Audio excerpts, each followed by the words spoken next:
swear to God, I will hold you in my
best players in North America.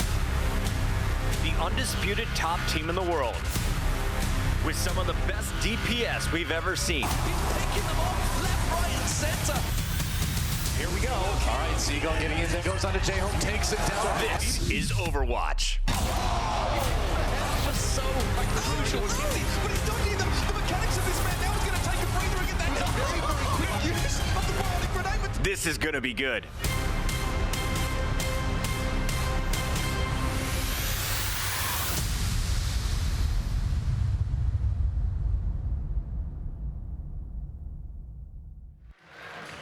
Hello everyone and welcome to the Overwatch Invitational at MLG Vegas. My name is Golden Boy and we thank you so much for you to join us here today. It's been an incredible lead up to this event. Lots of great storylines as we dive into it. But of course I can't do this alone. I'm joined by one dashingly attractive crew of gentlemen. To my side, of course, is the one and only Stir. How you doing, man? Great, happy to be here. First time in Vegas, but didn't come here for Vegas. It's Dat Overwatch. So excited for these games today. And of course, you guys know him and love him. Commentator extraordinaire, the one and only ZP.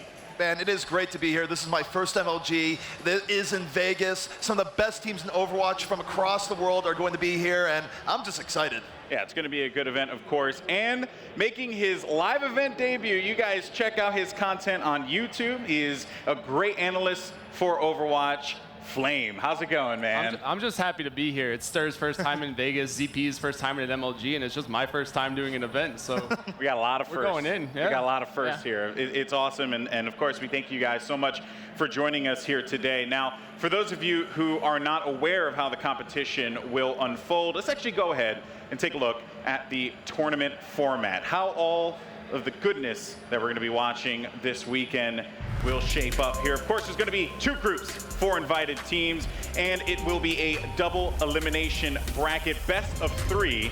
Top 2 from each group moves on to single elimination, where they will face off for all the marbles in the end, so it should be a good time. We have some great matches, and speaking of those groups, we should dive into those groups because we have some big matches coming up here, especially the match that we have on stage right now, but let's just go ahead and talk about the group as a whole, because there is some great matches there. So first and foremost, I do want to highlight Group A, Complexity versus Envy. That matchup, as a matter of fact, will be taking place tomorrow, but we still got to talk about it because this is a big matchup here, Flame.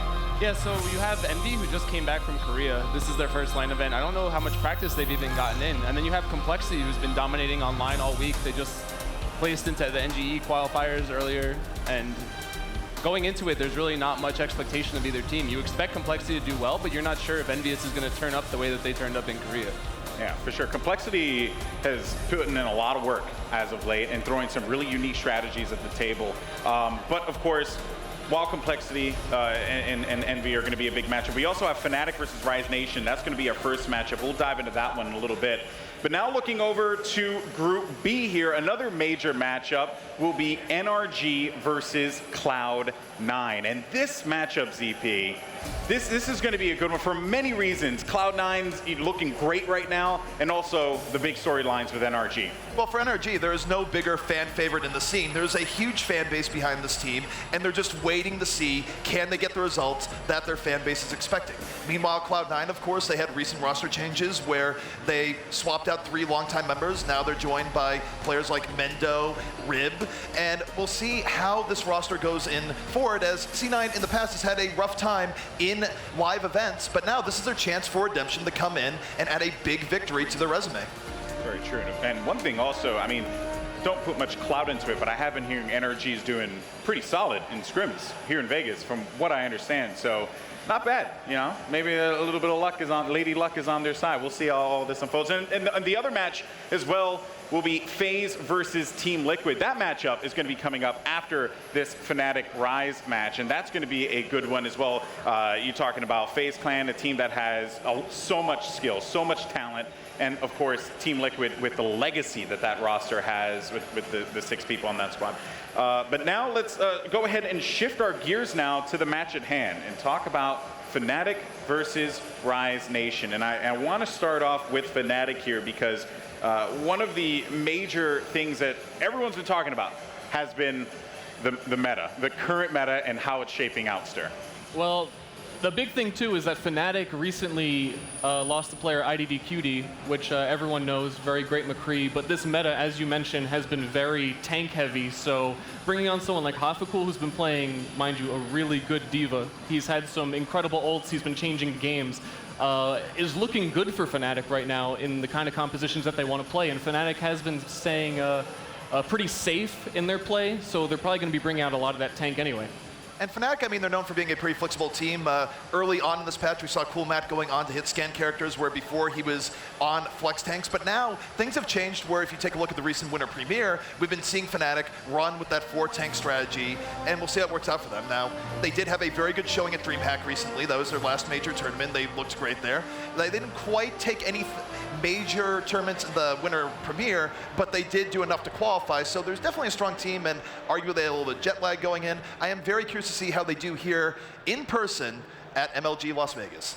Yeah, that's right, folks. Fnatic, a squad certainly to look out for here as they're going to gear up and get ready to take on Rise Nation. And one thing I just want to say real quick, you had mentioned Hafakul and the diva play. According to Winston Lab, 80% of Hafakul's land time has been on Diva since the Sombra patch. So he's been playing a very impressive one, so that doesn't surprise me at all. That's right.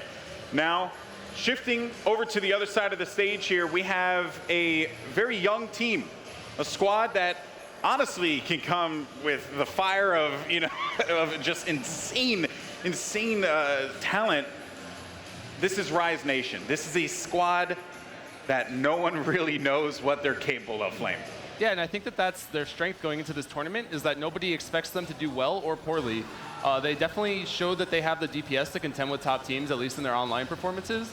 But in terms of lands, like, this is their first event that they'll actually be playing in, and I think that they bring that fire with them into this match. Nobody knows what to expect, and they can definitely exploit that because nobody knows what they're actually good at. Yeah. And the key thing to note with Rise is that they are capable of taking out some of the very top teams in the game. It's a little bit in the history books now, but if you look back to the MGA qualifiers, they were able to get through and qualify for that, getting through teams like C9, Team Liquid, Complexity, and so forth, so they can bring that high-level play. They definitely had a bit of a stumble recently in the Winter Premiere where everything wasn't together. They did sort of blame that on lack of recent practice time, but now, different situation, now in front of a live audience. We'll see what they can do. That's right. One player I want to highlight in particular is Retzi. Retzi, this is a squad that many believe he's going to be a surprise player. He's going to break out. He's going to be a superstar at this event. I mean, he has the talent. He has the skill. Stir, you were giving me mixed opinions there. No, it's certainly possible. They definitely have some young players on their team. Retzi is still in high school, I believe. I think both their DPS players are very young, so this is also their first time coming out to a live event where there's, something on the line here, something very serious on the line. They have a lot to prove that they want to be able to prove at this event. So maybe the pressure will get to him, but hopefully not, because he's been playing great. One thing I do want to highlight real quick, though, you're speaking about the youth of this squad, and I had a chance to watch that interview that Over.gg did with Desro, and just this young team, they're so excited and really just the composure of this squad is quite impressive so far, Zeke. So the thing for me with Rise is that I think out of all the teams here, they're actually under the least pressure because this is going to be a proving grounds tournament. There's a lot of teams here that are showing that they can have a good roster going into 2017, but for Rise, because they're so new, even if they were to get thrown out of the tournament in the 7th, 8th spot, I don't think it would be that bad for them. It's a learning experience. Other teams have more pressure on their shoulders to perform. I don't know. I don't know if I agree with that. Flame? Yeah, so I've talked to their players a lot over the past couple of weeks coming back from MGA. They wanted that tournament. They felt in their hearts that they were going to win that tournament. Teams with NIP, Fnatic, I think Kungdu Panthera was there, and they actually firmly believed that that was their tournament to lose. So they're coming in here with a lot of energy, a lot of excitement, and a lot of passion or just belief that they are going to come out of here with a great standing, and I look forward to that. If I may, I think this is the sleeper team of this tournament. I think if there is a squad that will shock us all, Rise Nation will be that team. They're very, very energetic. They have the talent. We know what they're capable of doing. And one of the things that Desro actually said in that interview in relation to the meta, and what's funny is I ended up seeing Faz as well, and I asked him the same question. So I was like, hey, how are you going to start this off? And he says, well, you know, we're actually going to see what they do, right? Like, we're going to play our game. We're going to start out with the standard compositions that you've been seeing in tournaments past. But if they throw a wrench in there, if they change it up, we have an answer for it. And I think that speaks to this young team's preparation so highly. It's very impressive, CP. They've definitely been well prepared, as certainly have spoken about their coach, and they take all of this very seriously. And to top things off, going into this event, there was a lot of footage as most of the teams in North America were playing in a very intense qualifier for the Winter Premier. So I don't think there's going to be a whole lot secret coming in here with teams having things held back. Of course, there is always the X factor of Symmetra just recently got changed leading into this tournament. Maybe we'll see some of that. But other than that, I think teams have had a good chance to be pretty well prepared for each other. Speaking of the Winter Premier, though, I do want to highlight something. Fnatic did beat Rise 2-1 in the Winter Premier. So you had mentioned that. In this matchup right here, do you think that, and Flame, I'm going to toss this one to you, do you think that that was a game, that was like a necessary game for for Rise going into this one? Because for them, they can now say, oh, we know what they're going to do. We know what they're going to throw to us. And this team seems to pride themselves on adaptability. Yeah, so this is their first game, most of them. They don't come from backgrounds in other games. This is their first FPS. So they come into Overwatch with a very raw experience coming in. Like, they know they don't play with habits from other things. So they are very good at adapting, and I think that match against Fnatic earlier in NGE just gave them a wake-up call and like a little bit of things to study so they could come in here better prepared. I wouldn't sleep on them or take too much like stock in those results earlier. All right, guys. Well, that is going to do it. Thank you so much. Before I throw, any predictions? Go quick. Quick. I think Fnatic's going to get this again. 2-1 sounds perfect. They've done it before. I don't think they're not going to do it again. All right. I think you look back at the Winter Premier and also the fact that Fnatic does have that in-person experience. I'd probably say Fnatic 2-1 here. I'll play devil's advocate, give it 2-1 Rise. I'm with you, 2-1 Rise. All right, guys.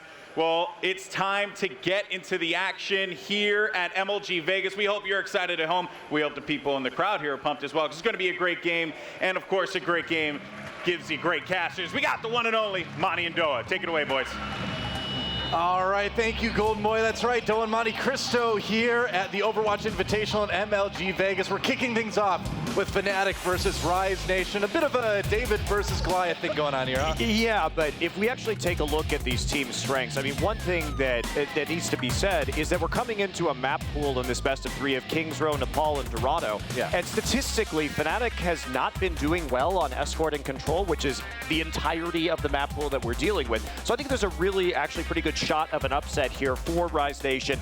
Recently, on the latest patch, Fnatic's been 2-5 on escort, and 1 win, 2 ties, and 3 losses on control. So they need to have really upped their game on these map types, I feel, if they're going to take a win here. Yeah, could end up being close. Scrap all robots, but it's Christmas. We can't do that to the robots now. You know what I always wondered? There's a bus right at the beginning of Kings Row. Why don't the attacking team just get on that and take it to the end? Don't even worry about fighting. Just take the bus, man. What are they taking into the foundry anyway? Is it a bomb? I thought it was a bomb. What's that? Maybe. I mean, what's that bus for if not taking it to the end of the map? Yeah. Just load the bomb, They're waiting in the bus then. Not taking Big it. enough.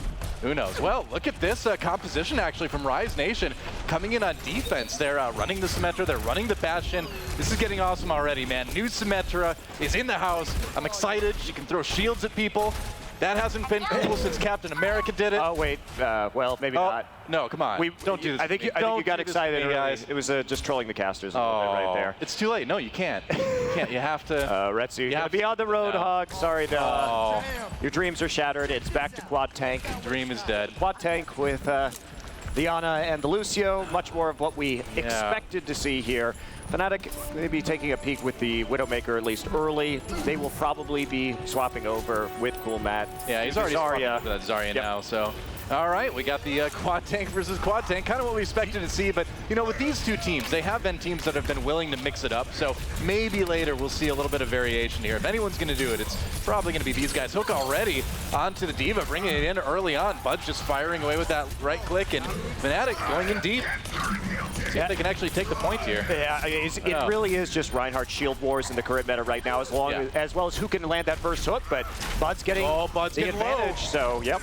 It's taken down a couple kills for Fnatic though on the other side, so Rise Nation in a little bit of trouble here. Destro gonna go down, and really good starting push for Fnatic here.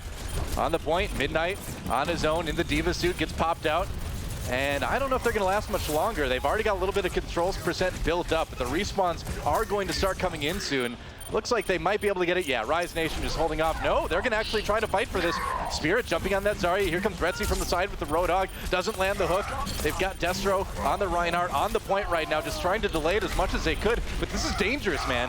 I think this is not a good push coming in here from Rise Nation. I mean, they are just sort of filtering in one by one. And they had a chance to get a nice defense there right at the choke point, which is the easiest spot for the defense to actually control the pace of the escort, at least from point 1 to point 2. This is probably going to cost them here. It's going to cost them quite a bit of payload time. Yes, it takes a long time on King's Row for that payload to move out of the garage, but it is it's going to be dicey. And not only that, but Fnatic, I mean, look at what they're coming in with too. We've got 4 ults up right now. Ult economy for Rise Nation is basically 20 to 30% behind at the moment. So this is going to be a really free push into the second point. Yeah, here we go. Kumet 69 landing that Graviton Surge right away. Where's the follow-up though? The damage comes. Oh, that's a follow-up. 4 kills with the default. And that is pretty much how you do it, man. Fnatic landing the Wombo combo, and they're going to push this payload a long way. Yeah, I mean, yes, they had to use 3 ults to do that, but they keep the Nano Boost, they keep the Earth Shatter, and Rise Nation still just waiting on some more ult charge. Desro dropped the Earth Shatter, wasn't enough right there, and they're going to be dealing with a push with basically just a Nano Boost as they try and hold in the Foundry. This has been incredibly one-sided from Fnatic. Yeah, it certainly has, man. Custa waiting for that good Nano Boost opportunity. They dropped the Proton, Bionic Grenade. Bionic Grenade, there we go. I got the name eventually. It's the first match, guys. Give me a chance. Explosion, blocked. Midnight does get the kill on the Buds, though. So Fnatic stalled out for just a moment. Coolmat69, though, jumping down behind the Roadhog. Of course, Retzi back a little bit. He's going to push in with the whole hog, just trying desperately to keep them off of that point B, but I don't think he's going to be able to hold him back by himself. No, that's about it. They got a few more people on the point now, so Fnatic having a little bit of trouble pushing the payload the rest of the way. Did I say they were having trouble? I'm sorry, I cast or cursed them a little bit there. Sorry, Rise Nation. Yeah, and Rise Nation, they keep trying these pretty desperate defenses right at the end of some of these points. Yeah. And what it does when you play like this is that it means that if you lose that fight, which Rise Nation has been doing consistently, then you give up so much ground for the payload to move immediately thereafter. And it does really weaken your defense. It's not really worth taking these battles, and we're seeing why. Yeah, I mean, we see a lot of aggressive teams do that here. It's the Graviton Surge coming in for Rise Nation. Where's the follow-up? They landed a big Biotic Grenade, and yeah, that's how you do it, man. Gerdo Shatter coming through there, following up on that lack of healing from the Biotic Grenade. It's a solid team fight win for Rise Nation, probably the first one we've seen all match. Yeah, good chaining of CC, using the Zarya ult straight into the Reinhardt ult there, and that's been the first time Rise Nation has had an ult advantage, though. Fnatic, they can take the wipe. They're still building their way back up. They're going to be coming in with 4 ults very soon, as soon as Stoop and Coolmat get all the rest of the way up. You have to deal with a D.Va. Everyone get away? Yeah, they do. They avoid the self-destruct from D.Va, and now Rise Nation having to back off a little bit. Havocool going to throw the D-Vault in there. Is he going to catch anyone with it? Maybe. Destro jumps onto it with the shield, only getting 1. A kill for each D.Va here, but now Havocool unloading behind that Reinhardt shield. Nice boop. Nobody getting knocked off there, but it does put the D.Va in a good position to do some damage. Meanwhile, Spirit kind of on his own behind the payload here, and that's going to be Fnatic continuously pushing, and they're getting pretty close. Yeah, this is this map. Yeah, really dangerous time here. No ultimates available for Rise Nation. Coolmat will be able to keep them off the payload by using that Graviton Surge once everybody gets back into position. Huge do-or-die time here, really, for Rise. And here it is. It could be the former or the final push, rather. Buds goes for the hook. There's a Nano Boost onto Destro as he's going to charge in Coolmat, see what he can do with that. But yeah, again, the Reinhardt kind of on his own. The Earth Shatter didn't end up doing a whole lot. They dropped the sound barrier just to keep people healthy, but Fnatic just keeps rolling forward. Midnight going to be able to block the payload from moving for a little while. There's the Graviton Surge, but looks like not really any follow-up coming in for Rise Nation. And Faz just trying to keep the payload stalled on Lucio for the moment. Buds goes for the hook, misses it, finally gets a left click on the lock to take him out. And that's going to be about it as the payload goes ever closer. Graviton Surge to finish things off. Destro, the last man standing, but the payload moves, and that's going to be 2:51 left in the time bank for Fnatic. A great first push for them. I really liked how they managed their ult economy on that last push. Coolmat just played it cool, and it stayed there, exactly, like his name implies. It stayed there, played it cool, and kept that Graviton Surge until the very, very end of that push. Yeah. Deliberate use one by one of the ultimates to control and make sure that payload was still moving while they didn't overcommit to it. I mean, impressive first map there from Fnatic. pretty straightforward game. And Rise, they really need to take a step back right now, reevaluate which of these fights that they're going to be taking.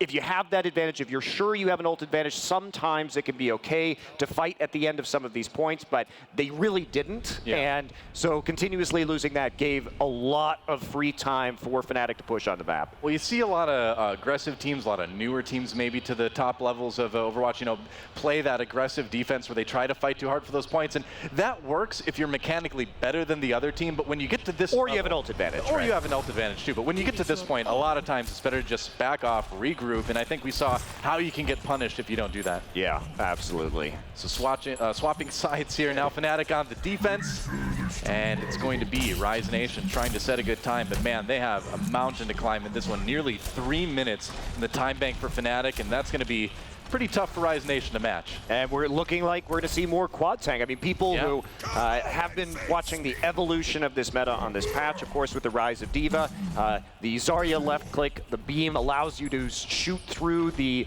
D.Va barrier, basically. So we've seen more and more Zarya coming up, as well as just comboing very well with the D.Va ultimate, which is still quite powerful. You have the Graviton Surge, or you have the Earth Shatter to really set up with the CC for those big kills like we saw in the first half of this map. Yep, poor old Reaper.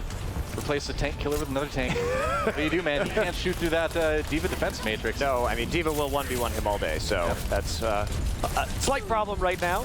Pretty much. Well, here we go. Rise Nation going aggressive here on the point, trying to squeeze between the statue and the building.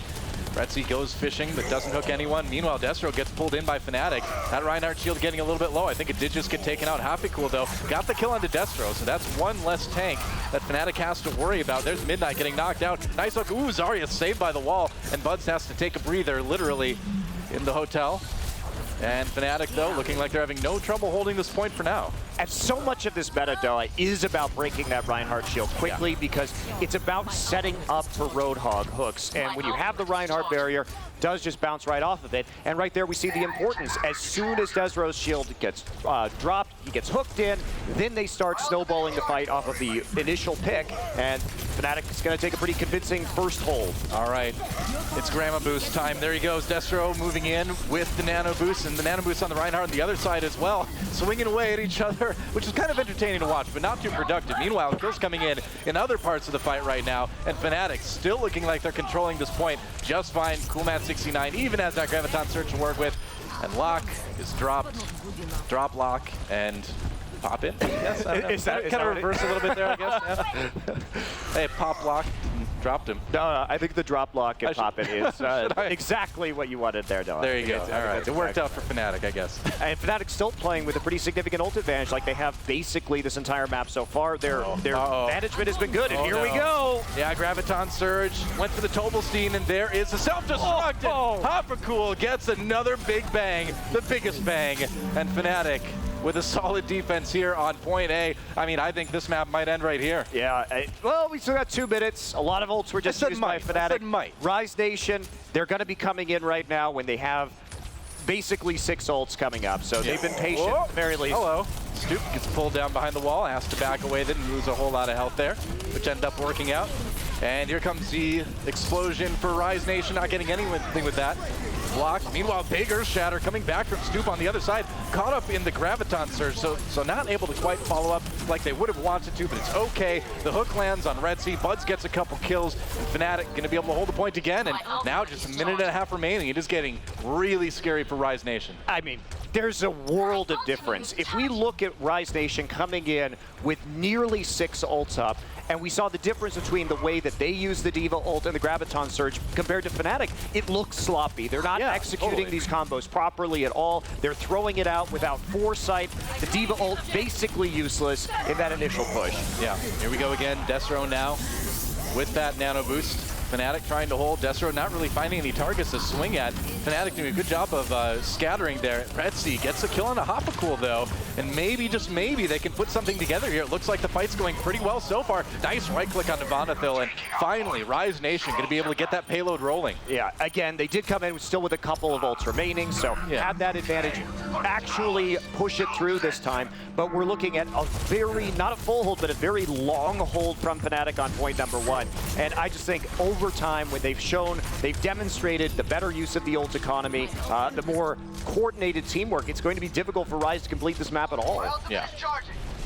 Kind of starting to seem that way. Fnatic getting plenty of time to post up defensively here. No hero swaps going on. Whole hog used just right away, just trying to buy some times. It looks like. I mean, here comes coolmat69 from behind. Graviton Surge again. That coordination working out for them so far. Half the Cool gets one, but everybody else piles in for the cleanup, and Fnatic with a clean near team wipe. Midnight just taking a nap. Makes sense. At midnight, that's usually what you want to be doing. Well, it's just such smart play too. You have the sleep dart already on the D.Va, and look how long they're waiting. They're toying with Midnight right now. They're going to sleep dart him again because they're split spotting him super hard, right? Excellent play from Fnatic there. Yeah. They basically milked the maximum amount of time that they could have out of that spawn. And look how much, it's like 20 seconds gone now that Rise Nation is not going to be able to push. Yeah, I mean, that's one of the few drawbacks of playing D.Va is that you can get very badly split spawned if you get knocked out of the suit and then nobody kills you for a while. So Rise can take a little bit of time. All right, they're going to pop that Graviton Surge going in. They're going to try for their own bigger bang combo, and Midnight gets enough, and that's a big team fight win for Rise. Nice wombo combo there. Fnatic's still on the point now, but maybe they'll get to push the payload a bit. I mean, finally we're seeing some better combo work from Rise Nation, and that is the key ingredient that they're going to need if they actually are going to finish this map. But they're not going to be able to push this all the way through point number 2. Fortunately for them, they have the Earth Shatter, they have the Nano Boost to keep working with, but as I say that, a lot of Fnatic ults are coming online right now, and the combination of the self-destruct and the whole hog are very good at pushing teams off a payload, particularly in overtime. Right. So we'll see if Fnatic is patient, if they can push it to that point. All right, Earthshatter comes in. That was actually a good one for Rise Nation. They popped the Nano Boost onto Destro as well, just doing everything they can to take that second point. Meanwhile, Fnatic grabs a couple kills themselves, and it looks like they'll be able to hold for the moment. Oh boy, Retzi kind of on his own. Destro there as well, but Fnatic gonna hold, and now just down to sub-minute left, down to just about 45 seconds. It's getting desperate for Rise. And Rise Nation, they were trying to play aggressively right now. They wanted to nano boost Ezreal and send him in. Unfortunately, Fnatic launched the D.Va ult over the top, and when you have the nano boosted Reinhardt needing to do that damage and not there to pick up with the shield, nothing to protect them. So some actually free kills for Hapapool in the back line, who's been having such a great use of that self-destruct so far on King's Row. Yeah. All right, here we go. Coming in, 75% for Spirit, getting pretty close to that Graviton Surge. See if they get a chance to use it. It's do or die, man. They need to make this push work, and they really need to push the rest of the way, but big Earth Shatter coming in from stupid Fnatic, jumping right onto Rise Nation. Rise Nation drops the sound barrier to try to turn it around, and they will push coolmat69 back a little bit. Fnatic having to take more of a defensive posture. There's the Graviton Surge now, but where's the follow-up? Destro getting in there, swinging. He's got the biotic grenade on him. Retzi gets the kill, though, onto Buds, and maybe, just maybe, Rise will be able to at least take point B here. He's got the whole hog. Will he use it?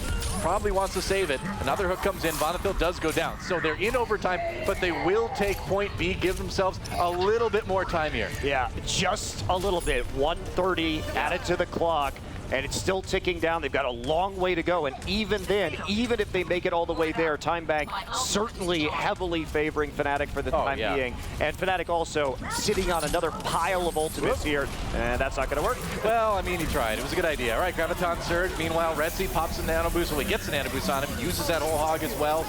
In response, Stoop with the Nano Boost on the Reinhardt.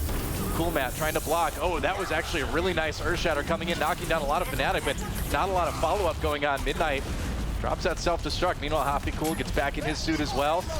And that payload getting pushed a little bit farther. Your Fnatic looking a little bit scattered in that fight. Well, Fnatic was split up by the D.Va ult from Midnight next to the heart, and that allowed Rise to extract quite a few ultimates from Fnatic and then take the team fight. A little bit of divide and conquer right there, even though we did see what looked like a pretty good engagement from Fnatic. Not going to be able to be followed through, and now Rise Nation pushing all the way through. Buds is flipping over to the Tracer for some stall. Yeah, just has to draw this as long as he can. Spirit nearly has that Graviton Surge again, and there it is, going to pop it immediately. Fnatic, were they expecting it?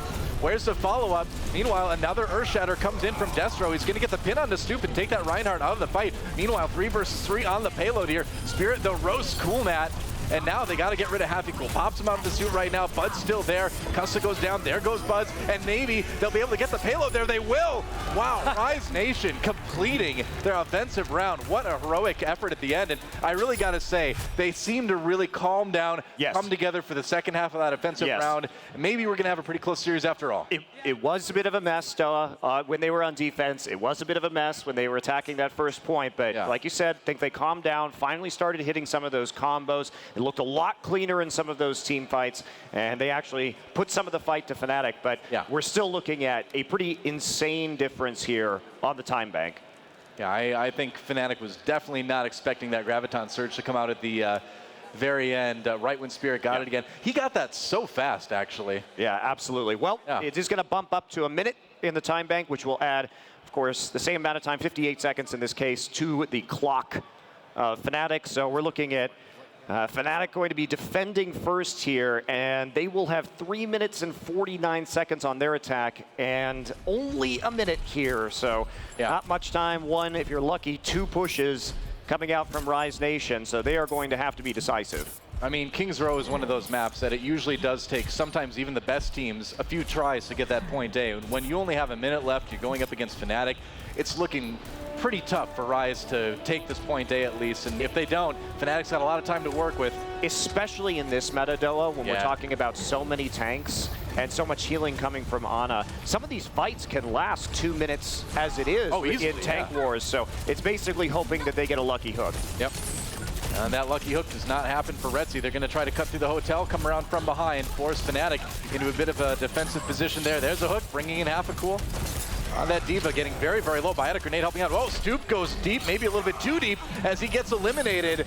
The hook does not hit from Retzi, but Rise Nation on that point right now. They've already got 2/3 of the control meter built up here. They may be able to take the point right away in their first push. Fnatic just falling apart here. Well, I mean, credit to Retzi. He got the flank in around the side, missed that first hook, but Fnatic saw them all walking into the hotel, so shouldn't have been that much of a surprise. They over-committed on the front end of the point, and this is where it gets scary, because yes, they don't have a lot of time, but if you can sit on the payload in overtime for long enough, you can be very, very dangerous on these hybrid maps, and there's still the opportunity for Rise to, in theory, full hold, or at least push this payload potentially to the end, as long as they cannot leave it. And I will say it's hard to do that in a meta where you have Graviton Surge against you, you have self-destruct, and you have Whole Hog. Staying on that payload is quite difficult. Yeah. Nano Boost used on Destro immediately. They just want to push this payload as far as they can. It is overtime. They can't leave the payload. That bar will drain so fast. Destro looks like his shield is nearly gone, though. Yeah, has to take a break there. Half a cool comes in, waiting for it, gets the Zarya shield to stay alive for the moment. Stoop getting the nano boost, and he's going to push Rise Nation back. Midnight, the only one on the point right now. There's a self-destruct coming in. Don't know quite who that one is for. Midnight does get the kill on Nirvana, though, there, and Buds takes out Destro.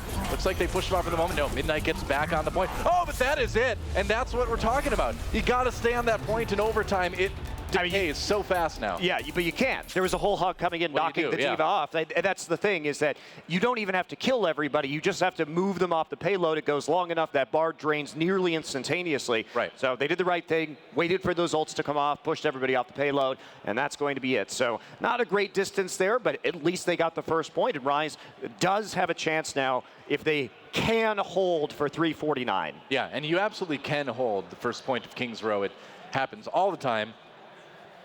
And we will see if Rise Nation can maybe take the first map here. They've at least put themselves in the position to do it. And, you know, again, looking much better at the second half of their offensive round, looking much better right there in that first time bank round. And so Fnatic, I think they're gonna need to dig deep to keep this one competitive. Well, I don't know. I'm pretty confident in 3 minutes and 49 seconds. Thanks, Hype Killer Monte Cristo. Appreciate it. I'm here to build up the destroy hype, all hype. knock it all down again. That's my job, man. Thanks a lot. Hype ruiner. Appreciate it. Well, we're going to see the same thing from Rise. Fnatic probably going to see the same thing from them, too. Hopefully we'll have some more experimental or creative compositions along this tournament goes on. I mean, you know, before you would see things like Widowmaker, Hanzo on this first point, but, you know, Widowmaker and Hanzo, what are they going to really do against 4 tanks? So the correct answer is give Ana ultimate charge by healing. That's right. That's right. That's exactly what they do. That is what they do. Yeah. And you don't want to do that generally. They're not that troll. So here we go. Fnatic trying to go through the hotel. Rise Nation backing away. Retzi there looking for the pick. They're going to try to trap him into a hotel. It's a shooting gallery. Retzi, though, gets slept, gets woken up again, but Buds pulls him in, gets very low by a grenade to keep him healthy, though. Rise Nation holding this point. They've got him. Half a cool. Gets pulled out. Nearly popped out of that Diva suit. I think he stayed in there. Yeah, he did. All right. And now we're in Reinhardt Shield Wars, Doa. All right. My favorite wars. Oh, there's a hook. Oh, nice pick on Defaz there. And Spirit goes down as well. So Fnatic in a great position to maybe take this point. Yeah, Retzi taken out, and this is certainly going to be a point they take for Fnatic. It was a little bit slower on the initial push, but they will take it on their first try. And, you know, now with about what, you think maybe 240 or so, 235 after the payload comes out all the way. Yeah. You're going to have a lot of time to push this payload and take this map. At virtually no distance, too, right? Yeah. And they are going to be walking in with an ult advantage. Again, you can use Hoppicool. If Fnatic has a chance to nano boost the Diva, get the Diva into the back line, fire down the supports, and then use the self-destruct immediately thereafter. So that's a pretty powerful push that you can engineer right now. Also could use it, of course, on the Reinhardt, try and create a forward threat, and then pop the Diva over the top of everybody with that self-destruct. And it keeps on rolling, and Coolmat up top, trying to be a little bit sneaky. 5 ults available for Fnatic, so it's like nothing's going to stop them now besides a pretty serious error. Yeah. Rise Nation. There's the Graviton Surge, and they caught him with the Nano Boost too. And now, here's the Diva Explosion. It works. Half a cool gets 3. Stoop takes a nap afterwards, but hey, that was hard work holding up that shield for so long. Fnatic actually not able to push this payload too much right now. There we go. Finally, they did Nano Boost to Lucio. Hey man, you gotta get Lucio in there once in a while. But yes, another combo. I need to know, Doa. I need to know how many self-destruct pools the kills Half a Cool has had in this map so far. It has been insane. It's over 10. Yeah, I think he's at 12, and that's going to be Fnatic taking the map. Of course, after that team fight, no trouble at all, pushing it just that short distance to win it. And Fnatic will go up 1-0 in this series. Yeah, I mean, Rise Nation did bounce back, but the poor play, I think, on their initial defense did hurt them quite a bit, didn't give them hardly any time bank to work with, even though they gradually warmed up over the rest of the map. But it is a best of 3, so we are going to be heading on to Nepal next. We'll see if they've got chops on Control. I know in some interviews so far, Rise Nation has said that they like Control playing. They feel like they're strongest on Control, so they may be coming out with a little bit more punch. Yeah, and yeah, despite the fact that Fnatic were able to take that map, again, I was glad to see Rise Nation able to put up, much more of a fight in the second half of their offensive round. That first defensive round was kind of worrisome, but they really did a good job of pulling it together, staying a bit calmer. Yeah, the jitters are gone now. We hope. Especially as we go out of Control, so you should be feeling pretty confident on this one at the very least. But Fnatic, this is a team that, I said coming into this, they have struggled since November 15th when the patch dropped on Escort. They're now 3 wins and 5 losses, but this map pool in particular looked like it was going to be a little bit tough for Fnatic, but I think they showed some pretty dominant play there. No real problems that we saw. Great job moving the payload consistently. Great job executing those combos. Knowing when and where to fight with that positioning so they could keep everything rolling. Looked really clean. I love that we've been seeing kind of the evolution of the bigger bang combo, shall we call it, involving the Diva self-destruct in some of these combos.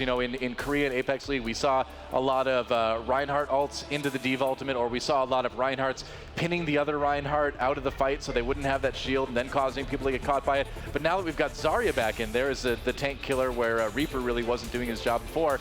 Now we've got that Graviton Surge, which sets up these almost unavoidable Diva self-destruct. So the bigger bang is getting bigger all the time. Yeah, you do have to worry about the defensive matrix from Diva eating the Graviton Surge, right? Certainly, So, and we did see some instances, particularly that last ultimate from Coolmat, that map. I actually thought it was going to get eaten by the Diva defense matrix. I mean, we don't have to worry about that. We never see it, so we don't have to worry about that anyway. That's true. Yeah. Not a problem for us. We never catch that one. That's right. That's fine. But in that last map in particular, I did see some risky Graviton Surges. Yeah, there is that.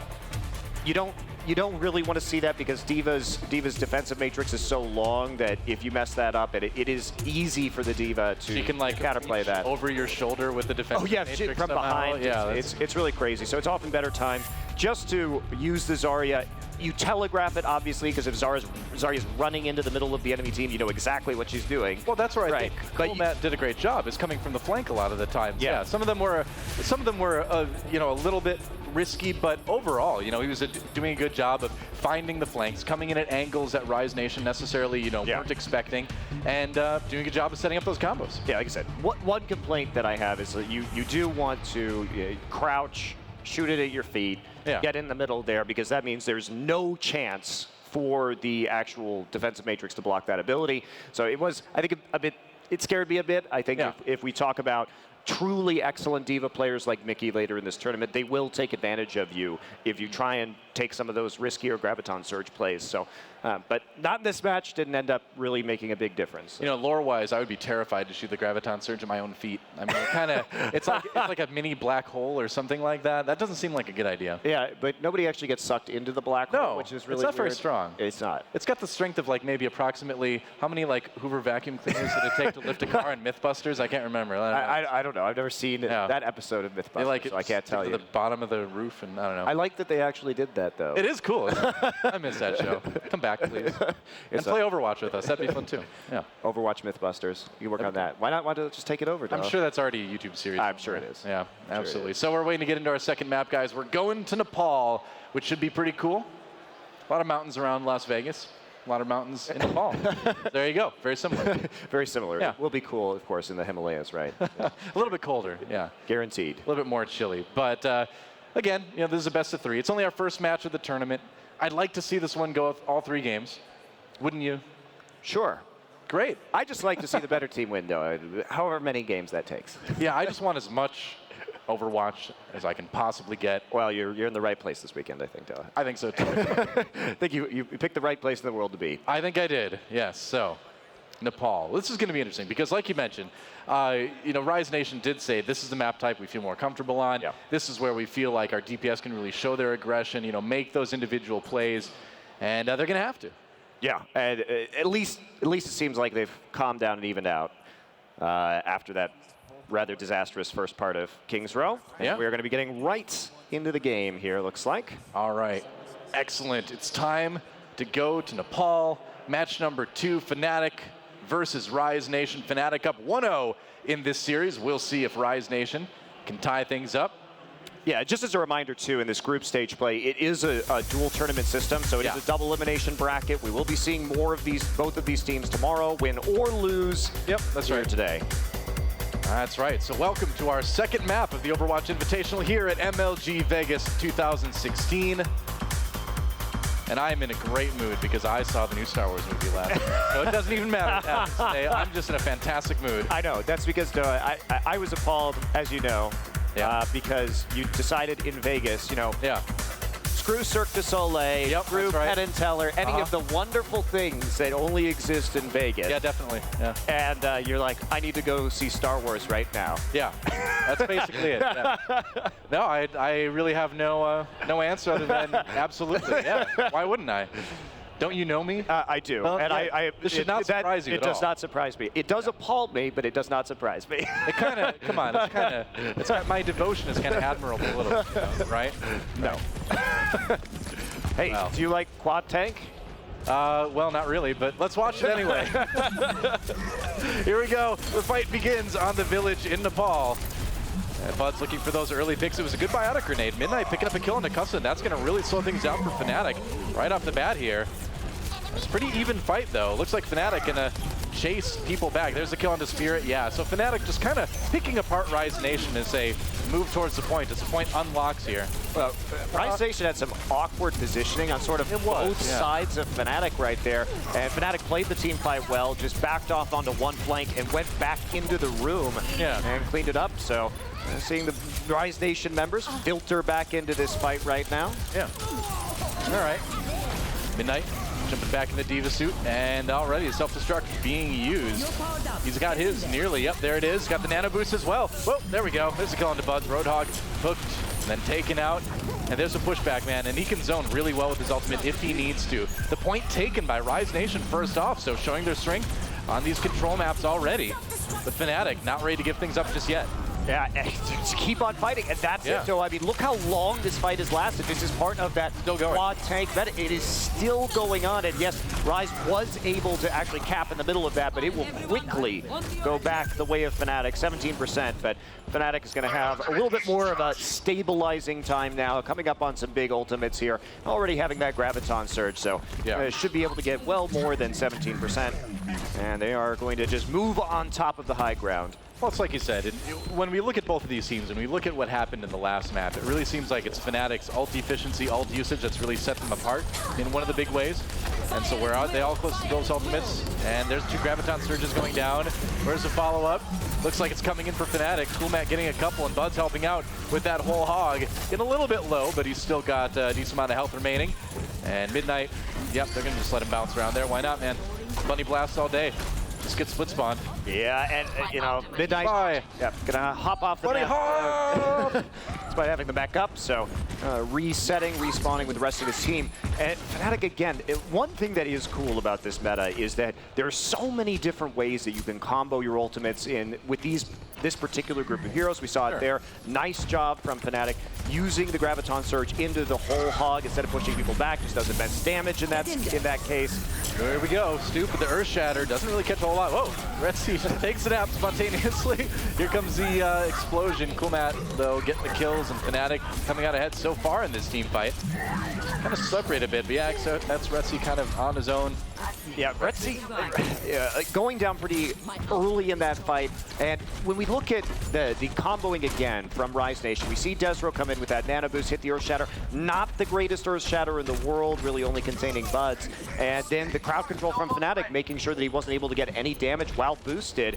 And we are ticking up to 90% here, and they've only got a whole hog, which by itself isn't that great. Oh, and they don't have a Roadhog. No, they don't have it.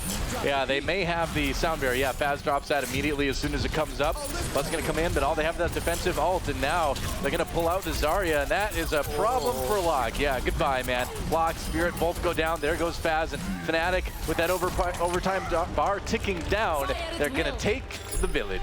Yeah, they will. Rise with the early percent on the point, but other than that, it really was all Fnatic going through. And I feel like we're seeing kind of more of what we've already been seeing in this match, where it is Fnatic being, you know, better with the ult efficiency, you know, better with the comboing.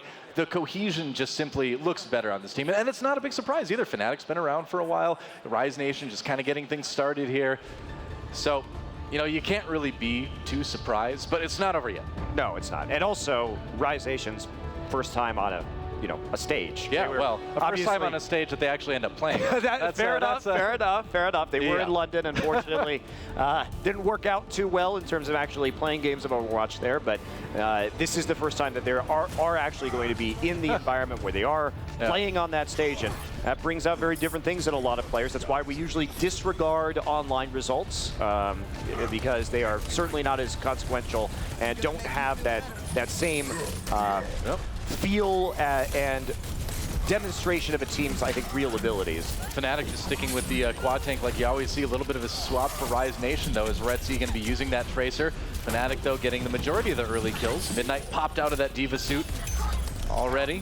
Yeah, I think there's the point building up for Fnatic. Yeah, I think they really did need to make a change. They were obviously losing the quad tank versus quad tank game. They were not getting all those same combos that we saw from Fnatic. So switching over to a more slippery hit scan, of course, like Tracer, it does require the enemy Roadhog to really hit the hooks or the right clicks, because there's not going to be a McCree or anything, at least initially in this game, to try and shut that Tracer down. It's a ton of pressure on Red Sea, though, because he needs to get into the back lines and kill Vonethil, kill Gusta. I mean, if he can't do that, there's not much he can do to these tanks that can't be immediately healed back up again with biotic grenades. So there's a lot of pressure on this guy to make the picks, to get in a position, and Fnatic knows that. It's a very, obvious strategy that Rise Nation is going for, and with some defensive play protecting those supports, it should be okay. Nano boost used on the Stoop, and they're going to push Rise Nation back. Oh, that's a huge Earth Shatter. Yep. That is going to be 3 kills for Stoop as they completely crack 4 kills. as they wreck Rise Nation. That was a great play coming in there. It was just a really clean ultimate, man. Yep, they caught them all on the stairs coming into the map, and here we go. We've seen this before, and this makes Midnight. Oh, he missed his, whoopsie. All right. Right over the top there, but doesn't matter. Finisher still coming in, and Fnatic again playing with a lot of poise, getting the split spawn on the D.Va, maximizing that time. And that on a control map like this, that's a huge amount of time. I mean, look at that. They're at 60% now, and the push has now been delayed. They're going to get about 10% just off of the split spawn, really. Yeah. Lock very close to the nano boost. Should have it in just a moment here as Rise contests the point. Diving in, Destro gets it, nano boost. Oh no! Earth Shatter saves him the moment he gets out barely. Whoa, that was a close call for Retzi. Man, staring death in the face. Well, actually it wasn't because he was asleep at the time, but we were doing it. Buzz gets 3 kills though on that Roadhog, putting the whole hog to good use, and that's a whole lot of kills for Fnatic. Yeah, again, the whole hog in combination with the Graviton Surge. You get so much damage when they're not being knocked back, and that's going to set up pretty clean 100-0 looks like here for Fnatic. Well, Retzi just trying to force overtime at the moment with that Tracer, and you can be very annoying on that hero in this situation. Not if you get hooked though.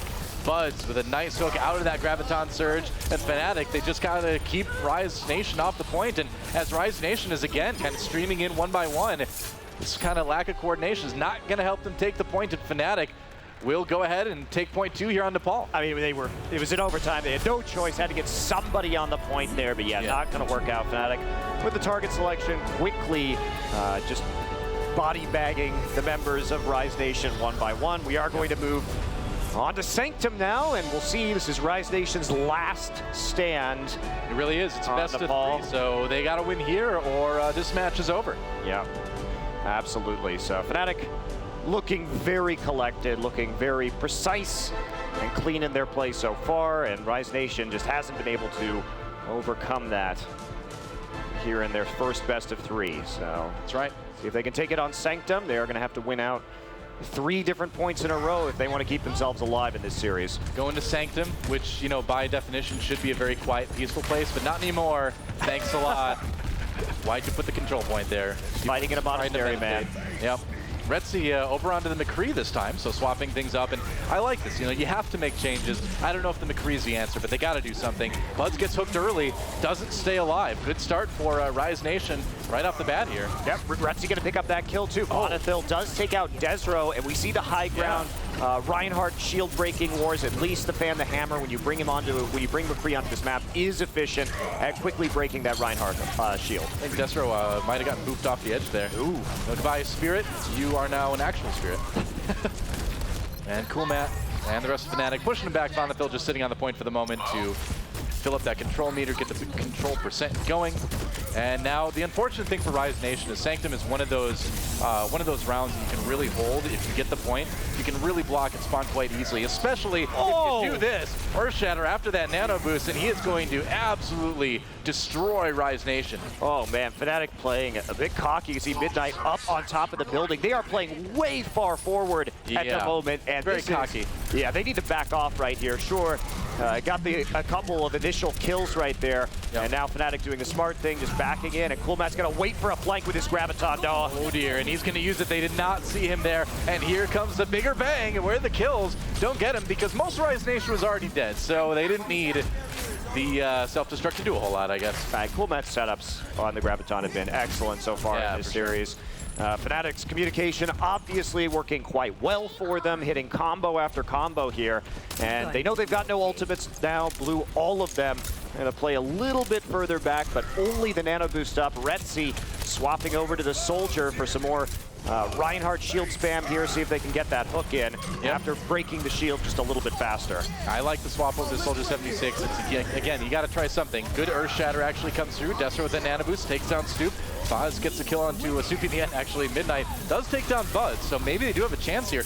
Nano boost on the Hapacool on the D.Va, and he is going to nearly go off the edge there, but gets back on just in time. I like how D.Va and the suit get a name now, apparently. Yes, that has been happening for a little bit now. That's fun. I just enjoy it, man. And they actually will take the point. So Rise Nation kind of grinding out a fight here and getting some control percent building for them finally.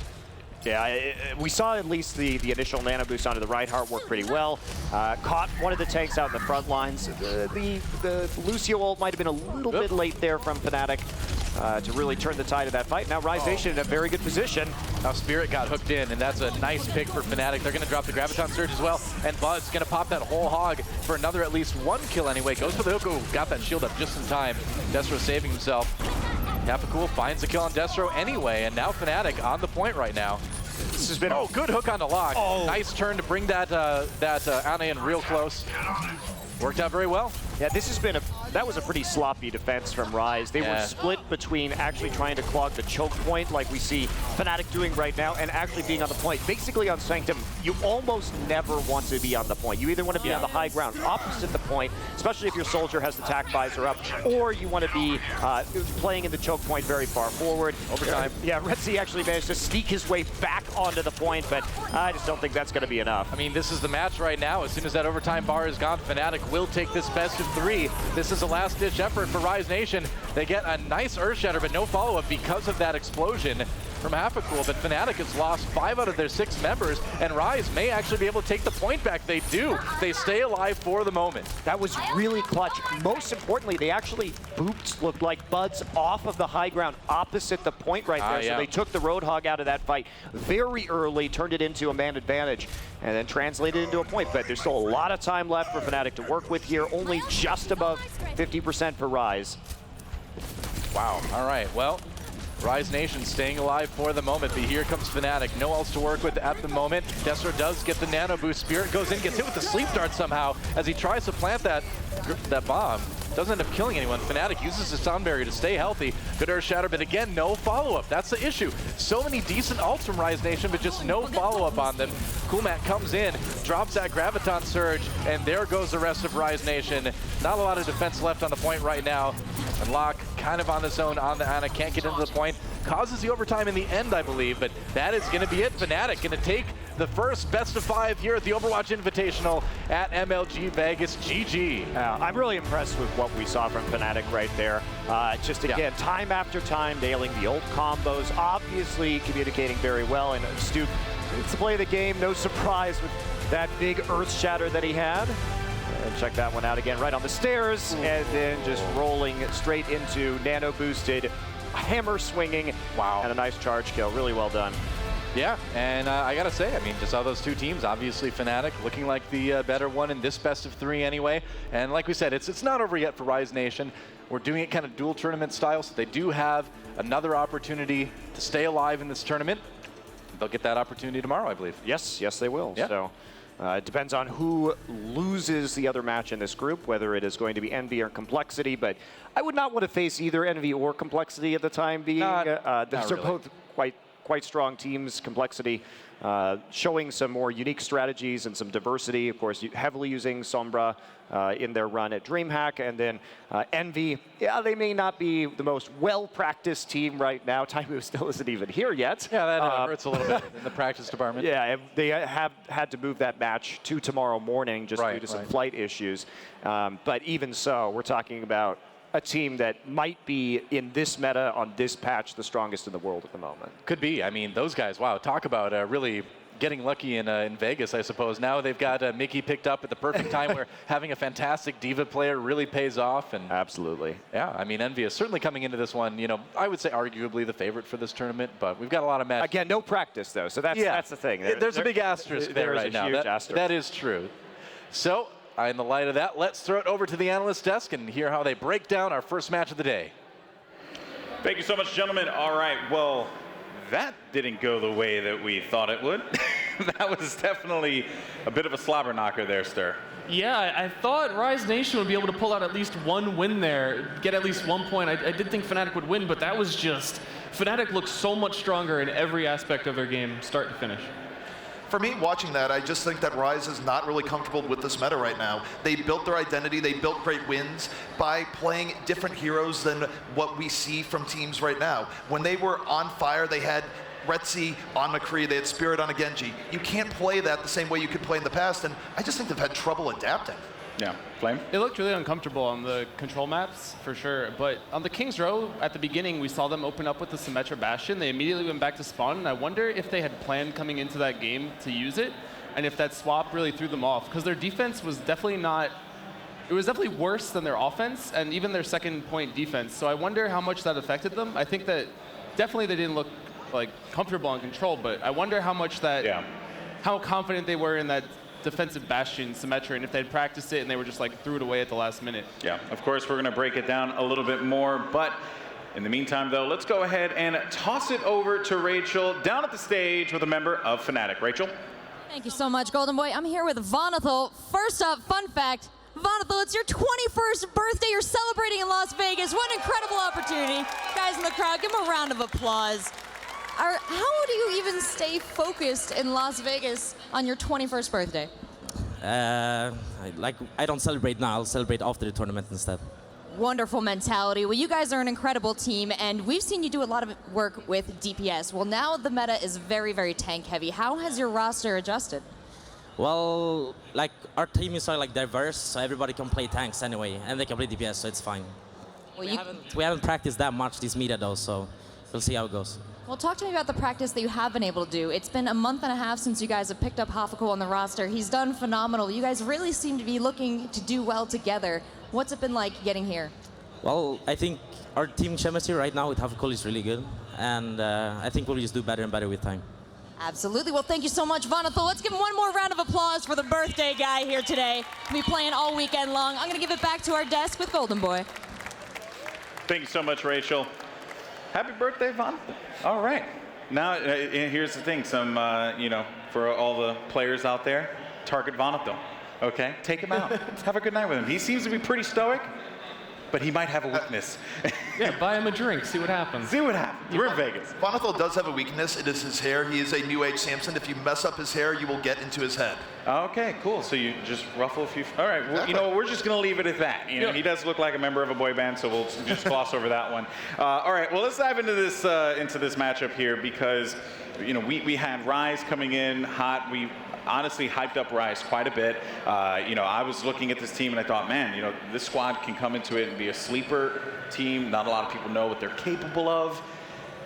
But then King's Row starts, and we thought we were going to see something different.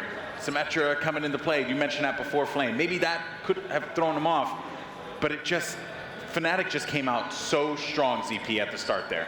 Fnatic came out really strong. Buds was able to go in, got the first few early picks to give Fnatic the first point. That is not map losing in and of itself. You lose the first point, you can recover. The problem that happened with Rise is that they got overeager in trying to defend the first point. They came in, kept throwing bodies at Fnatic, and instead of having a second fight situation where it'd be even, neither team would really have much in the way of ults just yet, Fnatic had 3 ultimates charged up going in the second. That gave them an enormous advantage. They won the first fight in second, and they were able to stay ahead in ult economy for most of the map because of that one big mistake by Rise to start things out. Interesting. Stir, do you feel like the match snowballed from that point forward? From the moment they had Cool Matt was hiding inside the hotel and hit a gigantic ult on everybody, that was just like the biggest, clearest moment to me that they were in control of this match. Because they have him in a situation where Zarya is hiding off on her own. They're comfortable enough to do that, and time again after that, I kept seeing Fnatic getting one massive ult from one person that they planned meticulously, and it always went their way. They got that giant Zarya Graviton there. Every time Stoop would walk in, he'd just walk past Reinhardt shields and hit every single person behind him. But you can tell that they all had the communication that they knew that was going to happen. Vonathal definitely telling them to charge in, get in there, do that with the speed boost, and everything lined up for them. How much of a difference do you think Hafakul has been as well? Because there's been a lot of discussion since the release of IDDQD and the pickup of Hafakul. He has had an incredible game, at the very least on King's Row. Multiple times you saw him on the kill feed. Stir, you seem to have some thoughts. I think in that match in particular, you can look at Rise Nation and ask yourselves, how much does having a good McCree help you right now? So IDDQD isn't there. He's a fantastic McCree, but a great diva is just the next step right now. That much more important. Flame, what are your thoughts on that Kings Row game? Well, what's interesting when you mentioned Happy Cool is they actually picked him up for his Genji, not for his Diva, and then they just kind of got lucky with him that he was just able to translate that into skill on arguably on Mickey's level at this point. People are going to start comparing the best Divas in the game, and I think Happy Cool's really situated himself at like top 1-2 in that perch. So for them to have gotten him, and then you can tell that he's just so comfortable. Like Doa mentioned, he got 12 kills with the like self-destructs, which is arguably unheard of. You shouldn't be able to get that much value, but to what Sir was talking with Coolmad, he brought in the flanking Zarya. I don't want to like coin flanking Zaryas. I don't want people playing flanking Zarya in my pubs. But point being that he really made a lot of value with the Gravitons just from good positioning, and I think that that was really what snowballed them through Kings Row. And one thing to add on to that too, in terms of Zarya play, is that Rise actually had a very standout Zarya player in Midnight. But because of all the swaps they had to do to fit the current meta, where they want to run more tanks, Midnight had to go to Diva because he's the team's most experienced Diva player. However, if you look at Rise's previous games, Midnight was a very standout Zarya, and I don't think Spirit in that role was really living up to what Midnight used to do, and it was definitely a weakness in matchups for Rise versus Fnatic in this game. And I think it was just a case where Fnatic, it's worked out better for them in terms of the heroes they can flex to and what they're comfortable on versus Rise, where I think they really had to go out of their comfort zone. Flame? There was one fight, I think, it was the overtime push for Rise on the second half of Kings Row, where they had the cart in their favor. They were pushing it. They blew the nano boost on the Reinhardt, weren't able to get much. But if you notice, Spirit actually had Graviton when he died, and he died right at the beginning of that fight. I think if he had lived, it's a completely different game, and maybe they get more space on that cart. And back to what ZP's saying, maybe Midnight wouldn't be in that position or had positioned himself better. And it does hurt you at the end of the day. Well, again, we mentioned this a little bit in the pre-analysis, but you take a look at Spirit, when he made his name known in Overwatch, where people are going, wow, he is a standout part of this Rise team, he did it by having a world-beating Genji and a great Reaper. Zarya, of course, a different skill set entirely, and it's not something he's had to play as much in the past, and I don't know if his Zarya is quite the same level as his other heroes were back when Rise was doing so well. So now that of course, Kings Row certainly was, like I said before, slobber knocker in favor of Fnatic. Switching gears over to Nepal, though, and we saw a couple clips there, but I do want to highlight something in particular. This is a squad that prided themselves on adaptability.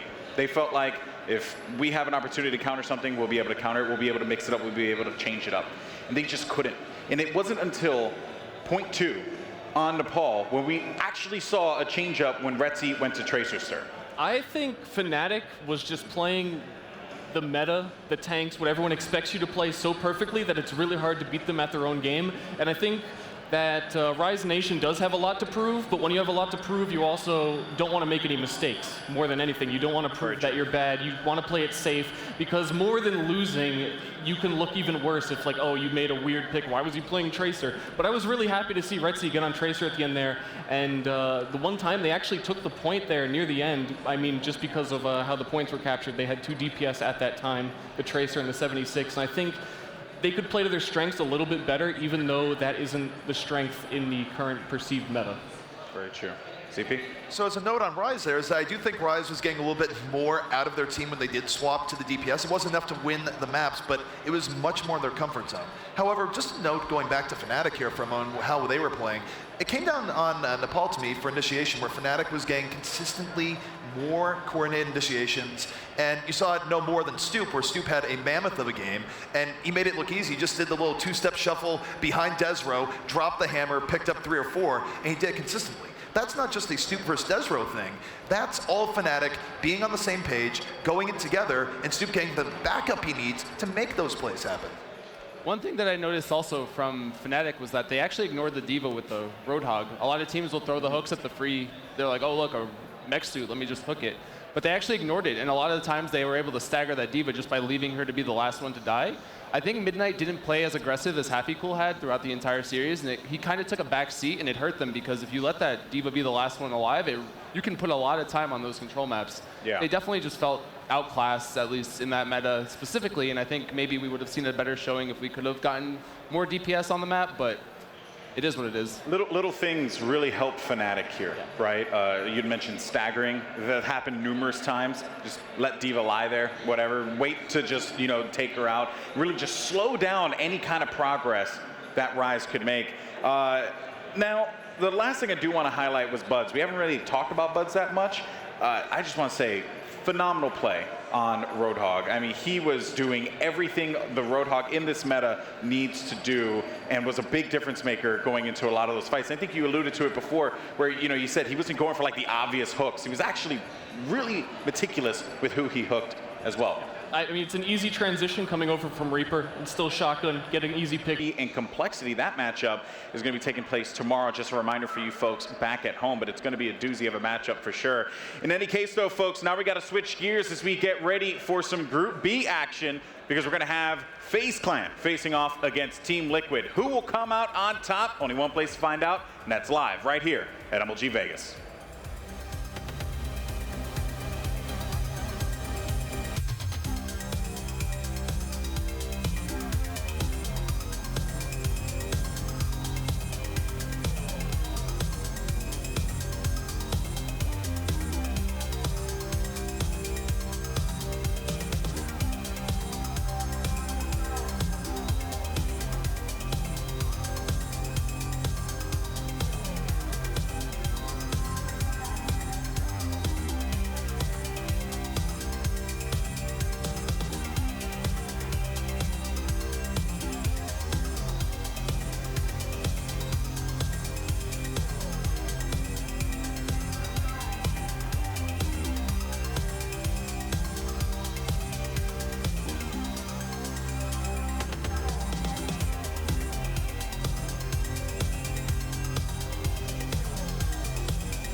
Welcome back, everyone, to the Overwatch Invitational at MLG Vegas. Joining us on the desk now, drop it like it's hot, man. The one and only Doa. Drop, lock, and drop it like it's hot.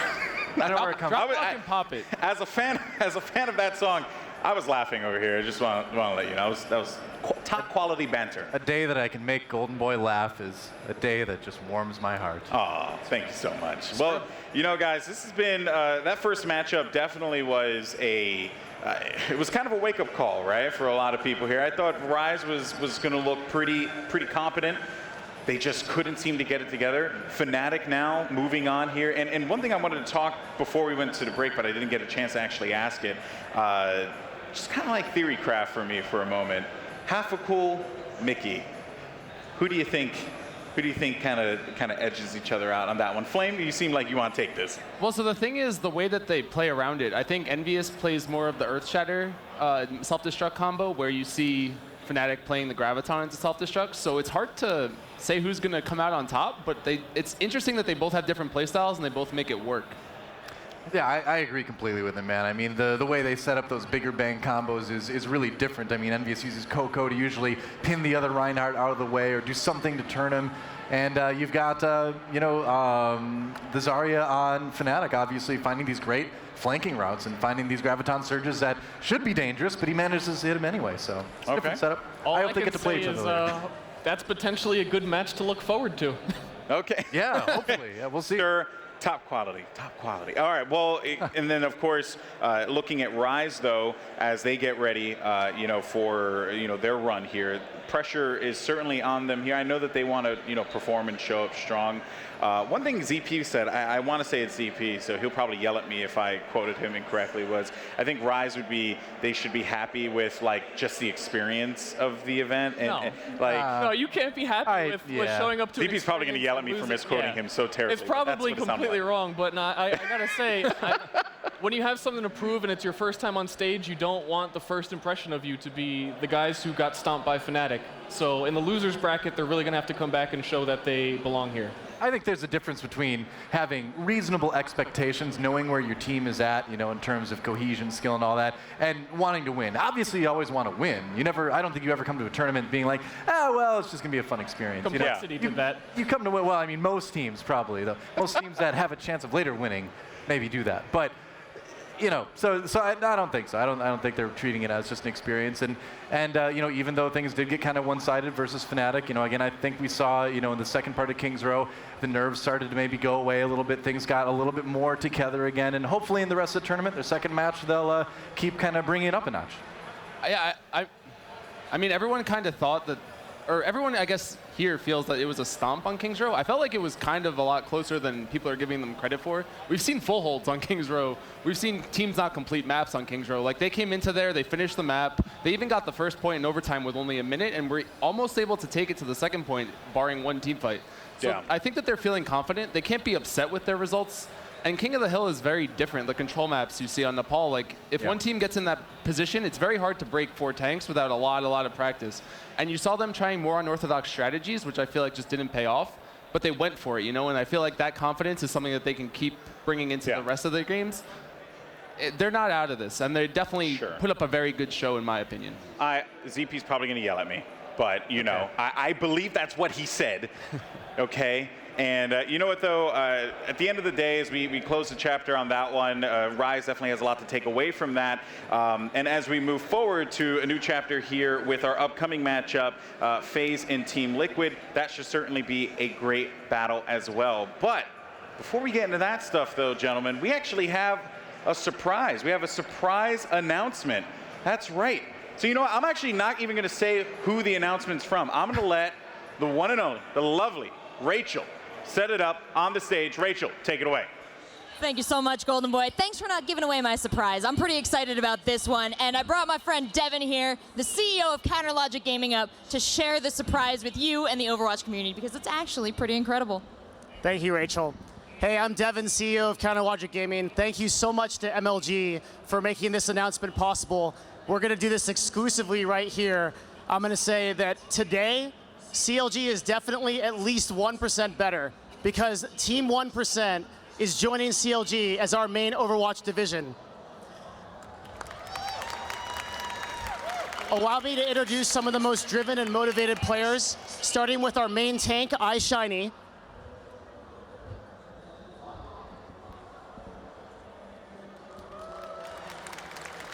Welcome, man.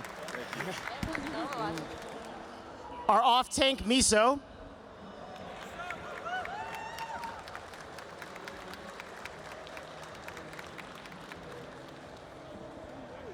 Welcome. Our support, Mikado.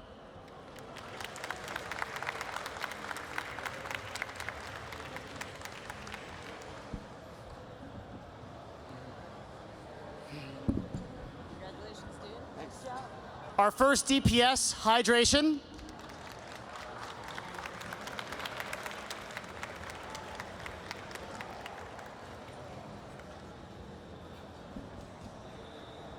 Welcome to CLG. Congratulations, Our second DPS, Waffle-tastic.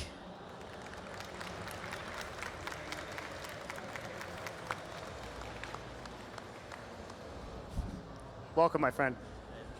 Congratulations, And our support, the.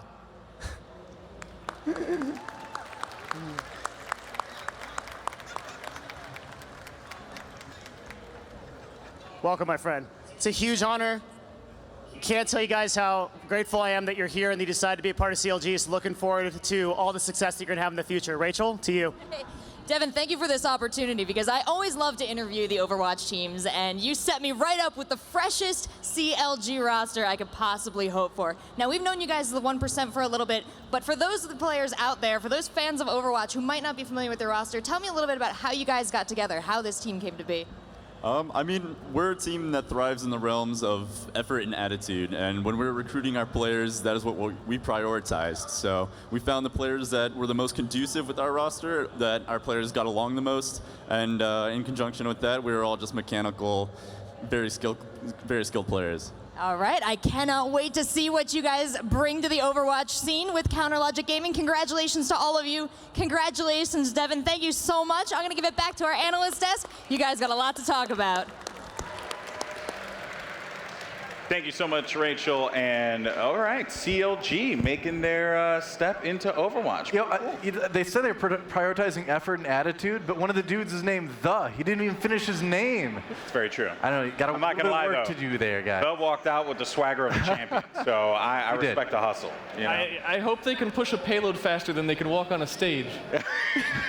Oh my Well, goodness. I've played with and against a lot of those guys in a rank, so I hope they do well. That's good to hear. Yeah, no, of course. It's always good to see a new team enter the scene, especially one like CLG that has a lot of experience and history in esports. Flame, your thoughts? Yeah, I mean, you can make a lot with these ladder players. They're not very well known. They've all been on the ladder, as Stern mentioned, and I think that's what sets. I mean, that's how Rise came about. So it brings a lot of expectations in them, like to get better. And you can't. If you're starting at the bottom, there's nowhere else to go but up.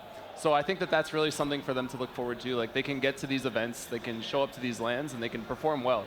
Yeah, started from the bottom, now we're here. I respect it. All right, so guys, let's go ahead. Of course, once again, congratulations to CLG on their pickup. I'm sure we'll be seeing plenty of that roster moving forward. But now, let's talk about the match ahead, and that is going to be FaZe Clan facing off against Team Liquid. And I want to start here with the FaZe roster because this is a group of guys with tons of individual skill. They are so talented. One player in particular that everyone always talks about is the one and only Shadowburn.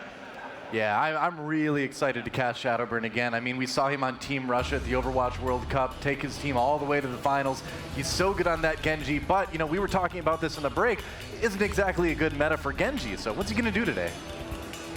I mean, I guess Shadowburn's like definitely someone to watch in general, but this isn't his patch, as Noah was alluding to. Like, I think for this match in particular, in my opinion, this is the tank patch. Like, Mezzer versus Fact Fiction is probably the storyline of this match. You have Shadowburn probably going to the Diva, but you have arguably two of the best NA tanks in this game right now in this match going against each other. And I'm really looking forward to seeing if FaZe is able to play around Shadowburn, or if they're going to go back to putting him on the Diva, or if they can actually start nano boosting some Genjis like we've seen them do with success in the past.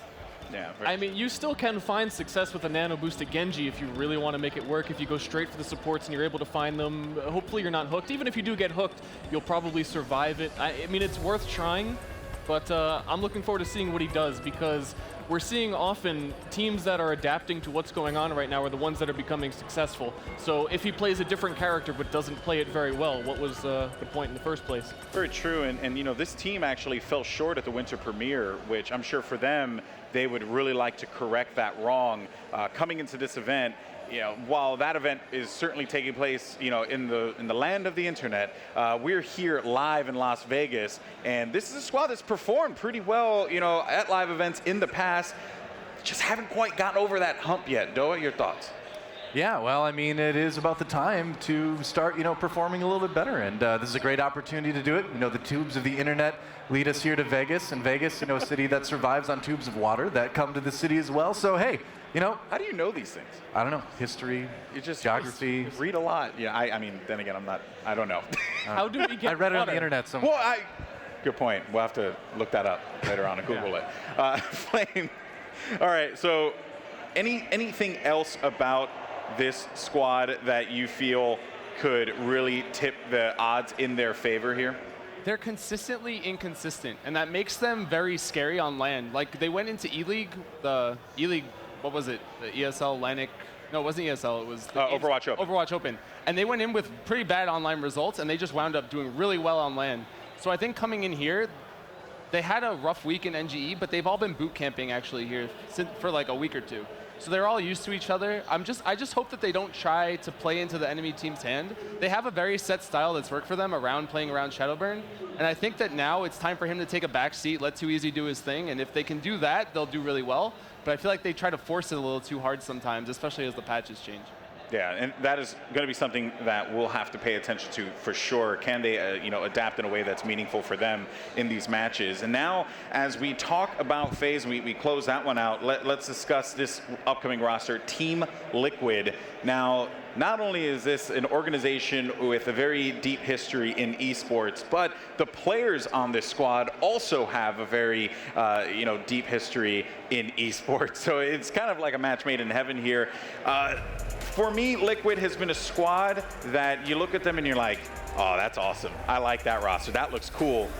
But they haven't really like been incredible. Am I wrong here, Flame? No, I think that they have trouble with. They don't have a style, I guess is the way I would put it. They don't have like a known meta that they play. They don't have strengths or weaknesses. They just play very solid Overwatch and very reactionary Overwatch. They're not known for any set meta, any set players on any set heroes anyway. And they really are good at adapting on the fly, and I think that that hurts them too in some ways because they don't really ever play their own game. They're too busy trying to counter everyone else's. But I think that that's perfect for this match in particular because FaZe doesn't have an identity either. So if you go into this match just expecting Mezzer to play well, AZK to play well, Minstrel, Dahang, like Rafa, all of these great names in other games and other esports, they have that edge, I think, just coming into this with the no land jitters. Everyone's used to it, and they're very consistent at doing well, just never coming out on top of events. Stir? I think, on a different note, this is a very great match for both teams because they are both very equally matched. I think they're kind of in the same place where whoever wins this is going to have a lot of confidence going forward. They could both easily win this one, but it's who's going to be on top. And I'm also looking for who's going to be the first team to bring out the Symmetra that no one has really practiced against.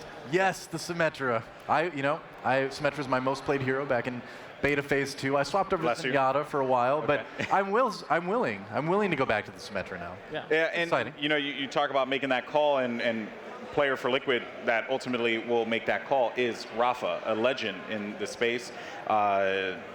Do you think they have this pocket pick here? Or? I think FaZe would be more into it than Liquid would. Really? I don't know. I mean, it's kind of a toss-up. We were saying earlier how FaZe has been a little bit consistently inconsistent. Well, Symmetra, no one's practiced against it. If it's inconsistent, you're staying with what you're used to. Or you could just play 4 tanks and 2 supports. Yeah. You could do that too. Keep it safe. It's pretty popular these days. We almost saw it in that Rise matchup. Very close. I mean, I know. I was excited. I was hoping.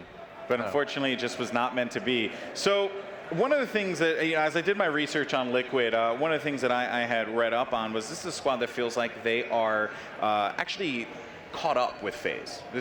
That this matchup should actually go very well for them. Flame, what do you think? I mean, again, Liquid always does well. They have some of the most consistent LAN players, I think. Mezzer on tank is always good. Rafa's got a lot better. He was kind of new to the roster, I think, the last time we saw them at E-League. And now they're coming in here with a lot more experience. AZK on Roadhog has actually impressed me. I watched a lot of the NGE matches last week, and he got a lot better. I mean, you see players like him and Taimu, godlike McCrees, and then they just transition to this Roadhog, and it's like, whoa, where did this come from? So for coming into this match, I would expect them to do well against FaZe. I don't think that they ever had to catch FaZe. I think FaZe kind of always teeter-tottered and pushed themselves above and below Liquid.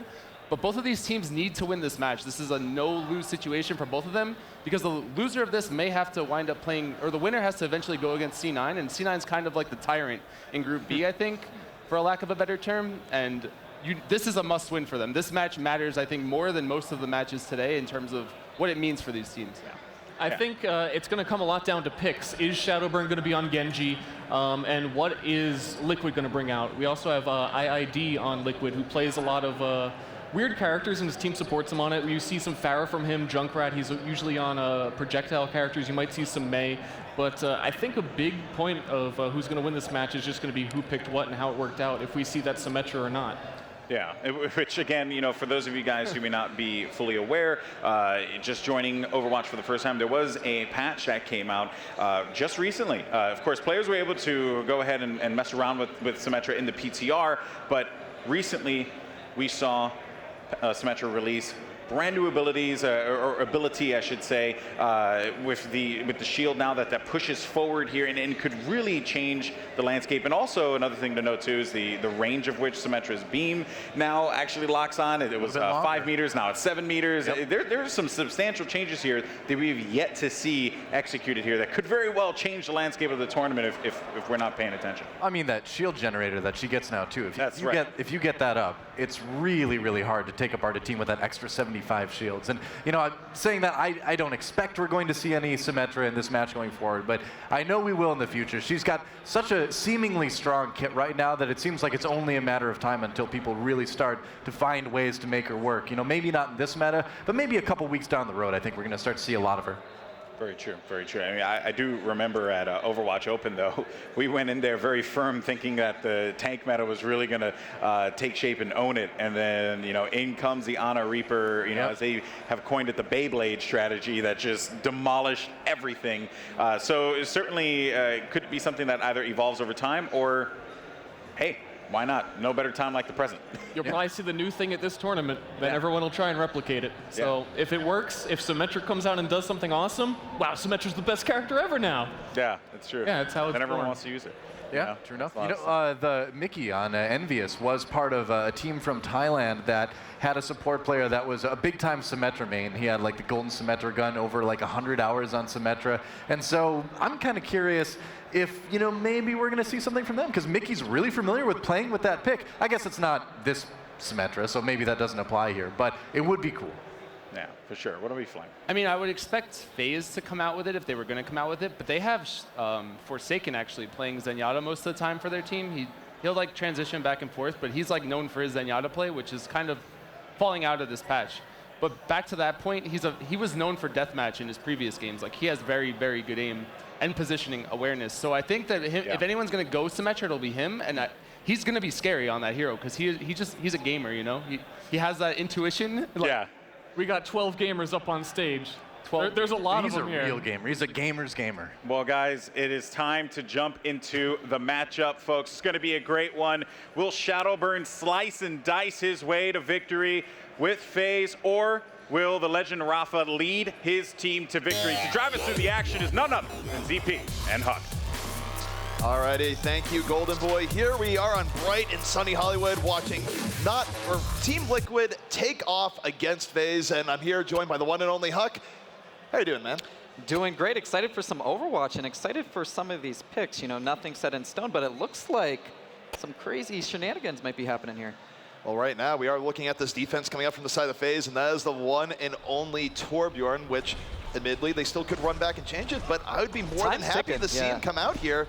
And this is a little bit different than what we saw in the last series, where both teams were very willing to run the 4-tank meta. But here, a little bit of a change-up coming in from FaZe. Yeah, and a lot of flex options for FaZe. You see Zoms back on that DPS position. You're actually throwing Shadowburn on D.Va. And Too Easy on a tank as well. So Zoms traditionally, who's playing off tank, is actually going to go back to what he was originally playing in Overwatch with that Soldier. It looks like we're going to get a little spicy action, and Torb's actually going to be in on this game. Meanwhile, we take a look here at the side of Team Liquid. They are running with what we saw in the last series. It is a Reinhardt, D.Va, Roadhog front line supported by Azaria. Going to be very tanky, looking to break the opposing Reinhardt shield and just power their way through this defense. But we'll see how this works out right now as both teams dancing around looking for that good position. It's going to be Team Liquid coming in through the back alley. Yeah, and that Ana grenade just going to hold them off for a little bit longer. I don't think they quite spotted where that turret is, and they're going to run into it very soon here. It's going to be in a great position right behind them, actually. He's going to do a lot of damage to clear it out, but there's a ton of action and a great charge so far. Rafa going deep in. Rezar going to be punished immediately here. Both teams getting into it as FaZe right now, the stronger defense right out. They get the first 2 pickoffs, and now Team Liquid gonna have to fall back a bit. It's too easy with hook after hook, able to set the stage early on. So that's gonna be a good, quick defense here from the side of FaZe. And I gotta say, Huck, do you think that Team Liquid is even expecting to see this coming in? No, I honestly don't. I think so far every team is expecting the 4 tank. So this is interesting to see, and hopefully teams will continue to adapt as time goes on. I mean, both teams are about to have that nano boost going into this, so let's see how they use it. I expect both Reinhardts to get it, to be honest.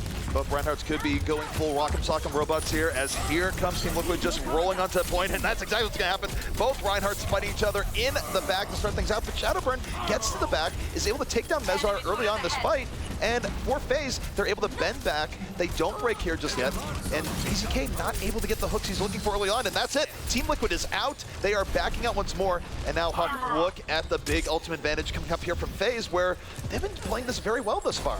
Yeah, honestly, I would like to see them burn the Too Easy ult first, and there's only 2 minutes left, so they could actually full hold here if they have that ult economy that we are looking for from these pro players.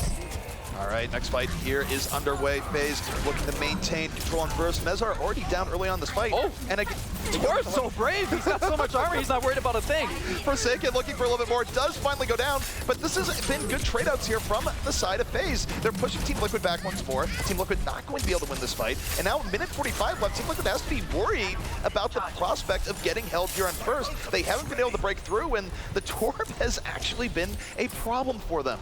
Yeah, for the first time, though, they will have that ult advantage. It's going to be 4 against... I mean, they traded ults there. It was 2 for 4, and now they're going to have an ult advantage for the next fight. It's going to be interesting if we see any swaps here. I mean, Winston traditionally being very strong on this map, but now with the 4 tank, it seems like most teams kind of want to stick, and actually, we might see a Tracer here. It looks like he's going to actually go back and switch again and say, you know what? We're gonna stay to what the meta is. We're feeling comfortable here. Let's just stick what we're used to. And it'd be interesting to see if FaZe actually going to hold the high ground. It looks like we're going to get that switch off of that Torb. Makes sense. And I don't know. I mean, traditionally, I feel like the 4 tanks have been winning, but Zoms on that Soldier. Soldier also getting a big buff. Zoms right now just playing to the rooftops right now, trying to stay out of sight. It's going to be Rafa deep diving onto him, but while that's going on, the self-destruct in the back, taking down 2. And again, Team Liquid going to find themselves in full retreat. A big problem here for Team Liquid, I feel like, Huck, has been, in most of these fights, they're not getting the first pick off. Yeah. They're always trying to fight 5v6 in the latter parts of the fight, and it's really not working out. Yeah, Too Easy's been doing a great job, to be honest, on that Roadhog. He's constantly getting hooks. If he's not getting the kills, he's putting in his team in the position. All right, well, Team Liquid moving in once more. They don't have a whole lot of resources to go through here, but maybe they can make a good jump rush. Great Mezar, though, with the early pin on the Factor Fiction, sets up Rafa to 65, and here comes FaZe. They're going to have to burn every ult in their chest right now to try and pull this back. Zombs attack visor onto ID, cleaning things up, and FaZe starting to get whittled down here. Will the self-destruct be a miracle? It will not. But they have done enough to at least poke down FaZe and push it back, so they're getting payload progress, even as they do lose players. Yeah, Too Easy showing up really big here. Zoms, you saw him with that nano boost. He was not afraid. He was in the face of all those big tanks, and they're going to actually fend them off again. FaZe actually coming out very strong here. I feel like they have a great match on their hands, and Liquid, they got to be a little worried here. Nothing that they seem to be doing here is working. I don't know if they are thinking about switching up that composition, maybe trying out that Tracer, but something has to change here. Well, the issue for Liquid right now is that they have to win 2 fights to take second right now, and that's going to take up about all the time they have left, so it is do or die for every fight for them here on out. Here comes ID. Graviton at the ready. Diving behind that shield, looking for it. Pulls in 3. We'll see if the flop is there, but it's a nice counter. Earthshare coming from Factor Fiction as FaZe withstands. Mezar, though, drops the hammer, moving in, and does get the kills that Team Liquid was looking for there. They will win this fight, Huck, but they still have to win 1 more to take second.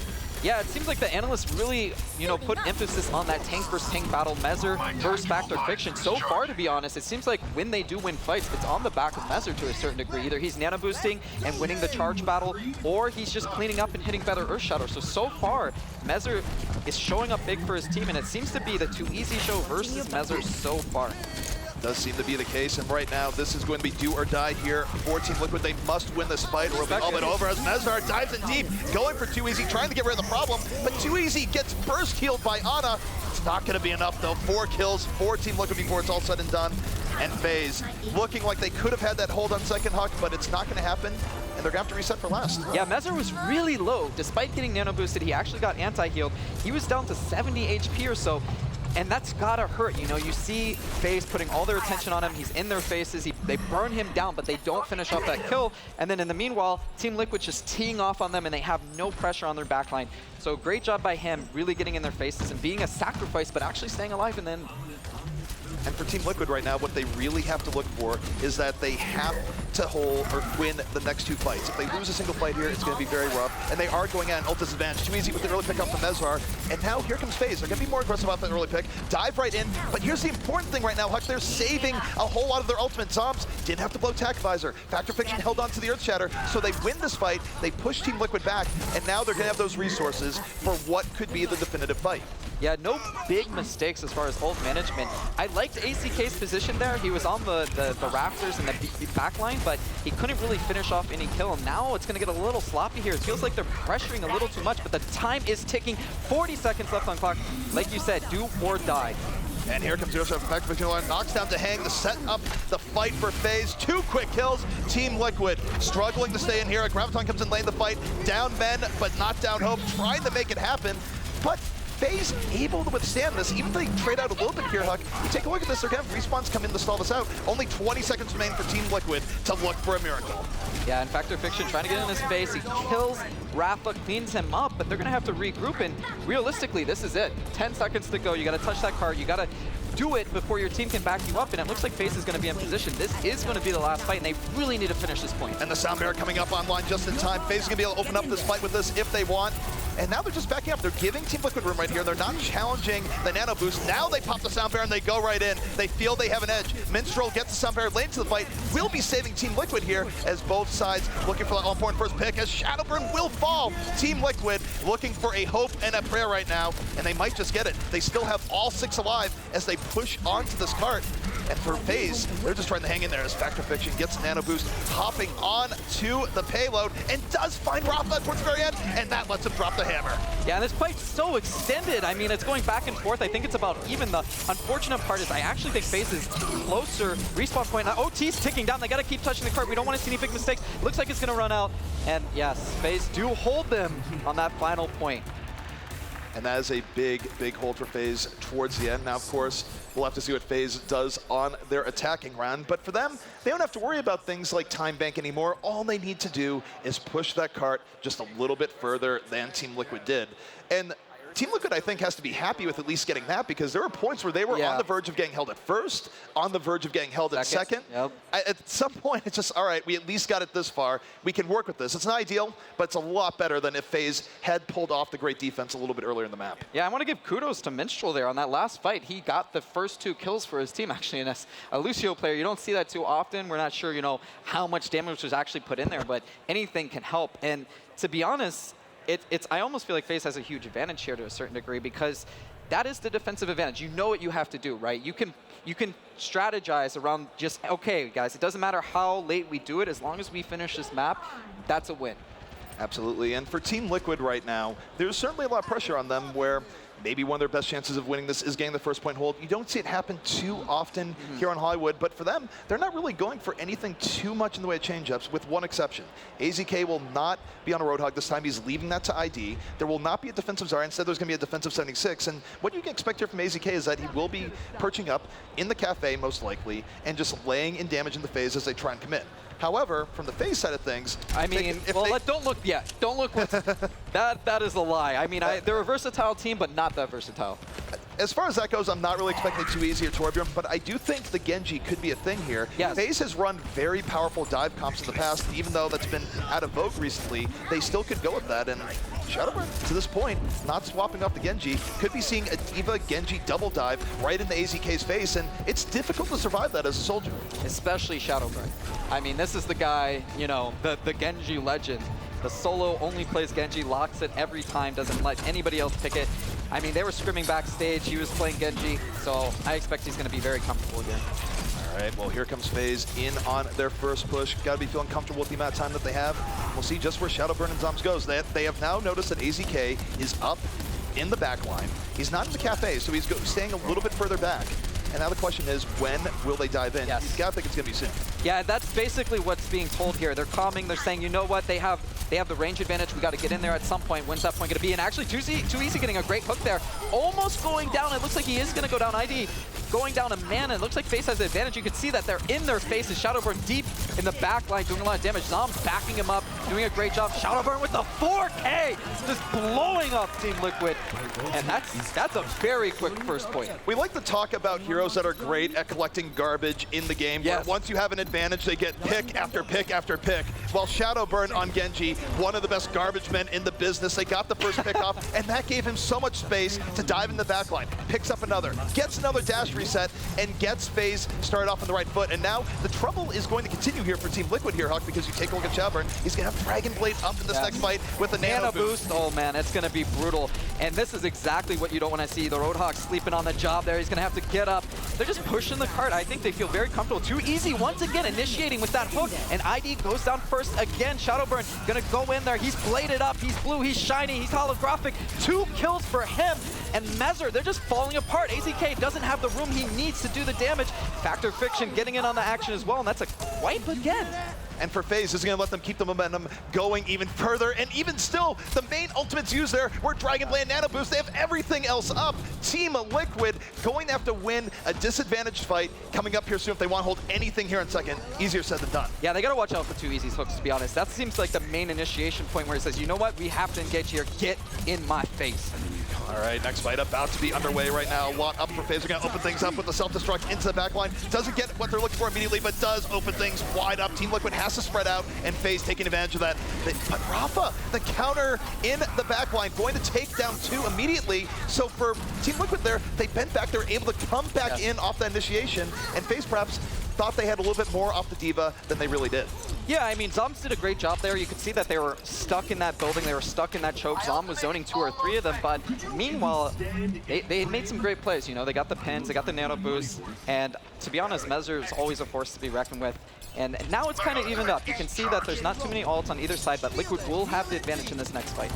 And the key there is going to be the sound barrier, where even if Shadowburn gets an early blade and goes to the back, he's going to have to deal with the beat that Minstrel is going to be dropping. So not the easiest task for Shadowburn. He certainly has won more disadvantaged fights in the past, but Liquid working with the Bivin edge. Great position too. Look at this. He's on the jailhouse. He has the Lucio supporting him just in case, and it looks like he's going to pop that aimbot. He's going to do a lot of damage, but Zom's doing a great job zoning, dematrixing, soaking in a lot of the damage. A raw nano or tactical visor like that can definitely not do well for your team. However, you take a look at Team Liquid, they are able to get back in. Shadowburn goes with the nano blade, gets absolutely nothing, trying to look for carnage in the pub. Not happening. Instead, it's Rafa ganks the back, taking down 2. It's a little bit of a bloody fight towards the very end as Factor Fiction picks up 2, but it's not going to be enough. And this is very much in Liquid's favor. Yeah, great job by them. I mean, it feels like they're positioning, their shot calling, knowing where they have to retreat. It's like a 1-2 punch. Half of them pull back, the other half push in, and they're getting on that back line of FaZe. And FaZe is having a lot of trouble coordinating what they're going to do after that initial engagement. They absolutely are. And again, take a look at Team Liquid's defense right now. They will have a nano boost and Earth Shatter at the rate for the next fight. FaZe pretty much bone dry, or they were up to a moment ago. Zombs and Factor Fiction coming up online, so it's going to be relatively minimal outwise, but here comes Zombs, opening up the self-destruct, looking for anything in the back. A little bit too telegraphed, though. Doesn't get anything, and a big counter Earth Shatter coming in from Mezzer. Knocks down 3 and sets up Team Liquid the roll right in. Yeah, I feel like that was kind of a waste too. I mean, traditionally, that's the 1-2 combo. You have the Earth Shatter, you can do the D Vault, you can pin the enemy Reinhardt. We didn't see that. I'm quite not sure what happened there with FaZe. He did use the Earth Shatter, but I don't think he got anything from it. And the problem for FaZe here is that they're using their ultimates in fights that they're not winning. They're trading out 2 ults for 2 ults, and they're not getting anything done. So it's not like they're building any sort of big reserve here where they can eventually go, all right, we know we're going to have an advantage. They're trying to win every fight, which tactically isn't necessarily the greatest, especially when they had such a big time advantage.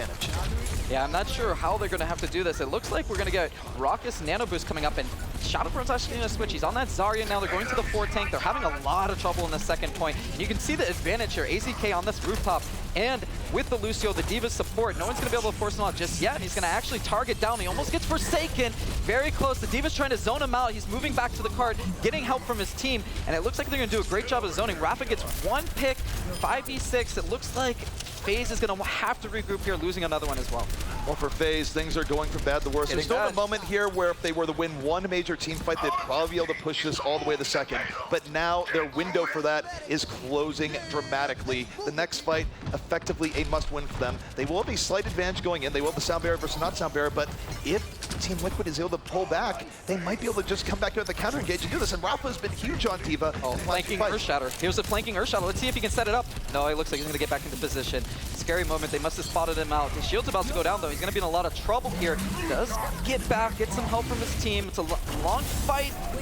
And now the Earth Shatter comes in from Mezar, knocks down 3, dives right in. They deal with FaZe's early initiation right now. Both teams still 6v6, so it is a bit of a slobber knocker down there. This is still a fight that FaZe must win. AZK going to the back line.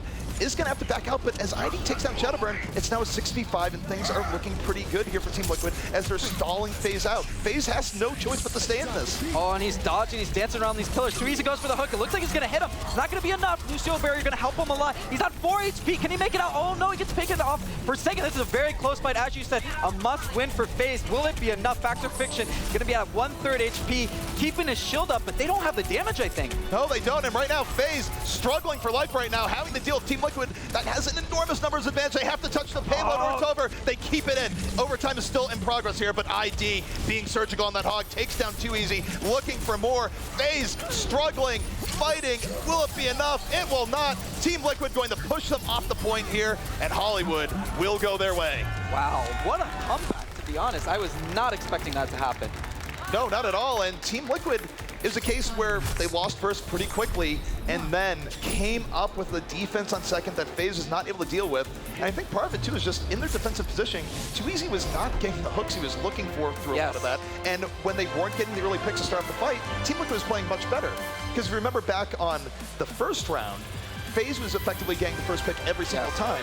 It was like Too easy. He either gets the hook, they win the fight, there's an initiation there, and if not, you basically have to force Shadowburn to go in to a soldier that's very easily defended with the D.Va, with the Lucio supporting. I want to say Team Liquid, coordination-wise, they did a great job. It seemed like they were in better position. I think FaZe is better mechanically. They're like the younger, more talented team, right? Where Team Liquid, they're older, they're more experienced, and it seems like they just were cool, calm, and collective. Well, the interesting thing is that Team Liquid hasn't come out incredibly strong this meta, but historically, Team Liquid's advantage has been that they've had very good tank play, very good shot calling for initiation, and really ever since Rafa joined the team, that was sort of the piece they were missing. That was the leadership role, I think. You know, like Rafa really stepped up. There are a lot of people that, I even personally thought like, hey, I'm not sure how well he'll fit with this team, but he's done a great job. He's really stepped up, and he kind of brought that team together. And like you said, tank versus tank, Factor Fiction versus Mezar. I feel like Mezar did a lot better job, to be honest. I feel like he was all over the place. Mezar has probably been one of the more consistently underrated tanks in the game.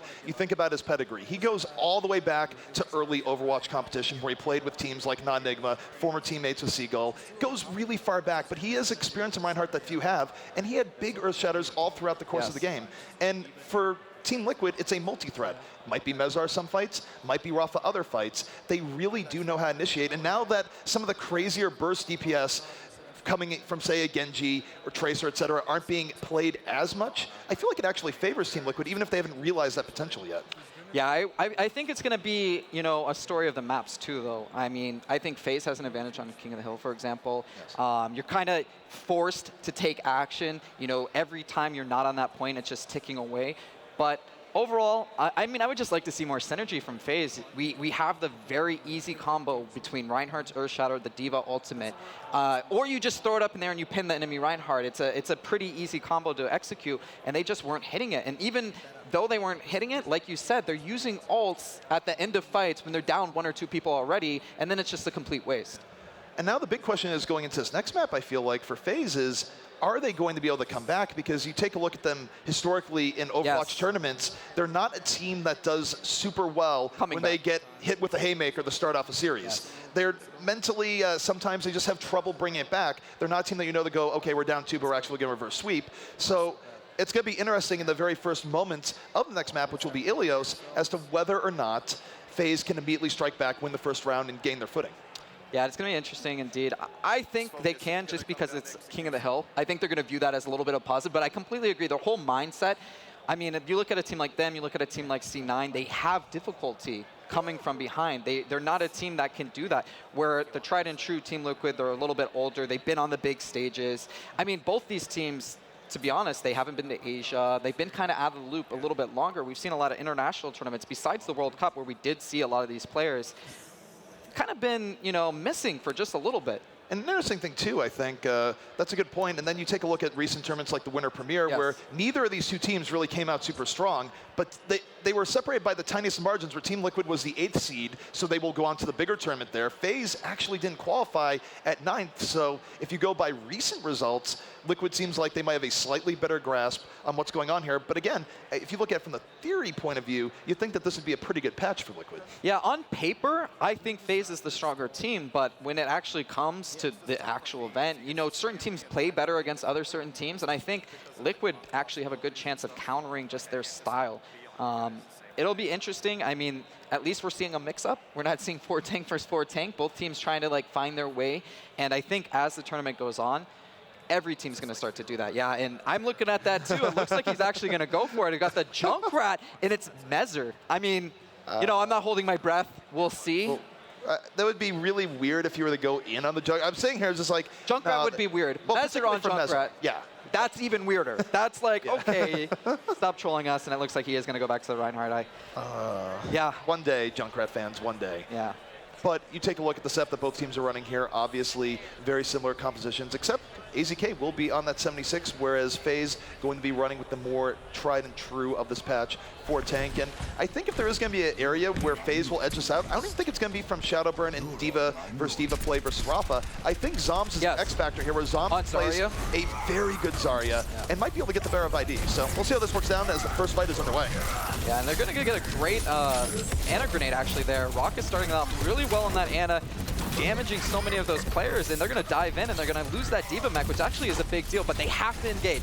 Because they have that soldier, you see him just shooting at them across the map. A great hook, once again, too easy, setting him off straight. He's going to get that Mezzer deep into the line, but they can't finish him off. A little bit of lack of focus, I think. Well, the thing is for FaZe here, even though they did break the mech early on, they're really conceding a lot of control on the point, and Team Liquid fighting it off pretty aggressively here. AZK in the back line does have to deal with Shadowburn in his face, has to back out. Now what's going on? Mezzer goes down, so now the bleeding can begin here. FaZe picking up the first 2 kills. Team Liquid, they know when they're done and dusted. They are going to be backing up and seeing this first point. Very methodical, though, by both teams. There wasn't really picked there for quite a while. Yeah, the young kid, Zombs, you saw him on that energy. He talked about that, Zarya. He was 90% for most of that fight. I mean, he's doing a great job. And Shadowburn actually going to be on the little baby D.Va shooting.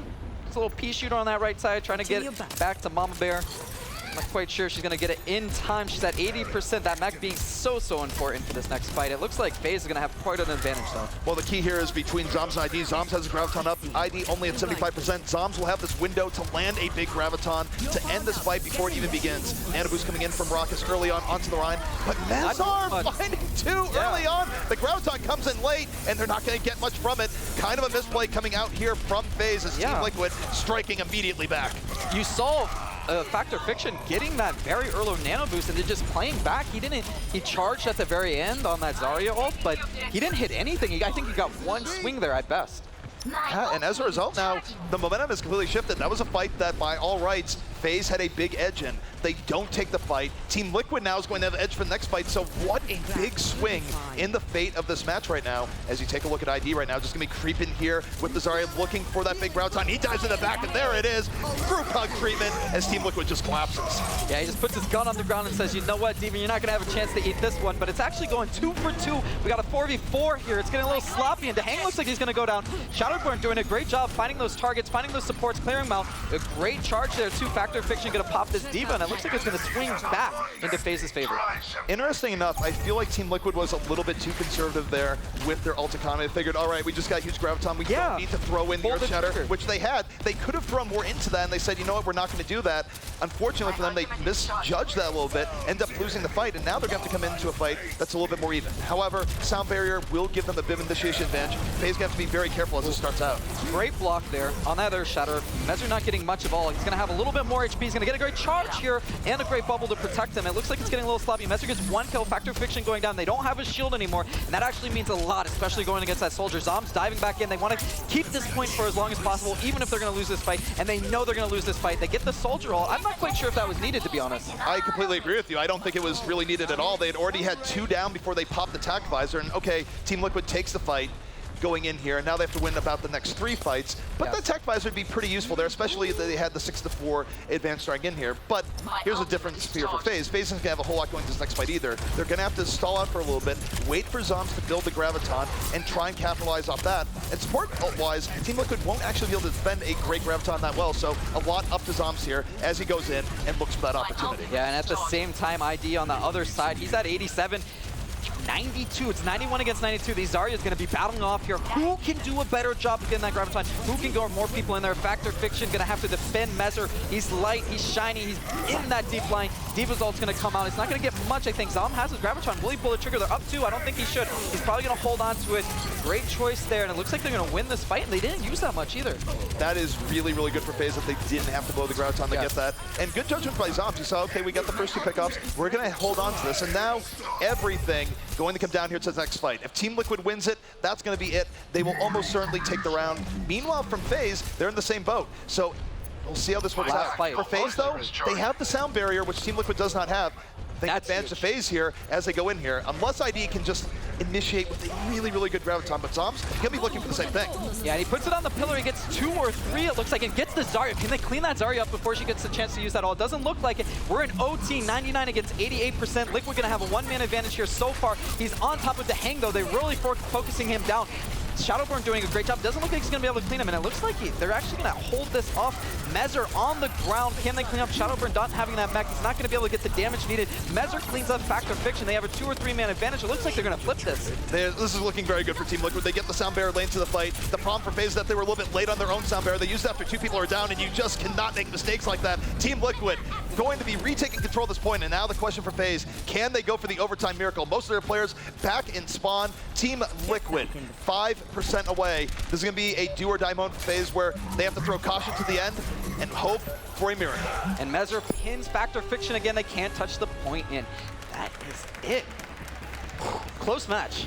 Extremely close. I just want to give kudos to ID at the end there. He actually died. We saw him die. He used the Graviton. Very important that he got that off before he died, but then he also was intelligent enough to switch to Tracer, come back and help his team as soon as possible. Absolutely, and the key thing there for ID too is that he had to have a quick trigger on that Graviton, and because he had that quick Graviton, they were able to get the 2 pickoffs before the sound barrier hit, and that gave them the key edge in that fight. If ID was perhaps looking for something a little bit more greedy, maybe he ends up throwing it out after the sound barrier is already out, or maybe Lucio is just looking for it a little bit more intently, fight probably doesn't go anywhere near as well. So for Team Liquid, they were able to take a fight where they were starting out at kind of a rough edge, and it really did come down to ID finding that moment with a great initiation.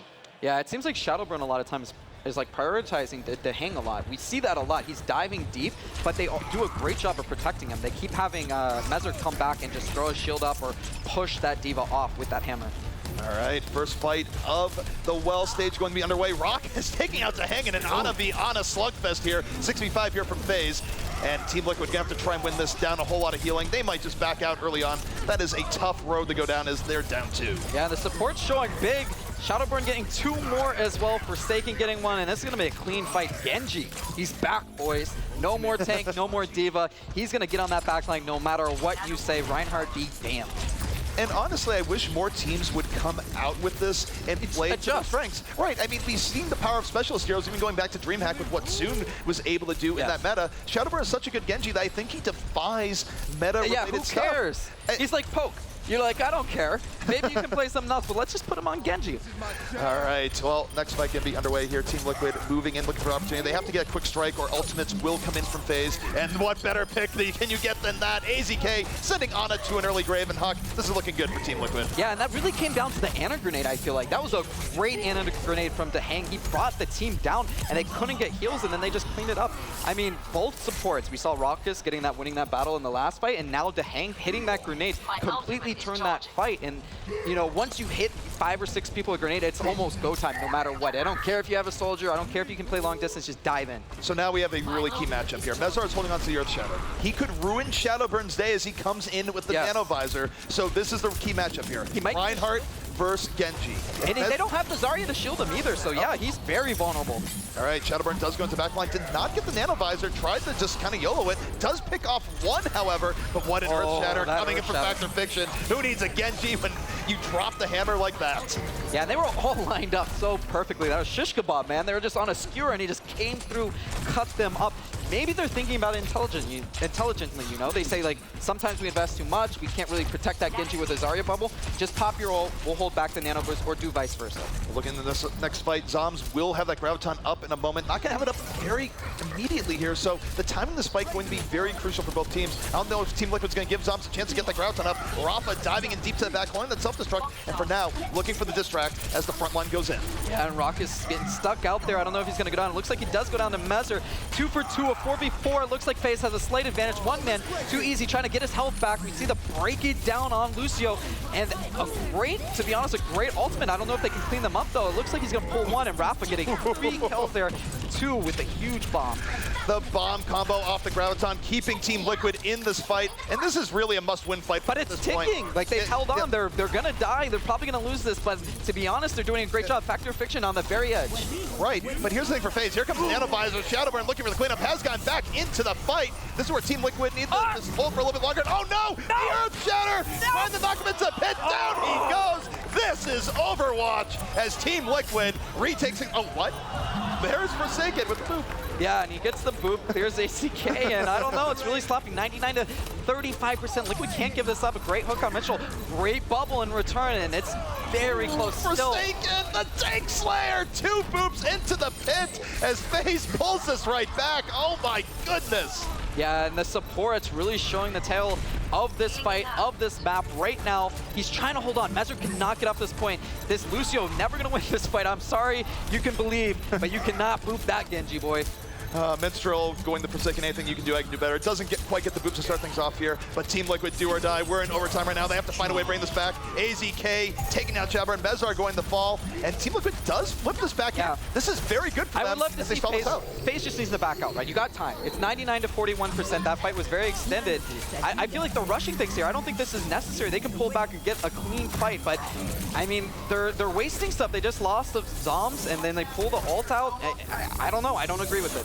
For FaZe, they could play this a little bit more cerebrally than they are right now. They can just know the position that they're in, as you're alluding to here, but they will sound better for the next fight. Minstrel going to have one as well, so both teams might be dropping the beat.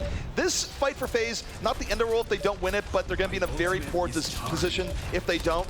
We'll see if Team Liquid can win this very crucial fight as Rafa opens things up with a bang. Yeah, it looks like Shadowburn's getting closer and closer to that ult. He's going to get on AZK, he's going to battle him 1v1, 2v1. That Diva turns on him, he's going to run. Soak up a little bit more HP. Reinhardt also getting a health pack. Them looking for heals, and it looks like another death.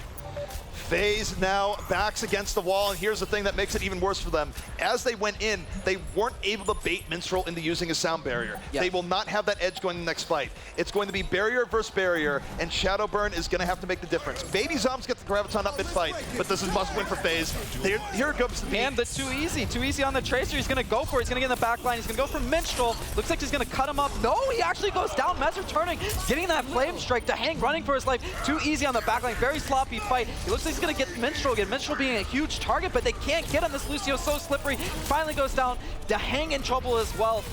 I don't know. This is so close. CP, it's 99 versus 99. Can they do it? FaZe get 3 kills. Looks like they're going to push them back. They're very aggressive now. They're saying, you know what, ID, you ain't touching nothing. Get off it.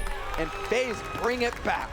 FaZe able to get back on the very final fight, but Team Liquid, as it was a great comeback from them on that round, almost bringing back after what was a pretty rough start. And interesting back and forth by both teams. Yes. Both teams having some great moments, both teams having some not so great moments in terms of ult usage, but very close nonetheless. And I gotta say, just in terms of turning a key fight around in the middle, Forsaken with taking out 2 boops, that take out 2 otherwise pretty beefy tanks, very, very important there. And hey, that's why they call it the well. I mean, I want to give credit where it's due in the supports on both sides. Both Ana's also getting a lot of kills, getting a lot of great grenades. I mean, Shadowburn, of course, you expect him to do well, right? But you do not expect to see 2 boops on Ilios. That's some pub star stuff happen.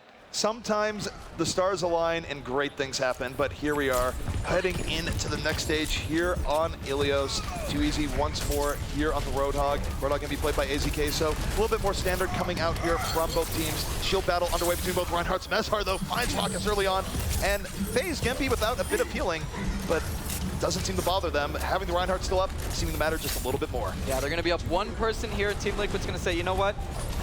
Maybe we should just give this up. We don't want to tango just yet. We're not going to give you an advantage more than you need. No ultimates up just yet. You generally seek the Anas to get that nano boost first of all, but you can actually see that Mezhar is quite high up there. Too Easy as well. They're all about 60, 65% so far, and it's going to be very important for this next fight. Whoa, that Reinhardt coming for Too Easy. Too Easy going low. It's going to heal up quite a bit, and Mezhar being extremely aggressive. Mezhar being very aggressive, but does take Too Easy out of the fight for a while. Does leave AZK with room to work. Rockus is down. There's going to be a healing advantage here from Team Liquid as FaZe tries to pull this back. 5v5 right now, but without Ana's healing, things go from bad to worse as Too Easy tries to bring it back. Does find Roadhog right off the edge. But it did not work. Oh my goodness. And he's actually going to get 2 or 3. Rafa ends up dying there too, and it looks like FaZe with some very stellar star power. I mean, those were big plays from them.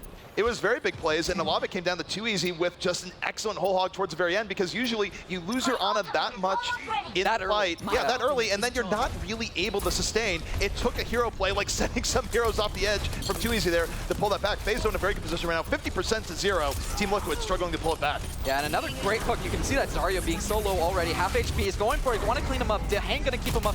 Meanwhile, Shadowburn getting 2 big kills, and Team Liquid's already down. They're down 3 now. And not only that, FaZe, they're not really using that many ults. No, FaZe is able to just withstand there. They get the first few early pickoffs. They can hold off for the rest. And now Team Liquid stuck in a very unenviable position. Next fight, effectively a must-win for them. They will have 3 ults, but they're going to be heading into the shredder of Graviton, Nano, Boost, and Sound Barrier. They won't have a Sound Barrier of their own to start this fight, so there's going to be a window here for FaZe to really put it in their favor. But the early pickup of Zombs will stop that early Graviton. Yeah, it looks like he's going to hold on to a little bit longer. He's not in position. Team Liquid, knowing that they have it up, is spreading quite a bit. ID is going to be out of position. You might have to dodge that Graviton, but at the same time, you're forcing yourself very thin, having to spread out so far, making it very hard for your supports to heal you up. He's going to pull it now. I don't think it's really necessary, but hey, they say, you know what? 97%. We could burn everything at this point. That was only 2 or 3 fights, and it was just over. Team Liquid just wasn't able to get anything going there, and they never had a fight where they had a clear ult advantage. Really, the fight they should have taken was the fight where they got the early pick on the Ana. They were winning the tank war, and then what happens? You see Too Easy just throw people off into the ocean. And again, that's sort of the heart of Too Easy. Some rounds he will win for you and have a huge game. Some games he's a little bit more invisible, but definitely a good round for Too Easy. Hey, showing up today, that's all that matters, right? So far, so good. I mean, this was the map that Liquid did win, so they have a good shot here. I'm really curious what FaZe are saying. I mean, the big X factor here, the only difference is AZK on that Soldier. He kind of provides that distance, that range, and he forces FaZe to come through that pit, and that's not somewhere you want to be. You're fighting up high ground with the Soldier just constantly shelling down on you. Right, and the interesting thing to me too is that Shadowburn is going back onto D.Va here, where he does not see merit in Genji. Yeah, right. He doesn't see merit in the Genji here on the Ruin stage, and it's a little bit interesting. I think the Genji could work out very well, but either way, this is what we have. Both teams getting into it early on, and Team Liquid taking a more aggressive position onto the point, but they're going to lose the D.Va mech early on. This is a big opportunity here for FaZe. Yeah, and they're going to actually lose that baby D.Va as well. 6v5, they're going down. Mezhar's back to full HP. He's going to get the charge. Great bubble on both sides, keeping those tanks up, and a grenade going to follow him down too, but it looks like Mezhar's going to be the first one to go down. Too Easy's 500 HP. He's not scared. He's not worried, and they're going to clean this up. 6v4. I feel like Liquid have to get out here. There's no point to keep fighting here and giving them ult charge. Well, not only giving them ult charge, but just a trap in general where you're ideally FaZe would have gotten the point there in a moment, and if they could just keep Team Liquid there fighting, acting as if Team Liquid could take it back, that's all the more merrier because it removes the chance of Team Liquid actually getting a good push. Now, Team Liquid is going to regroup. They will have a chance for a fight here before ultimates really come into play. They can get an early pickoff here from AZK or Mezar. It would mean the difference, but that window very quickly closing. Look how aggressive they are. They take the engagement and then they fall back to the point. You say they let them come in. They got the nano boost on both sides. D.Va getting one, Reinhardt getting the other. Great charge by Mezar. Earthshatter coming out, hitting a few on both sides. They're laying on the ground. Looks like Liquid's going to have the advantage here. They're up 3-1. They're going to be able to take this fight. And honestly, FaZe kind of bringing it back. They're only down one person now just by Shadowburn picking people off on that D.Va, getting the bubble. Zombs is still up. He's fully charged. They got to take him out. 22 HP. Mezar, 2 more kills. He's racking up kills. Mezar has been scarily consistent in this matchup here thus far. Big reason as to why Team Liquid was able to retake the point there. Now for Team Liquid, don't be deceived right now. You look at the power that's coming up. They will have Sound Barrier up in the next fight. Nano Boost going to be up very quick in that fight as well. But on the other side, FaZe, they're going to have to open up immediately here. Of course, they don't know what we know, but if they were the Sound Baron going right now, they would have that short window to really take advantage. Team Liquid has to be careful. They have to let FaZe come in a little bit, then counter-engage. And look how spread out Liquid is. You see how they're playing very far out, knowing that Zom has that ultimate. He's going to pop, try to push Rafa off again. They're going to get a pretty good ult, 2 or 3 people. They're going to get ID. That's a big advantage so far. Zarya going down.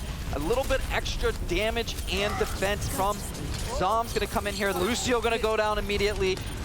They use the Lucio ult too. I feel like FaZe won this fight big time, not only in this battle, but ult management as well. They're going to have a big advantage going into the next fight perhaps as well. Well, absolutely. I mean, that's a case where if Minstrel had held onto that Sound Barrier for a little bit longer and said, okay, we're actually not going to run in this fight, they would be able to come back and immediately swing this back in their favor. Now, next fight, going to be much more even. Of course, with how Mezar has been playing, getting good Earth Shatters all series long, that is a bigger threat than you might otherwise think for a Reinhardt in this situation.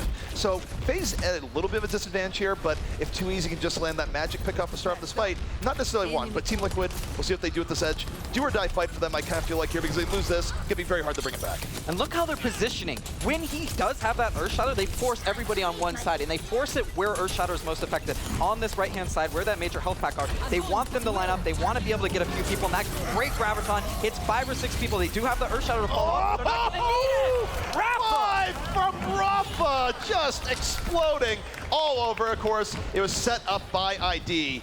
Team Liquid cashing in the ultimates for Cap on this. They're going to have to win 2 more fights. FaZe, of course, getting high up on their own ult charge. We'll see what happens here, but Team Liquid desperately needed that. Yeah, they desperately, and they still have that Mezar ult. They didn't spend too much. It's going to be 2 for 1 here. Zom's coming up on his as well. It's curious, they get, what, 3 or 4, 5 almost? Mezar with a great ult. I really wonder, was that a flank? I think it was from the side. I think it was from the side, and it sets up Rafa to pick up 2 in the back. Rafa just rolling around right now, shooting that D.Va primary to whoever he wants, and even gets the Bunny Blaster kill D.Va to end things out here. So FaZe going to be down to their final attack, but here's the problem here. They are not going to be able to wait for everyone to respawn. No, they're just going to have to roll in, and Zom's going to have to hope for the miracle from downtown. 97, 98, 99, they got a touch. It looks like Too Easy factor fixing the dive, and they're going to go down quickly, though. They're quite out of position. Zom's going to throw his ult out there. He only gets ID. That's not what you're looking for. Looks like the Reinhardt's going to fall on it, too.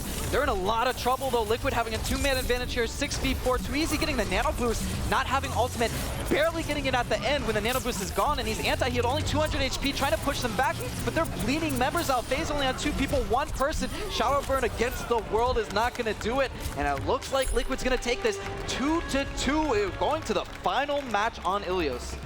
This is why you watch Overwatch. Matches like this where both teams are taking charge to the limit. It's not just that it's 2-2. It's that for every round in the series, except for one, it has been very back and forth between the 2 teams. Now, Genji, I want to see Genji. I would love to see Genji, but here's the problem here, is that this is the round, if I'm not mistaken, where FaZe came in very, very strong. Team Liquid struggled to do anything. So it's a little bit of good RNG here coming out from FaZe. The Overwatch gods are smiling on them, but for Team Liquid, maybe they'll just have a better start this time. I mean, we're in Vegas. FaZe are feeling lucky, you know? They got the home ground territory, too. This is a G Fuel tournament versus the Monster Boys.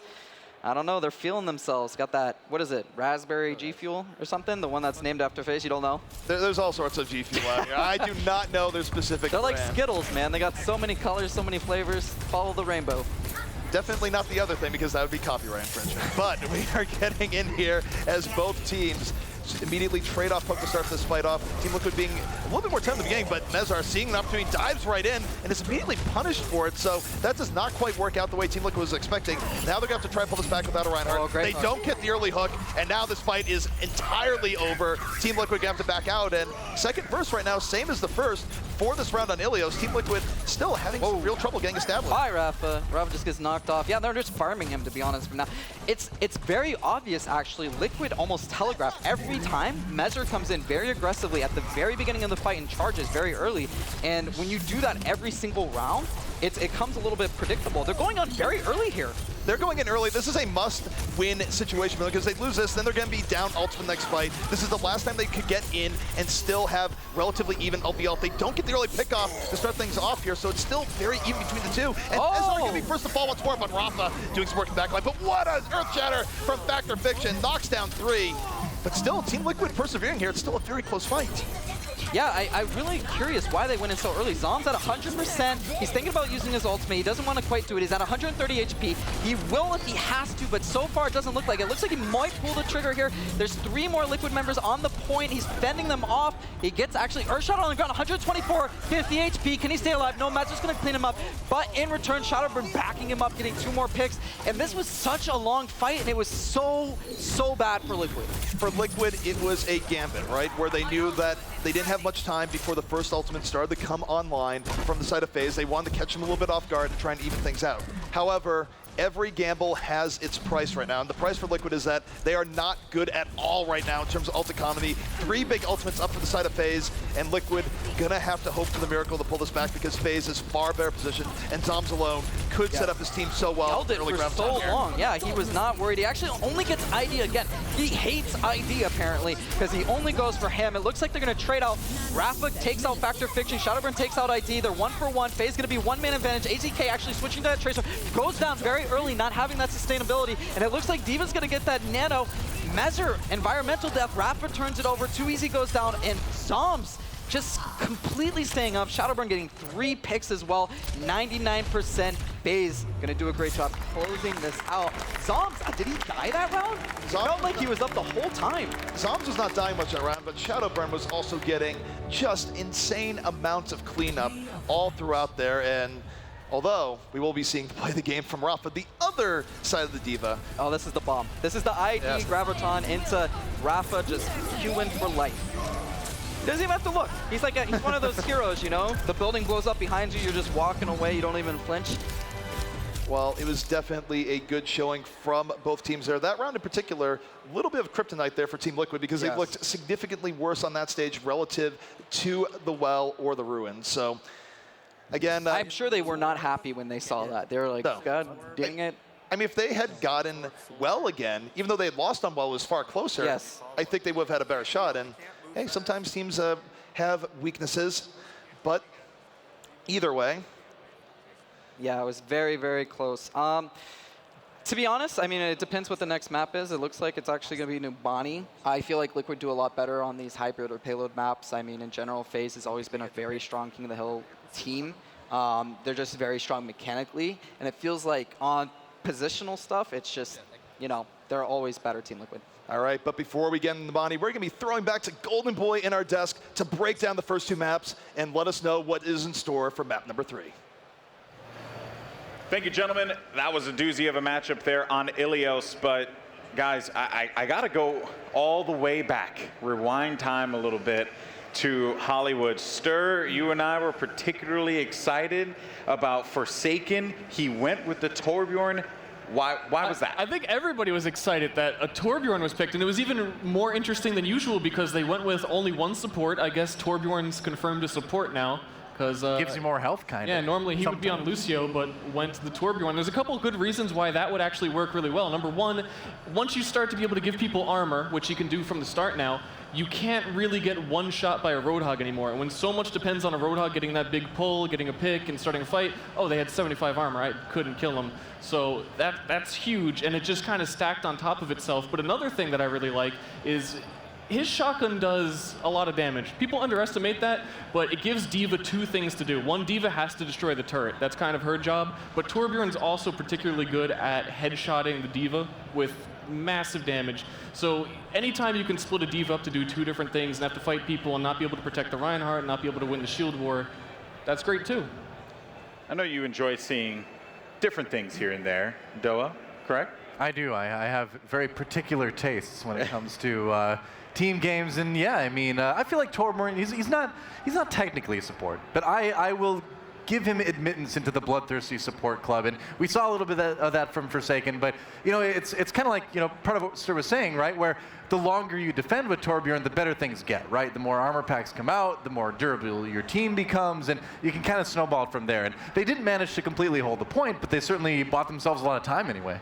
Very true. Flame, what are your thoughts on that one? I mean, I think the point also lends itself to that kind of strategy where you have to come through the archway to come into the first point of Hollywood. So being able to get that extra spam from the turret and your left click is actually a lot of damage to deal with. It definitely caught them off guard. It worked out for them. I like the idea, though. Like, you just get the turret up. D.Va has a lot of trouble actually getting through the armor because she does very small amounts of damage, a lot of them. And that's kind of when armor's at its strongest. So it's a good pick. I like the idea, and I think that we'll see more of that or crazier ideas as the tournament goes on. Yeah, of course. I hope so. And before we close out, though, Stir, I do want to end this with you because you and I were having this conversation quite a bit. Easy to note that when Shadowburn is using Genji, the game changes drastically. He was able to pick up a 4K on Hollywood. He was actually doing a lot of work as well on Well. So Shadowburn, Genji, there's a clear connection here, folks. They do very well when he's that hero. Even when Liquid was using 3 tanks, and most people would say in your ranked games, you're gonna play Genji against that, and he still gets in there, he cleans up the kills. I know it's towards the end of a fight, and you'd say, oh, they're all weak anyway, but he's distracting the D.Va again, making her do 2 different things, flying off, not protecting the Reinhardt, not a part of that. And I was screaming to myself at a certain point because the first time a Genji Dragon Blade didn't go well, he switched to Zarya. It went perfectly twice, it failed once, and it was kind of a bad ult to begin with, and immediately went to Zarya, and the Zarya, I think in 2 to 3 minutes, didn't even build ult once, when he probably could have had 2 Dragon Blades in that time. Of course, we'll talk more about this in just a little bit, but folks, coming up next, it's going to be Game 3 on Numbani. Who comes out on top? Will it be Team Liquid or FaZe Clan? Stick right here. We'll see you on the other side. Whoa, this is awful. Try it. Oh, no, that looks gross. What is that? You gotta try it. It's terrible. No, thank you. I have a very sensitive palate. If you taste something bad, you want someone else to try it. It's what you do. If you want to save 15% or more on car insurance, you switch to Geico. It's what you do. Dog, dog, dog, dog, dog.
Welcome back, everyone, to the Overwatch Invitational, live here at MLG Vegas. That's right, folks, Las Vegas, Nevada. This has certainly been a fun time indeed, although I'm going to say food, a little expensive. You know. It's tasty. It's good. It's good. But, you know, sometimes, and ZP, he loves his $50 all-you-can-eat buffets. I'm just, you know, I'm not feeling it, Zeke. I'm sorry, buddy. But, you know, in any case, so it's been a fun time so far. We've had some great matches here, and now we're getting ready for Numbani. And one thing I do want to note here is that FaZe is rather confident on this map. You know, I said it while we were watching the game. If FaZe were to win Ilios, I think that they would take this series 2-1. That's my pick. That's what I'm going for. Anyone wanna go against me here? I could go against you a little bit here. I mean, I could see Liquid going with, I mean, something, they could come out with an interesting defense here. There's a lot you can do on Numbani. I would really like to see ID, maybe even try Junkrat or Pharah defending the first point, even attacking. I think they're great on both points. It just depends on how under control you're able to keep the enemy D.Va so they don't get too far forward. Make sure you hook them. But you can really stop them in those choke points depending which way they go. You know, I think what we saw a lot of on the first two maps is that both of these teams like to scrap. They like to get in there and brawl. And right now, it seems like if FaZe plays the heroes they're good on, you know, if Shadowburn picks up that Genji, it seems like they're the team that right now anyway looks a little bit better at doing that. So if we see more of the same on the third map, I'd expect FaZe to win. But these matches have been pretty close. So I think it's pretty hard to call. Yeah. Flame? I think if we were going to see any unorthodox picks, it would be from FaZe right now on defense. They have Shadowburn, one of the better Maze. They have Zoms, obviously good on 76. And they can definitely pull out that. They could even pull out the Torbjorn or the Symmetra if they wanted for Forsaken. Like, I think this is one of the stronger Symmetra maps just in general due to the fact that there's only really 2 or 3 narrow choke points you want to come through. So going into that, I would say that they have the edge in just the hero flexibility, and especially for the streets and third point, I think the openness of the map really lends itself to that really good Genji play. Back to what Stir was saying about Hollywood, where he took a bad ult. I mean, it was not optimal, right? He wound up just taking it inside the house, and he didn't have any open area for him to get anything done. So, yeah, well, of course, guys, let's go ahead and jump straight into the action now with your caster ZP and Hut. Thank you, Golden Boy. Here we are in the Numbani, map number 3 here between Team Liquid and FaZe. One of these teams going to stay in the upper bracket. One team going to go to the lower. And we'll see how this works out as the offense for FaZe already on the way, already looking to challenge this room with brute force. Yeah, and it's actually interesting. Zombs being on that soldier once again. Like, Shadowburn, back to the D.Va, Zombs, back to the soldier. They're just going to pile in here, try to push them off the point. Shield against shield, very tense times here for both tanks. Factor Fiction going to throw the Fire Strike, a little risky move. That Anti-Grenade actually going to do a great job. As soon as he dropped that shield, the hang was ready, throws it in, and ID getting that first pick. Zombs going down already. Factor Fiction dying 2 for 2 here almost. Actually, Liquid having the advantage. Liquid doing pretty well in that first fight. They were able to break the shield early on, set them up for that quick hook, and from there it was all but over. Now they have to wait for respawns come in, and FaZe, I expect them to be pretty quick on their attempts as they continue to get in on this point. I don't think there's going to be a whole lot of subterfuge going in here. Really, you want to break the other Reinhardt shield and go from there, and it's a little bit of a throwback to a few weeks ago where we saw more 76 as opposed to 4 tanks, so we'll see if Soldier is going to work out. Yeah, Soldier being all the hype this patch, getting that nice buff, coming back into the meta, and then the big boys, 4 tanks coming in. But so far, both sides favoring that Soldier, seeing what it's going to do. You can see Minstrel hopping in the back, actually ID getting Zombs, people flying all over the place, CP. That was a great hook early on from ID, setting the stage. They're going to be down that Soldier DPS, and ID is not sated. Gets another hook early on, puts Reinhardt in an awful position as he is literally swarmed down by the entirety of the Team Liquid squad. Now, AZK used Tac Visor a little bit later on the fight. I don't think that was really particularly needed, but oh no, the overtime. Yeah, AZK actually getting out. That's very surprising. That's mostly just because of Rafa doing a great job protecting him. That was a for sure kill. That's a case where really lucky to get out with his life. But FaZe, Gimme coming in here once more. They do have a nano boost, but so does Team Liquid. So right now, both teams relatively even out-wise. Team Liquid's doing a great job of holding this back. FaZe loses this next fight here, Huck. They're going to be in a very rough position time-wise. Yeah, it's only 2 minutes left on this first point. They have to cap it to be able to push down that payload. They're going to get in their face, though. Nano boost coming off. It looks like they're going to pass each other, and they're going to get in the backline. You can see Mezra on the point chasing that D.Va, but he's not in position. D.Va just flies away, and at the same time, Factor Fiction not getting getting much either. Forsaken cleaning up Rafa. They have a one-man advantage so far, and they got that Diva. Looks like he's going to fly high into the sky, drop down, not getting much. It's tank against tank. This fight is so long. It's going to be long, and both teams are about to drop the beat. Minstrel in first, Forsaken going to be in second in all likelihood. Too Easy, though, dies before the Sound Barrier comes in, and this will give Team Liquid the chance to come back into this fight. Looking for an extra pickoff, but AZK dives too deep, runs into Factor Fiction. Still very close between both teams. Respawns coming in from FaZe and Team Liquid alike. And who knows this is going to end as Rafa looking to set FaZe up with the bomb. Yeah, Forsaken being behind enemy lines almost. It looks like Liquid's actually going to pull this one out once again, and you got to look at the clock. 1 minute left. Even though Factor Fiction hit that long downtown fire strike to clean up AZK, it just wasn't enough for the team. All right, well, for FaZe right now, they will have the Graviton to set up this fight, but this is one of the harder areas to land a good Graviton. It's very easy for a team to be spread out and easy to sort of mitigate the damage coming in from that. So a lot is going to be on Zombs to find this, but easier said than done on this map. There it is. Graviton comes in, pulls in 3 early on. Is the fall through going to be there? Diva explosion coming in from Rafa to defend it. 2 down, and FaZe back against the wall. Yeah, they're in a lot of trouble. Looks like Too Easy might get his ult again, but to be honest, is it enough? He actually says, you know what? We're gonna reset here, boys. We got one more chance. I don't know. They're struggling here. It doesn't look like either side's gonna have too many ults. Too Easy, as we said, he's at 99%. He's gonna be the only one, but Roadhog not really being an extremely effective ult. Well, again, for Too Easy, it's feast or famine, and unfortunately, in this round so far, it's been far more famine, but here we go. Final fight potentially on the way. FaZe looking to get this payload moving. Team Liquid just has them surrounded on all ends from the high ground. FaZe not able to really cut through early on. AZK, though, under pressure from Diva, will get taken out by Shadowburn, and that opens the way. 4-4 right now on the point. You could see Too Easy just shelling into the back of all of Team Liquid. Great Earth Shatter. It looks like they're going to finally clean this up. He does pop that Lucio ult, and it's not going to be enough. Minstrel actually finishing off Too Easy, trying to do everything for his team. That little Lucio just running around, but it looks like it's not going to be enough. Factor Fiction about to die as well. It's 2v1 on the point, but you can't do much as Diva. Diva just doesn't have the playability to make those huge needed plays, and they're going to clean it up, say, you know what, let's secure it. Tracer coming in, trying to buy time, 4 people on the point, Liquid trying to get there. Well, Liquid right now is coming back in. They don't want to give this up for that fight. This is potentially a losing proposition, but they're hoping for the miracle. They do have ID in the Tracer. He goes down as Shadowburn goes for the ult in the back, taking down AZK, and now take a look here between both teams. FaZe mopping up the remainders of Liquid as they try and get in here on the point. And Liquid almost certainly going to have to give this up. Yeah, very close though. I think FaZe were sweating a little bit when Liquid started to hold their ground. That Reinhardt came up, provided the shield. But all in all, everybody relax. Second stream phase, usually on the attacker side's advantage, right? This is a very long spawn point for the defense. If they do lose one fight, generally speaking, they're going to have a tough time coming back and defending again.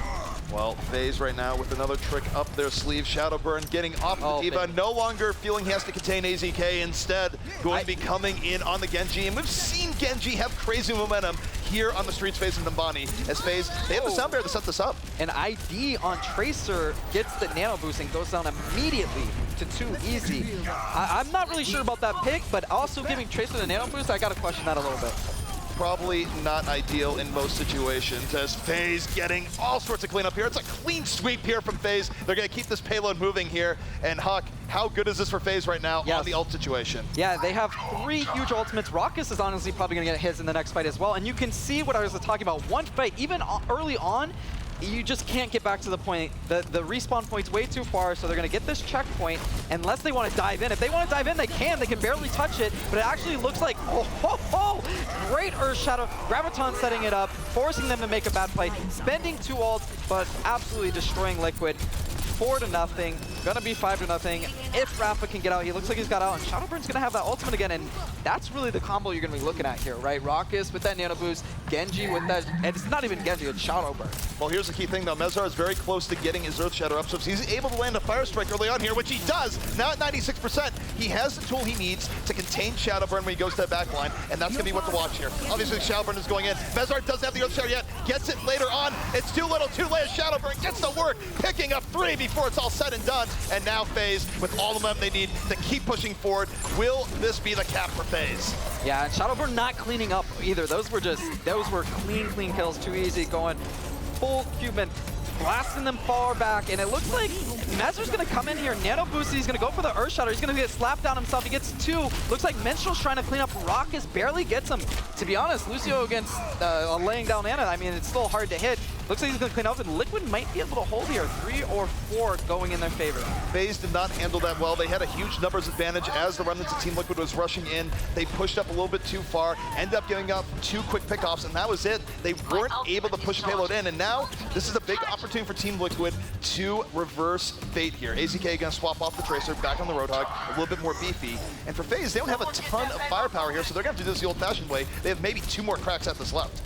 Yeah, and that might actually add a little bit. I don't know how comfortable ID is on May. I know he's not definitely one of the big star players like we see Seagull or some other players, but this is high tension. 1 fight and it is over for Liquid. FaZe are going to have a lot of time. 1 minute, this 1 or 2 fights.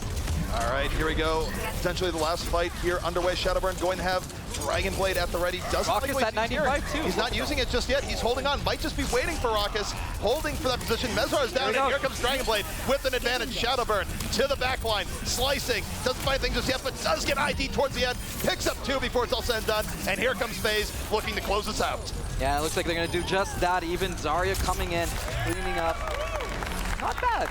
Not bad. All in all, considering the first point, how hard of a time they had, I want to say that's about as good as what you would expect.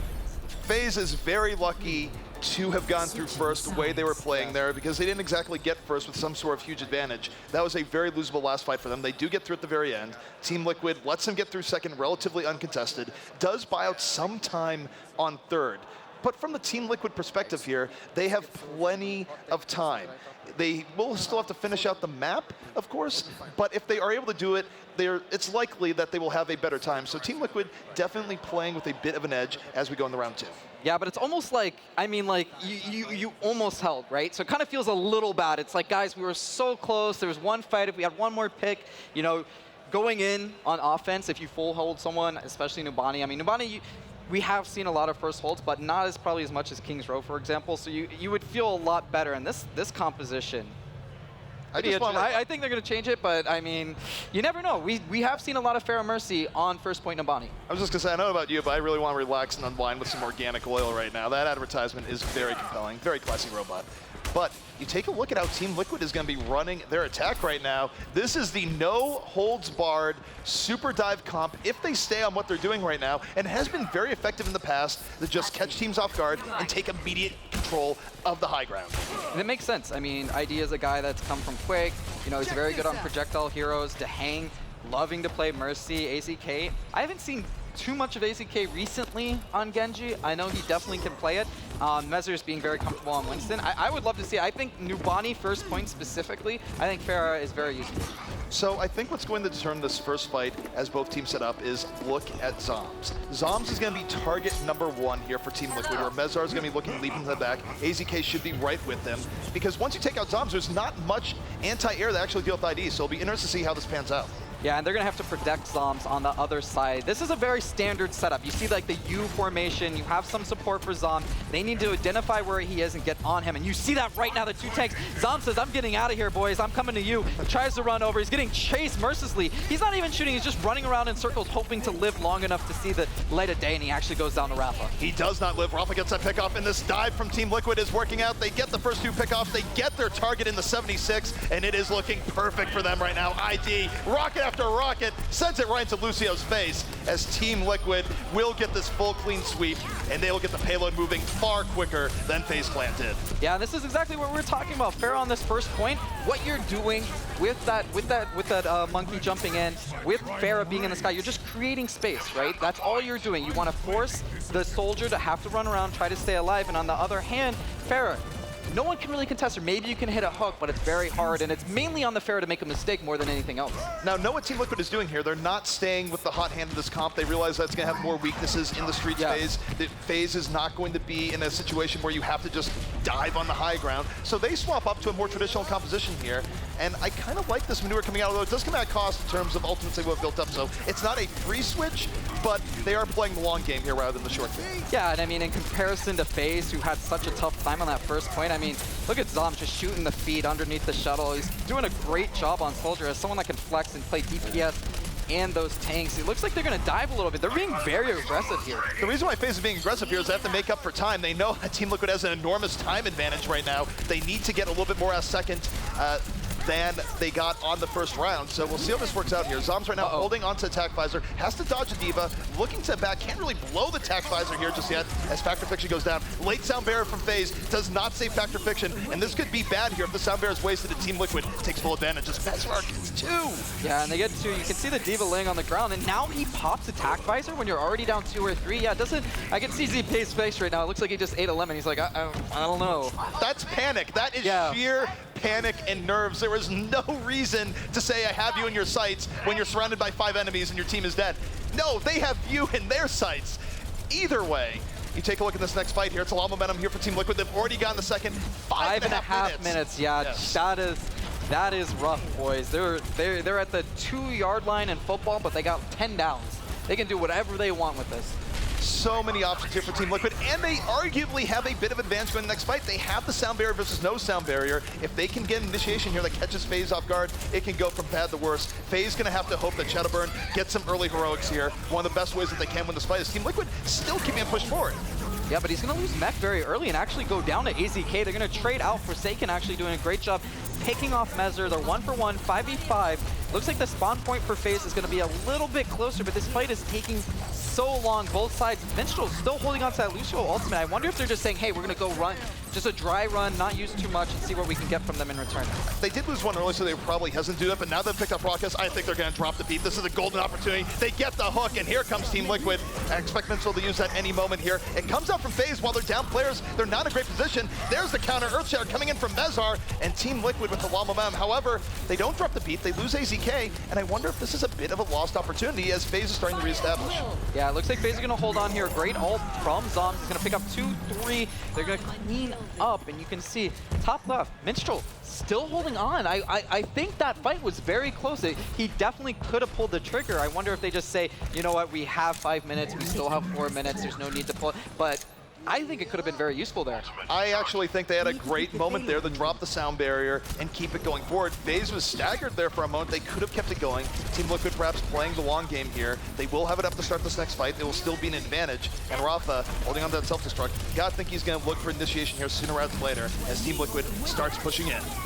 Yeah, we got the Earth Shatter here. We are following him. Shadowburn, quite lazy, just laying down on the job. He's got the nano boost too. You gotta feel bad about that. Not doing much with that at all. Great sleep dart, you know, you gotta give credit to Dehang. All right, well, next fight is underway. Team Liquid, they know that the nano boost isn't gonna be up. Here comes Rafa, self-destruct in the backline. Is it gonna get anything? It does not. FaZe just steps right up, but they step in the ID. Zombs is already down. 6v5 here for Team Liquid. The sound barrier is out. They cannot be killed very effectively at all right now, and it is a big advance, but Shadowburn is pulling it back. He doesn't need a nano boost here. Hucky's picked up 2, and FaZe actually turns it back on its head.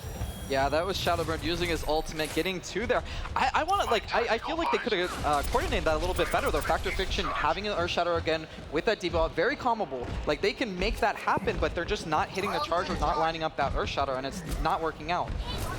All right, well, Team Liquid, they're still working with a lot of time, just under 3 minutes. They will have a big advantage here this next fight. Yet again, they've been working on advantage for a while here. They just haven't been able to convert, but here we go, it's underway. Whole hog nano boost, sending Reinhardt on a ride, but he withstands, he endures. FaZe is still yet to lose anyone here. They do knock Shadowburn out of the mech at the very least, so it is now the 65 setup that they've been looking for, but they're out of ultimates here, and FaZe could bring this back, but Mezar has other plans. Yeah, Mezar picking up 2, Factor Fiction turning and returning, getting him. AZK popping that attack visor. He's doing a lot of damage, getting 2, 3 almost. He pulls the Earthshatter, says, you know what?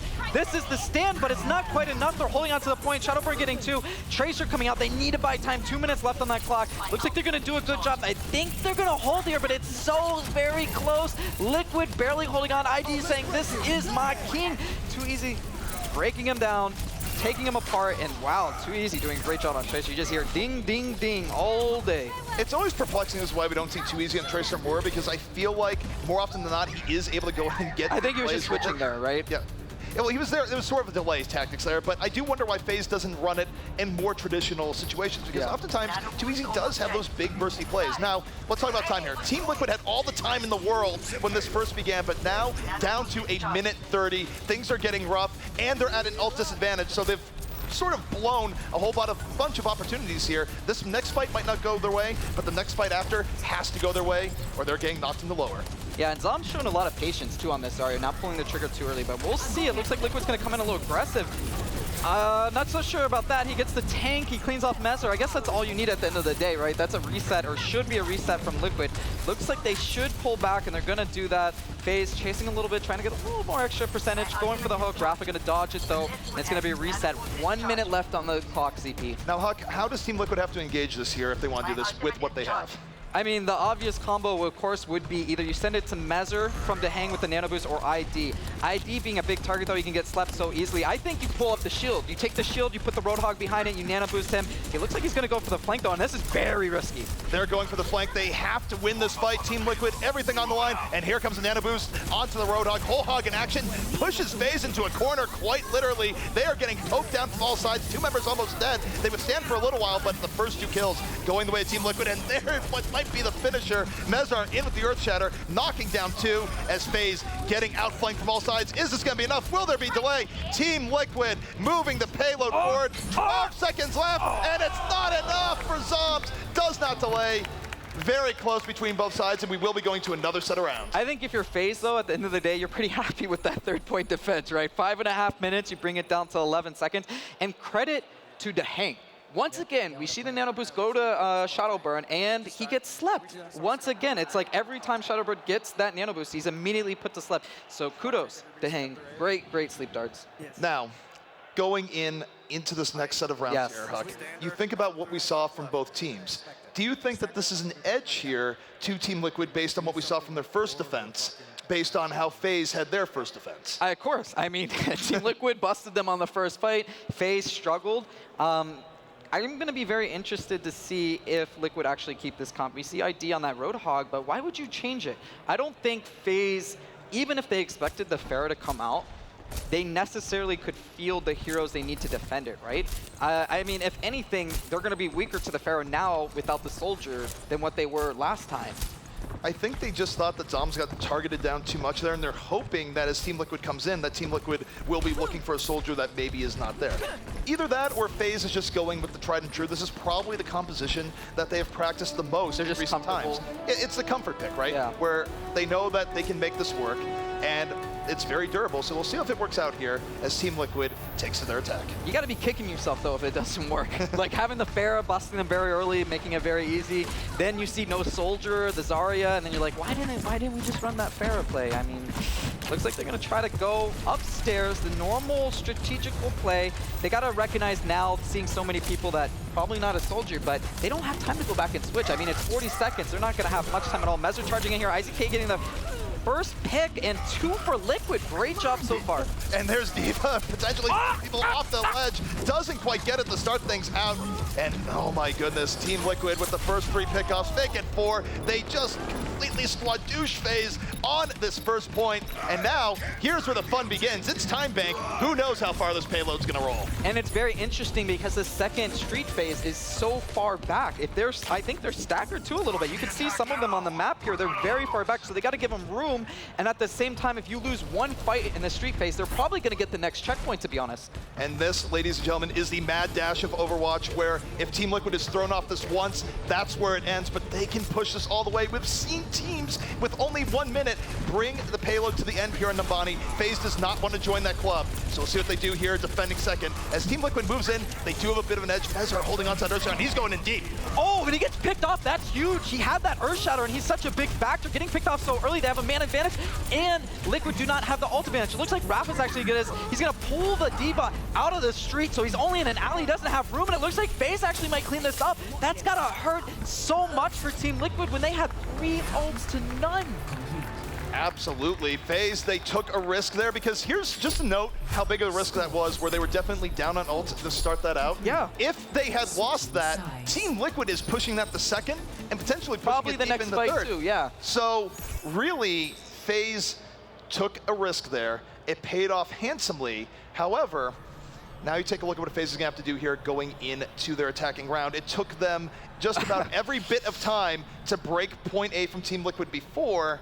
Now they don't have that luxury. They don't have a minute 21, so really for them, they have 2 attacks. and the second attack isn't going to be nearly as high quality as the first. So a lot of pressure here on FaZe as they get ready for this attack. I mean, they didn't push it far. I feel like if you get the first point here as FaZe, you have a very good chance of actually beating their distance, right? Especially if Liquid stagger themselves. If they get the front spawn, if they don't get the long spawn, they're going to have, you know, another fight. But if half of the members who are behind and FaZe win that first fight or get that first point, they're going to have an ult advantage. And I feel like FaZe, because they're so aggressive, they're not going to hesitate like Team Liquid did. Like, Team Liquid had a big advantage there. Let's not kid ourselves. And they just couldn't pull the trigger, mainly because Mezzo just got picked off so early.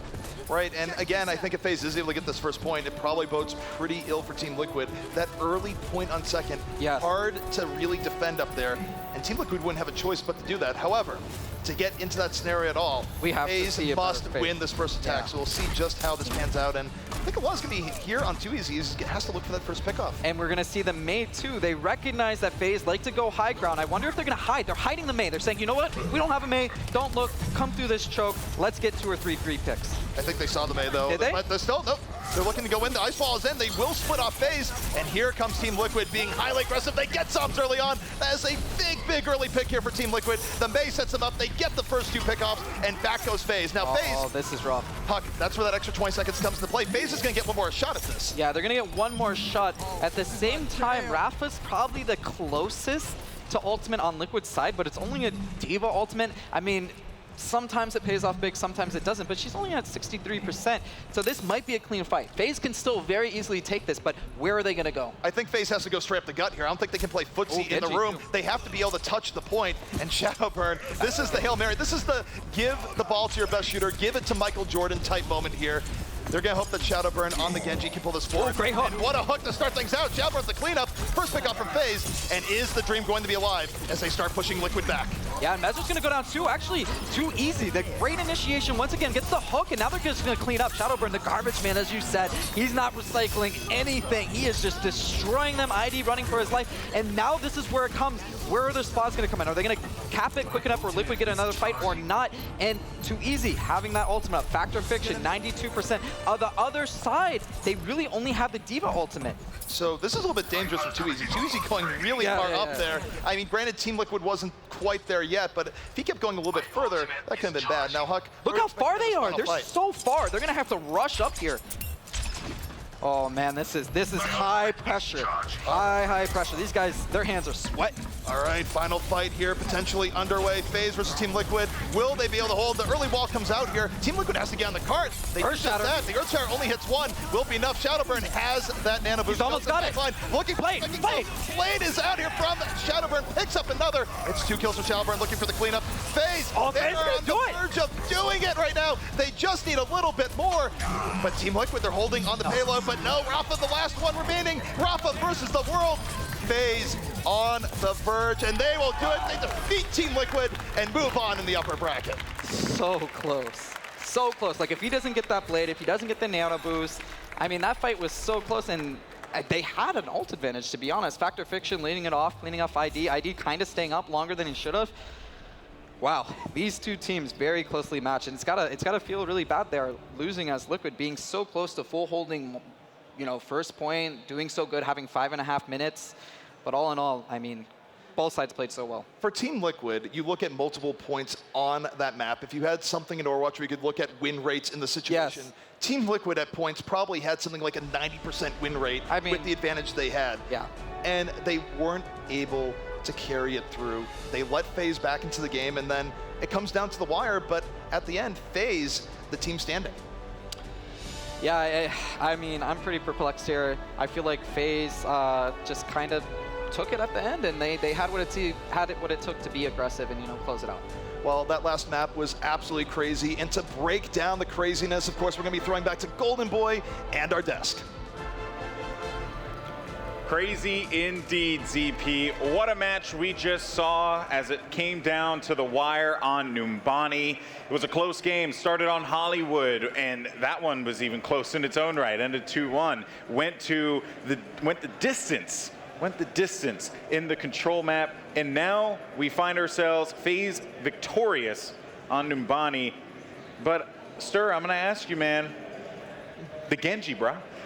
The Genji was, I mean, definitely a big part. They bring it out as the trump card at the end, and everything seems to go their way. I do want to say on that last point, you have to give props to the Roadhog hook, started it all off, and I feel like things went so poorly for Liquid there, just on like minor things. Even ID was the only person who got really hit by that the Reinhardt ultimate put on the ground. He was 95% to a Mei ult, which could have put everybody off the cart. It was just, it hurt to see them lose in such a like minuscule fashion. But yeah, Shadowburn Genji came out and did work. As it often does. In the Streets phase, we saw it as well, just picking up every kill. It was awesome. Now we're going to break this game down further when we come back, but let's go ahead and toss it over to the stage, see what's going on with Rachel and who does she have from FaZe.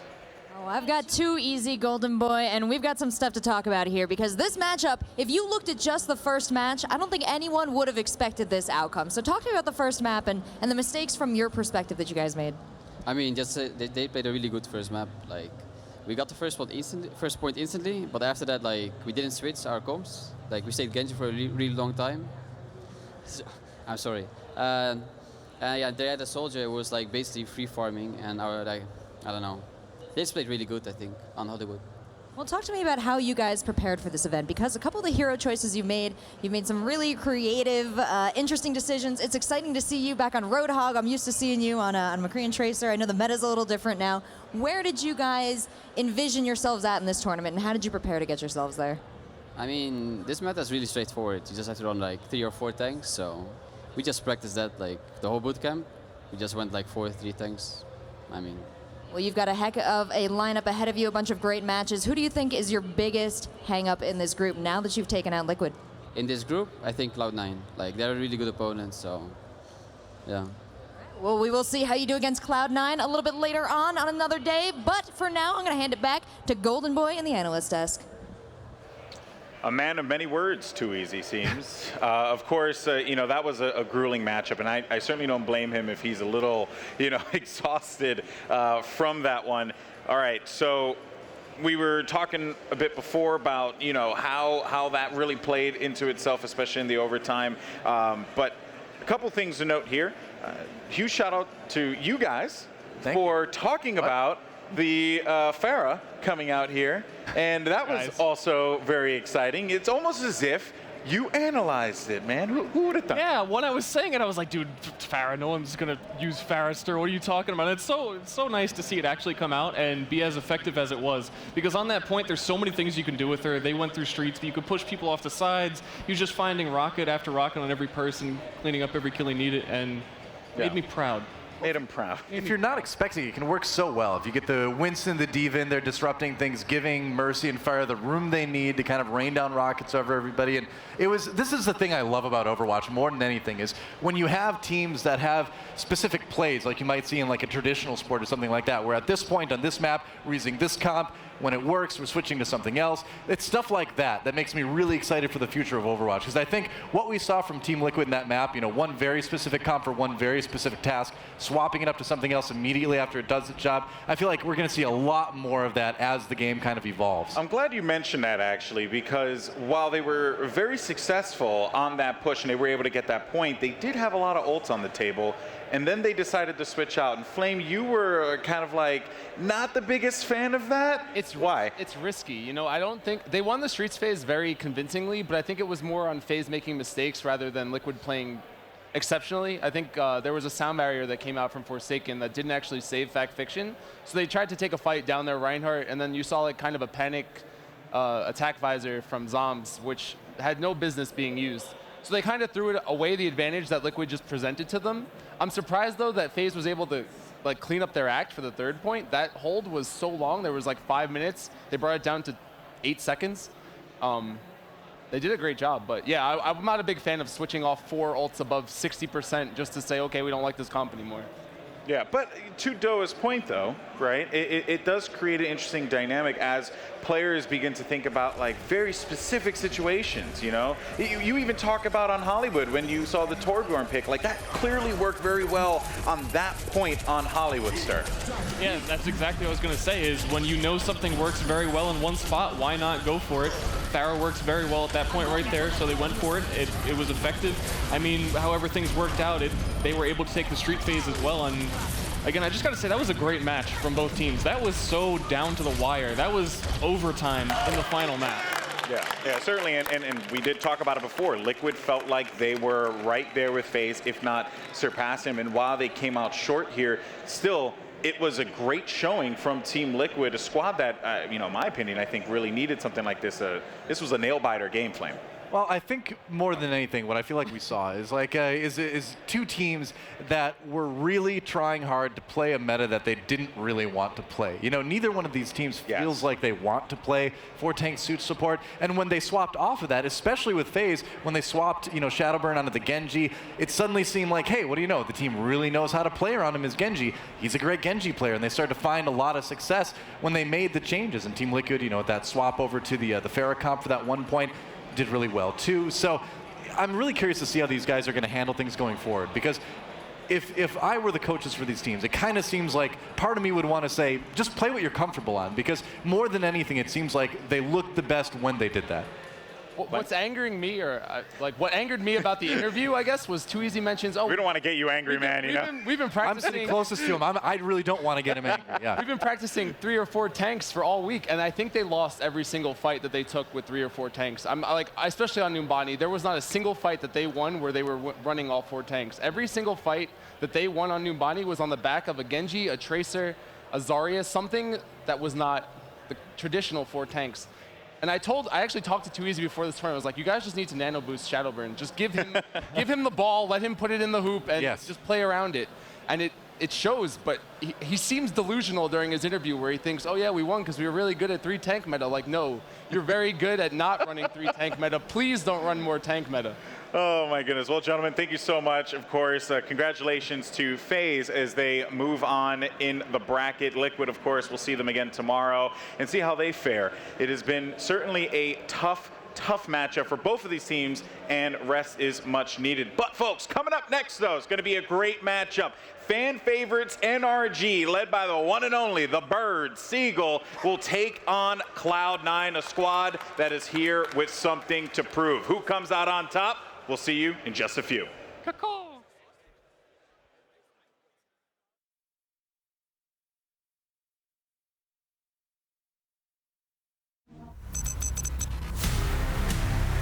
The best players in North America. The undisputed top team in the world. With some of the best DPS we've ever seen. Picking them off left, right, and center. Here we go. All right, Seagull getting in there, goes on to J-Home, takes it down. This is Overwatch. Just so crucial. But he's dodging them. The mechanics of this man now is going to take a breather and get that down. Very, very quick use of the bionic grenade. This is going to be good.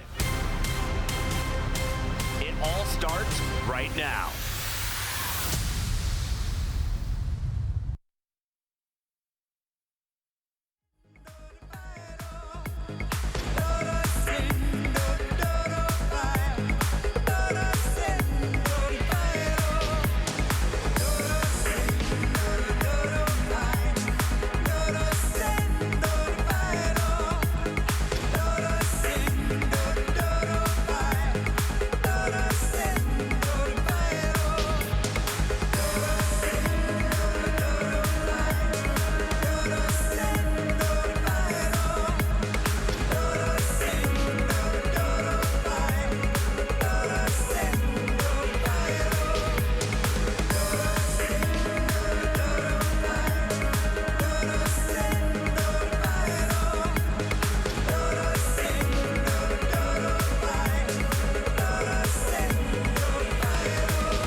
players in North America. The undisputed top team in the world. With some of the best DPS we've ever seen. Taking them off left, right, and center. Here we go. All right, Seagull getting in there. Goes on to J-Home, takes it down. This is Overwatch. Just so crucial. But he's dodging them. The mechanics of this man now is going to take a breather and get that down. Very, very quick use of the bionic grenade. This is going to be good. It all starts right now.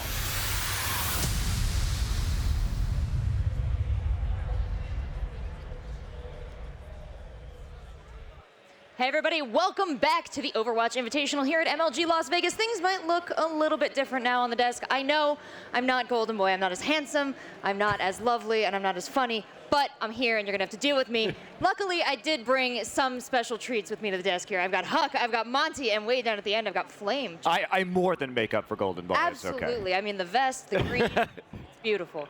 Have you been enjoying your time up here, Flame? It's very different, but Yeah? I mean, I'm really liking it because it gives me freedom and it also gives me people to talk to as opposed to just talking to myself on stream. So It's a lot less lonely, positives, right? yeah. Lots of new friends, great conversation. I think so. We do have a lot to talk about up here, too. Why don't we start things off with Group A, take a little deep dive into what we've accomplished today in Group A so far, where we're at, and how things are going. And we'll do that in just a minute here. Guys, who have been your favorite teams in Group A? Unfortunately, we haven't gotten to see Envious yet. We haven't seen our other boys yet. I mean, I'm really excited about that the Envy Complexity match that's going to be coming up. Unfortunately, we're not going to get that today, but this is a big chance for Complexity to score that major upset. Envy has not been practicing. They've been in separate parts of the world ever since their victory at Apex. So this is a great shot. We know Complexity has been more unorthodox. Saw them with a lot of Sombra use at DreamHack. So I'm really excited.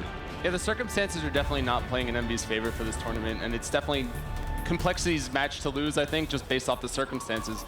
But yeah, I mean, I'm also looking forward to the Group B matches as well. He's excited for Complexity versus Envy. I'm really excited for NRG versus Cloud9. All right, let's take a look at Group B and just see what's coming up here. We did see one just earlier today. FaZe Clan Team Liquid a little closer than I think I thought it was going to be. What did you guys think of that matchup? I thought FaZe personally was going to be a lot stronger than what they showed. They edged out that victory barely, but to be honest, I mean, I saw FaZe backstage scrimming against Fnatic. It seemed like they were stomping them quite a bit. And then we see on the other hand, Fnatic doing a great job against Rise Nation, so you'd expect FaZe to come out strong. They had a tough time against Team Liquid, and now I think is the next match we're really looking at. NRG versus Cloud9 going to happen soon, and that's really the big boys. Yeah, I don't, I guess, have a lot of hope here for NRG. I'm really hoping that we see something different from them, because right after, of course, there were a lot of extenuating circumstances. They had just made that roster change, but they had a dismal end to their Apex run in Korea when I was casting them. And by dismal, I mean played a best of 5 and didn't even take a single point. So total shutout, got smashed, and they've had some time now to gel as a lineup, to practice some more, but they've got to come out big here. Otherwise, I think this roster as we know it is in major trouble. Yeah, they have a unique dynamic too. You have Seagull, probably the most popular player, I'll just say it, in Overwatch, right? He has a huge stream. He can make a lot more money, let's be honest. He can make a lot more money just streaming full time. He's saying, you know what, I don't want that. I don't want money, I want the fame, the glory, I want to be a competitor, and he's taking that sacrifice. And to be honest, NRG's been a little lackluster, not only in Korea, but overall, they don't have a big championship. And even going into this on paper, they aren't considered to be contenders for that championship spot. No. Well, we got I mean, you mentioned the roster switch up, Clockwork, Numlocked on NRG now. Players that I think you're familiar with. Flame, what do you think of them on the team? Just a bit. I mean, I've played with most of them, if not all of them, at some point in my career in TF2, but they're very passionate players, and I'm kind of upset that they're not doing so well right now. I also feel like they're in that spot where they feel like the patch is against them, which is definitely, I think, the case for players like Clockwork who excel really well with their aiming. You have players like Enigma who also really great hit scan, but you don't get to see it. So as time goes on, I expect them to pick it up, but it's been a rough patch. Like, you have to realize that they came back from Korea. Half of them weren't even in Korea for the majority of it, and then they come back from BlizzCon, they play NGE, a patch drops mid-tournament, and they don't have a lot of weight on them. I think as an org and like for themselves, it's a big tournament for them, but they need to do well. Like if you're NRG right now, you cannot have another bad tournament. Yeah. They came back and they talked about like how great Korea's practice was, and then what? Like you got to have something. Yeah, like okay, okay, you played against them, they were great, but you're losing to the Americans now. What's the What's the logic there? Yeah. Well, I mean, we talked about star players like Seagull making a big difference for NRG. Are there any other players out there, I mean, across Group A, Group B, that you think people should be watching at home, that we could be learning a bit from here, or that might just be sort of the canaries in the coal mine for what's to come in the changes of the meta? I mean, Cloud9, the match coming up, Surefour, widely considered one of the best hit scan players in the game. My boy, you know, Team Canada World Cup, I think he's a great guy. Yeah, I mean, he's got a lot to show, and I think he's one of the more popular players in Korea, even though he's never been. So he has a lot of potential, but Cloud9, even them, they've had a lot of issues. Well, I will say, I mean, I think Cloud9 did something smart, which is that they exploded the team and they rebuilt it around Surefour as the star player, making sure that he would get the resources and the space to really back him up. And that's a smart way, if you are a team owner or a coach, to start designing teams. Moreover, talking to the Cloud9 guys before this event, they've now been for about a month in LA.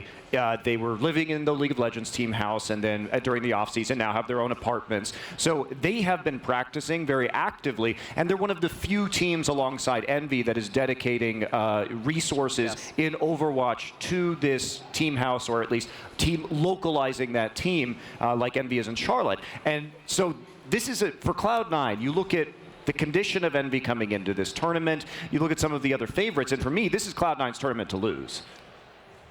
They're confident, but as far as, I mean, you have to come in realizing that they actually haven't played much on LAN since they've made their new team. And you have players like Mendo. This is Mendo. Yeah, Mendo, he's a big question mark. Factor. If Mendo does not turn up this tournament, I think people are going to hear about it. He's very vocal. He's very like he keeps his opinions. He wears his heart on his sleeve. He's a very passionate person, and I appreciate that about him. But this team has so many star players that they kind of get lost sometimes within themselves. They sometimes lack direction. I mean, NRG definitely lacks direction. Don't get me wrong. So I expect Cloud9 to come out on top, but as far as the tournament goes, Fnatic looks fantastic. Complexities looked fantastic.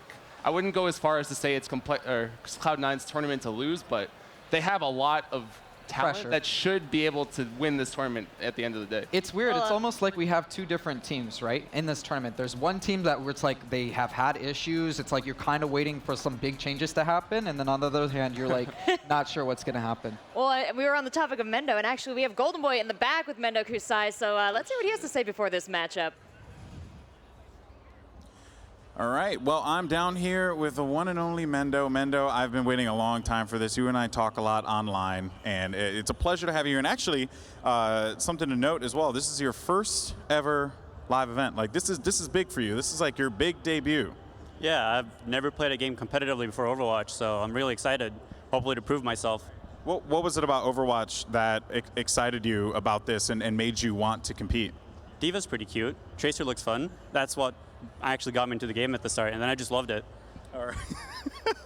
All right, man. Well, how are you feeling about your match against NRG here coming up in a little bit? I know Cloud9, you guys have a lot to prove in this competition, but more so, you guys look very, very strong, at least from my perspective. I'm pretty confident, but there are a lot of players on NRG I respect. Like, I gotta shout out Dummy, is the love of my life, and then Numluck is one of the smartest players I know, and especially the star player Seagull, right? Everyone knows Seagull, but I'm pretty confident. I think we can pull out a win. That's what I'm aiming for. All right, man. Well, of course, best of luck in your match. Okay. We're just, bless you, child. All right. Longingly into my eyes. Well, that was that. Anyway, well, let's go ahead and bring out our next guest here. Why don't you come on down, the one and only, the bird is the word, Seagull. And of course, you're a mountain of a man, so I look very, very tiny next to you, but that's okay. I respect the hustle. All right, Seagull, you know, Mendo had some great things to say about you guys. But this matchup is huge for you. You know, I think there's been a lot of discussion online about NRG, whether they can perform. You know, is this the event where they can finally show up? How do you feel NRG can do here? Is this the time for you guys to shine? It's going to be interesting. I have a lot of respect for a lot of those players. I mean, I consider Surefour one of the best DPS players in the game. When they picked up Mendo, Rib, they've only become stronger. I am excited to see our perform against them. I think we're definitely underrated in comparison to other how people, look at us. But I think this is one of our chances to prove ourselves. Can we actually do it? Like, let's get in there. Let's get it done. Like, I don't know. That's what I'm hoping for. Yeah, no, of course. I mean, I think, NRG, it's like about time, right, that you guys have that moment. And I mean, I've always been a big fan of yours. I know thousands upon thousands of other people are as well. But most importantly, the squad themselves, you guys have made some changes as well. How has that really affected you guys, of course, losing gods? And I guess what has been the mentality like for the squad? It's been interesting. So when we first brought on Numlocked and Clockwork, it was a little bit, we wanted initially Numlocked on Lucio, and then we changed our minds like, all right, Milo, how about you want to try Lucio? He's like, yeah, in fact, he hated playing Reinhardt. So it's more like people are a little bit happier in the new roles they're playing, and I think they're a little more effective as well because they are happier as a result. So I don't know, the dynamic for the most part has stayed the same. I think we have a more active shot caller with Numlocked, and I think that allows us to focus down targets easier and be a more effective team. But you know, this patch is rough. 4 tanks all day. What do we do? I don't know. It's going to be interesting to see how it plays out. Oh, man. Well, all right. Well, of course, Seagull, best of luck. We'll make sure we get that one right because bless Mendo. All right, well, go ahead and get set up with your team, guys. It's going to be a great matchup. Cloud9 versus NRG. Who's going to come out on top? So go ahead, toss it back to Rachel and the analysts. Thank you so much, Golden Boy. Golden Boy's got an excellent talent for bringing out personality in these players, and the Overwatch scene has so much personality. Usually it's Seagull with the awkward handshakes. Yeah. They're mixing it up a little bit. You know, Mendo can take over, I guess, on a different team. Was it awkward, or was it just intense? It was intense and intentional. All right. You know, Seagull messed up. I think Mendo wants it to be awkward. That's his personality. Well, he had control of that situation, and we have an incredible matchup here. We talked a little bit about Seagull, but going into this as his DPS player, he's complaining about the 4-tank meta right now. What has this struggle been like from your perspective for these DPS players like Seagull? I think Seagull's actually pretty comfortable. I mean, he's one of the best Zarya players. We saw a lot of that in the World Cup. I personally playing against him, he's one of the only guys as Zarya, usually when you go to Flame Strike, a lot of Zarya's pre-bubble because they're just expecting it to hit him and you can kind of throw it high, throw it to the side. Seagull's the only guy that I know of that almost always does it from just timing, reactionary. He just clicks it when he needs to. So I would expect him to have a really big game. A lot of times he's top fragging his Zarya. And I don't think it's going to impact him too negatively, but his teammates and C9 a little bit more. Yeah, a little bit of a perspective here on the rest of the NRG roster. I mean, how long has Clockwork and Numlocked even been with them? It's been since late October, right? A little more than a month? Yeah, I mean, they went back after BlizzCon ended. Like, they went straight to Korea at the end. So the thing, though, with them is that chemistry shouldn't be a problem anyway. They definitely have better chemistry, even if they're the newer roster, because they've played games together for so long. Absolutely. Seagull and Clockwork they were on, like, one of the first Overwatch teams on Not Enigma. Dummy was there. Now they're coming back together for this roster, and Numlock's always been part of the community that they came from. So there's no real question marks in terms of who's who. Everyone knows exactly how everyone plays, how their personalities mesh, I think, is where they're having issues, because they have a lot of very headstrong people on their team, and it's a roster full of personality. Every single person has a very, very unique identity, and I think that that's what is holding them back right now. They just picked up a coach, though, and to what Seagull was talking about, where he switches Milo and Numlocked on roles, they just played the NGE qualifiers. The first 3 days, they did awfully. Like, they were out in the early rounds. They made it to the semifinals the one day where they made the switch. So they're coming in here with a little bit of momentum. Definitely, I think when he says that they're underrated, it's because he feels like they're doing better now. And I think that that's something to look forward to for this match. Yeah, I mean, I had spoken to them as they were leaving Korea about their having this new coach, and this is, again, to go back to it, but NRG has had now time to work on these things, and it's put up or shut up at this point. I think that really does need to be underscored because they've been adding infrastructure, they've been switching up the roles. If it's going to work, it needs to work now. Otherwise, something must be changed. Yes. Well, these two great teams, I mean, Seagull at the head of NRG, and we've got Surefour at the head of Cloud9. I wonder how they would match up in a bit of a head-to-head lineup here. Two powerhouse players. Chris, you know both of them best. Where do they stand? Surefour, I think, mechanically is the better player, but Seagull, to me, is more of an all-around player. Not only is he good with aim, positionally, shot calling, knowing where the flow of the game's happening and how to react and play into the role of his team, I think he's a little bit more intelligent. So I'm going to say head-to-head, Seagull's the better player.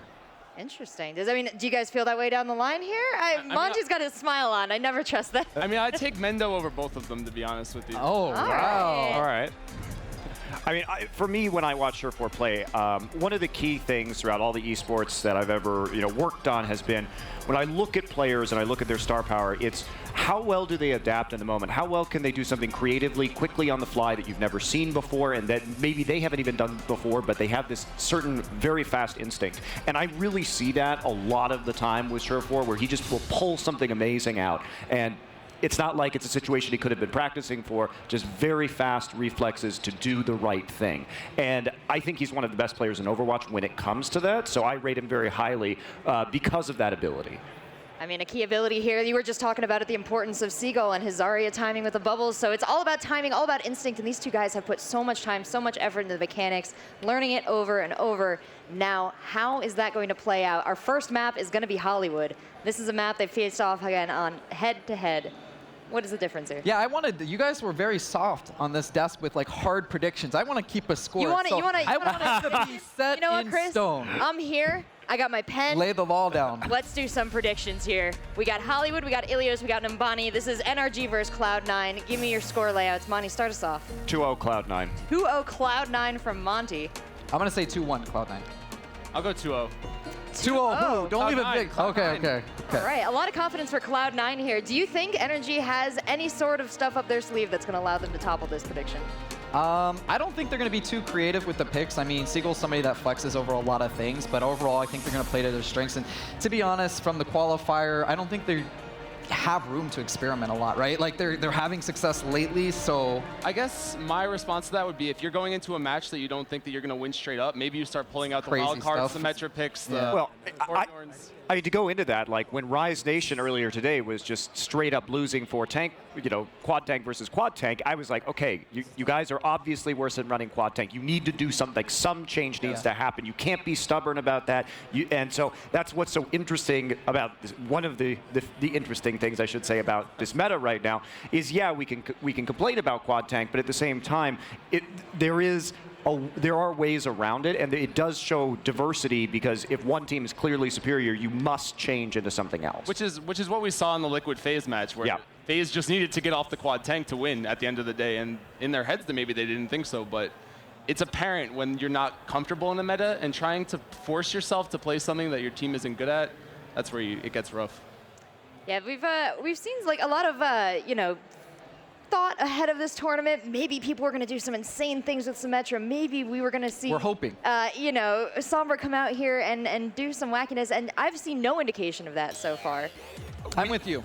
I agree we're not going to see that, but I mean, I think when we look at Symmetra, at least, I fully expect on certain points for Envy to run Symmetra because they have a history of doing that. Hulk especially. Yeah, Hulk especially. And because, again, they haven't had time to practice, so they're going to fall back on the stuff that they know how to run as a team. That is something to keep in mind as we head into this matchup here. It's going to be NRG Esports on Hollywood to start things off, and I'm going to give it to Mr. X and Puckett. Take it away, boys.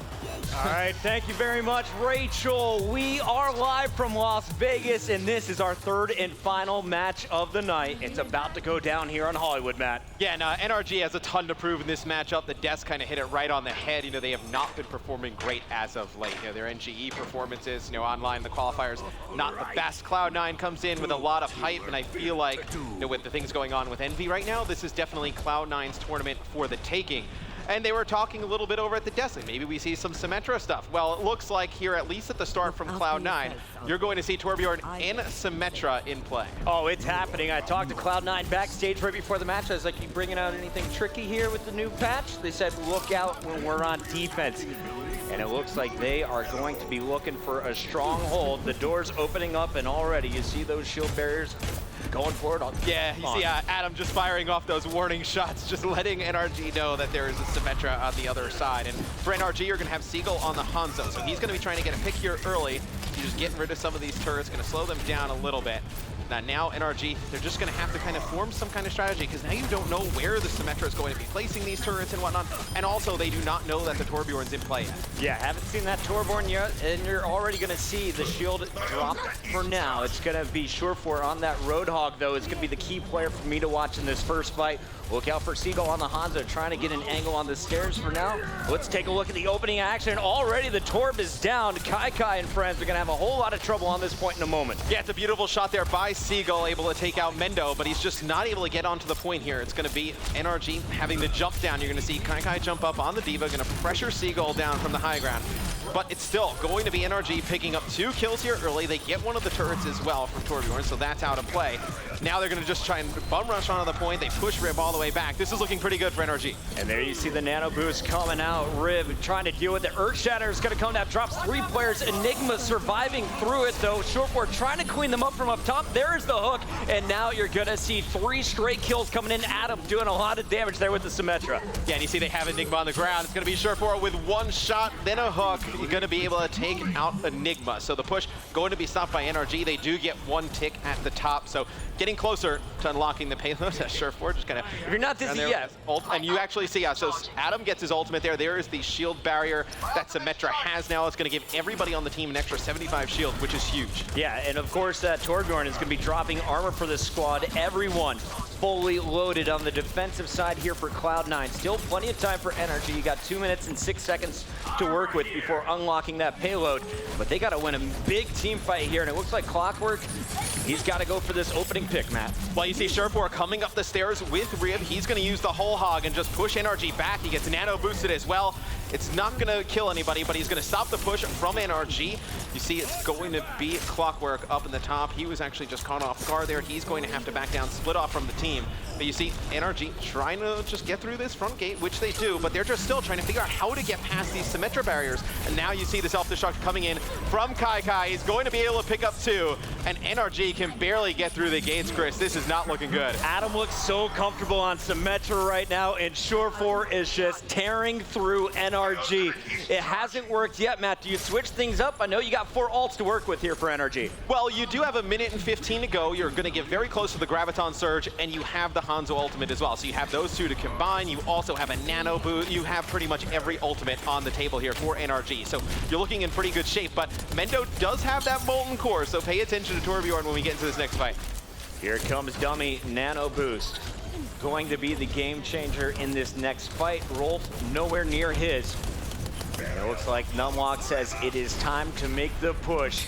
Down to our last 45 seconds. Seagull with the Hanzo, can't find anything yet, and they are pulling out a D.Va, just causing problems here to slow things down. Yeah, they're just waiting for Enigma to get this ult, so he's going to hit 100% now. Now he's going to drop down, and you're going to see the Graviton Surge come in here shortly. You have all of the ultimates. Here comes the Sound Barrier, and here comes the Dragon Strike here. You're going to see the Graviton come in, but I believe it actually gets eaten up there by Kai. So a big play there from Kai on the side of Cloud9. He eats up that Graviton, and that is what NRG was playing around. That is so unfortunate. Rib dropped to about 10% health, finally going to be dropped, but you still have 4 players on the point. Mendo looking for the final kill on Seagull. Seagull staying alive. Mendo keeping himself up with that armor. Great defensive hold as it is Cloud9 with a full hold here on Hollywood. Yeah, and they use that Symmetra and Torbjorn to perfection there. You saw the Symmetra as soon as she got the shield barrier. It was just so much HP for NRG to get through, and they just were not able to make anything happen. They played really for that end game where they got all their ults, and as soon as that Graviton gets eaten, it was game over. And I love the face there from Mendo. He gives the golf clap to Adam. Well done on the Symmetra. Adam, the game changer there. There was just so much health for Cloud9, and NRG unable to do the damage. But now, NRG with an opportunity to answer back. They're on defense next. But this Cloud9 squad, they are looking so strong. Definitely the favorite in their group. We already know what happened earlier with FaZe and Liquid going the distance to Game 3. NRG trying to avoid that loser's bracket matchup against a Liquid squad. They've been scrimming all day, but here we go, Matt. The door's about to open up. Cloud9 going back to the well-known 4-tank strategy here. Yeah, and this is something that we've been seeing them run in the qualifiers online for NGE. They run those 4 tanks. Short4 very good on the Roadhog, and Kai switches off the Zarya. He's been a very effective D.Va player. They let Mendo run the Zarya. The side of NRG on defense will actually see Seagull bust out the Torbjorn. I actually saw him warming up backstage earlier in the day, running Torb pretty much all the games he played, so I kind of expected to see this at one point, but you don't have the Symmetra there for that extra heal pool as well. You are going to see Milo, though, pulling out a Zenyatta. So maybe going for some discords, trying to cut down these tanks. There's still 30 seconds left on the clock, and you can see the positioning here. Seagull with the Torb. How important is Seagull here? He's your DPS player, and he's playing as a Torbjorn. He's extreme. I mean, look, if they're going to hold on this defensive side, Seagull is going to need to go crazy. I mean, you're going to be looking at Seagull and Clockwork to pick up a lot of these kills. And I believe what they were trying to set up for is Dummy is going to throw this Ana grenade over the top, and they're going to let Seagull build some ult charge by just getting some free shots with the turret at the beginning. We've seen some nade spots recently. Yeah, there it is. And there we go. The strike coming out here from Numbani as he's going to drop back to the point, but keep your eyes on that turret. And you can see Mendo just soaking it up, saying, thanks for the charge, buddy. Yep, they're going to get rid of that turret, but Seagull's going to be able to plant another one down right away before the push from Cloud9 comes in, and Seagull with that nice spot there. It's so difficult to see all the way in the back because that push just blocks the line of sight on the turret. Clockwork on this Roadhog, looking for the opening pick as they wear down the shield. You got to look out, though, for Mendo on the Zarya. In practice backstage, he was getting golds nearly every game, ripping through, and now you see Milo from afar trying to get these discords on, but the D.Va gets up close and personal before KyKy can do the damage. He's going to be knocked out of the suit. And here comes the push. Cloud9 not giving up quite yet. Yeah, but you just see how effective it is, those discords. You're able to cut down these tanks pretty quick, but it's going to be Rib able to pick up one. Seagull's turret in the back still doing work. Cloud9 pushing through, being very aggressive. They're still in this fight, but Seagull on the Torbjorn just doing work. He picks up one. He's going to drop down another turret. Just going to stall Cloud9 out a little bit longer. You see Surefour switch things up. He's going to go over to Tracer, but he gets taken out right away. It's a combination of Dummy and Milo on the supports, able to deal quick work and circle. I was going to say huge props to Milo. He kept Dummy up when Dummy was down to 10 HP. And they are now both surviving. 4 ults available for this next team fight on the other side for Cloud9. After your opening push, it's just Rolf who has that nano boost available. And talking to NRG, I asked him, who's going to be one of the biggest threats from Cloud9? They said, well, clearly Surefour, but Rolf they consider to be one of the best players on this team. He is an incredible Ana. Oh, without a doubt, Cloud9 has some phenomenal support players with Adam and Rolf. Rolf definitely does not get enough credit, I feel like, on his Ana. Very effective with it. They do have the sound barrier and the nano boost. They have the high ground right now. You're just going to see Surefour just trying to try and get a hook here and just pick one of these players off. But Seagull playing a little bit further in the back, needs to make sure that turret stays up because he has the Molten Core. The Graviton Surge comes in. It's going to be 3 players stuck inside it. The D.Va ultimate comes out. It doesn't get anybody. It's going to be Rolf and Surefour, though. In the kill feed, it's going to be Cloud9 getting control. And this could be it here for map number 1. Rib got nano boosted, taken out of the action, but his teammates cleaning up the kills in the Graviton.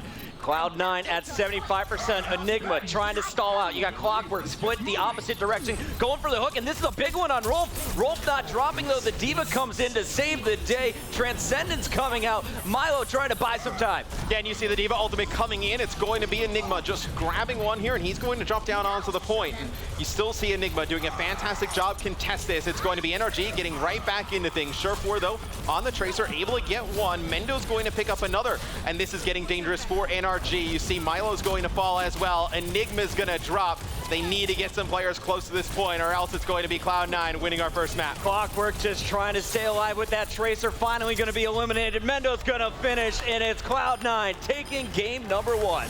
Yeah, and it was a very good, obviously, defensive hold from Cloud9. They get a full hold on their first defense, and then when they go on the attack, just the aggression that they were able to put on NRG, they just were not able to sustain through that. I want to steal that golf clap from Mendo. That's my new move. Big round here from Cloud9, showing off Symmetra in our tournament. The new patch, new gameplay, Matt, at least on defense so far. Yeah, and I also feel like that is a big first map win for Cloud9, because when you have a player like Mendo who's under a lot of pressure, right? This is his first live event. A lot of people come in hyping him up.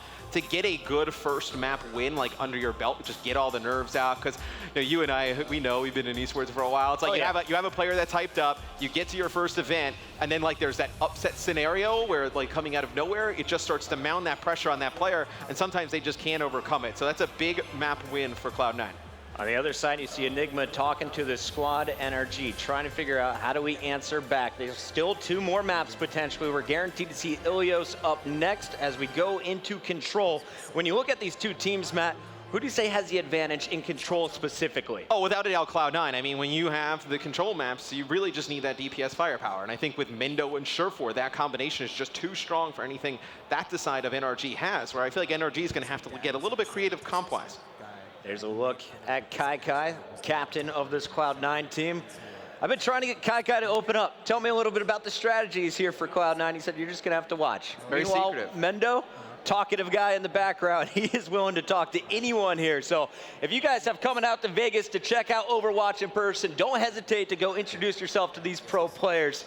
They are definitely a team to look out for moving forward. Cloud9 opened up in Overwatch as one of the biggest teams, kind of disappeared for a minute, but after the roster swap, these guys are looking to reclaim their spot back on top. Yeah, I mean, look, they retool the roster pretty much. I mean, you're bringing in Mendo to kind of complement Surefour, and they just bounce off each other really well. And I also think, you know, Monty talked a little bit about it on the desk, but the fact that they're one of the only teams that is like living together in the same area, they're able to practice. It's just so much easier to coordinate and just kind of go over strategies when you're sitting next to each other, because it's very difficult to get those timings down online when you're just trying to explain to somebody else. It's a lot easier to be able to sit down with somebody and just point at the screen and talk it out in person. And I feel like you're going to see Cloud9 at this event put together their best showing. Well, there's a look at Clockwork. If anyone can turn this series around, it is going to be their star DPS player. As we talked about in the current meta, he's not able to shine as bright as he could in previous patches, but this guy, he doesn't miss, man. He has some of the best aim in this tournament. Yeah, but I feel like you got to be able to adapt. I think I was watching Surefour stream the other night, and somebody asked him about the meta and just like his thoughts on it. And he was basically like, well, you know, I'm a pro player. I should be able to play everything, or I need to just adapt to stay at the top. And he was like, that's why I'm playing a ton of D.Va and I'm playing a ton of Roadhog. So I feel like you've seen some players where they get frustrated and they won't put the time in, but then you see some other players where it's like, okay, I'm going to accept this is the game in the current state. Like, this is what people are playing to be successful, and I'm just going to adapt it. We're going to see what the strategies is coming into game number 2 here for NRG. Matt, on Ilios, you know, a lot of the points, very close quarters. Is there a chance that we'll see a Genji ever coming out here for Seagull, or is that just not going to be possible? We saw a little bit of success on Numbani from FaZe when Shadowburn brought it out. Yeah, I think, look, I mean, Shadowburn is like a different animal than Seagull, right? And in terms of Genji, like, I think Seagull's like right up there, but Shadowburn, I mean, he is Genji, that's pretty much. But like, I feel like if you were Seagull, like maybe you get a little bit creative, like you maybe see Pharah come out, which it looks like he may actually pull out here first. This might be real. So, I mean, if he does go with Pharah, I think this is an interesting one, because you could see Cloud9 come out with all of these tanks. They don't really have anything to deal with Pharah up in the sky. Well, if you've heard of Seagull before this, you've probably been watching his Pharah videos. He has some incredible highlights all over YouTube. You can check them out after the match. For now, though, it's time to head in to the well. It'll be our first point. Now, when we play Control, Matt, this is going to be multiple rounds. It's going to be the first to 3 here and the best of 5 in game 2.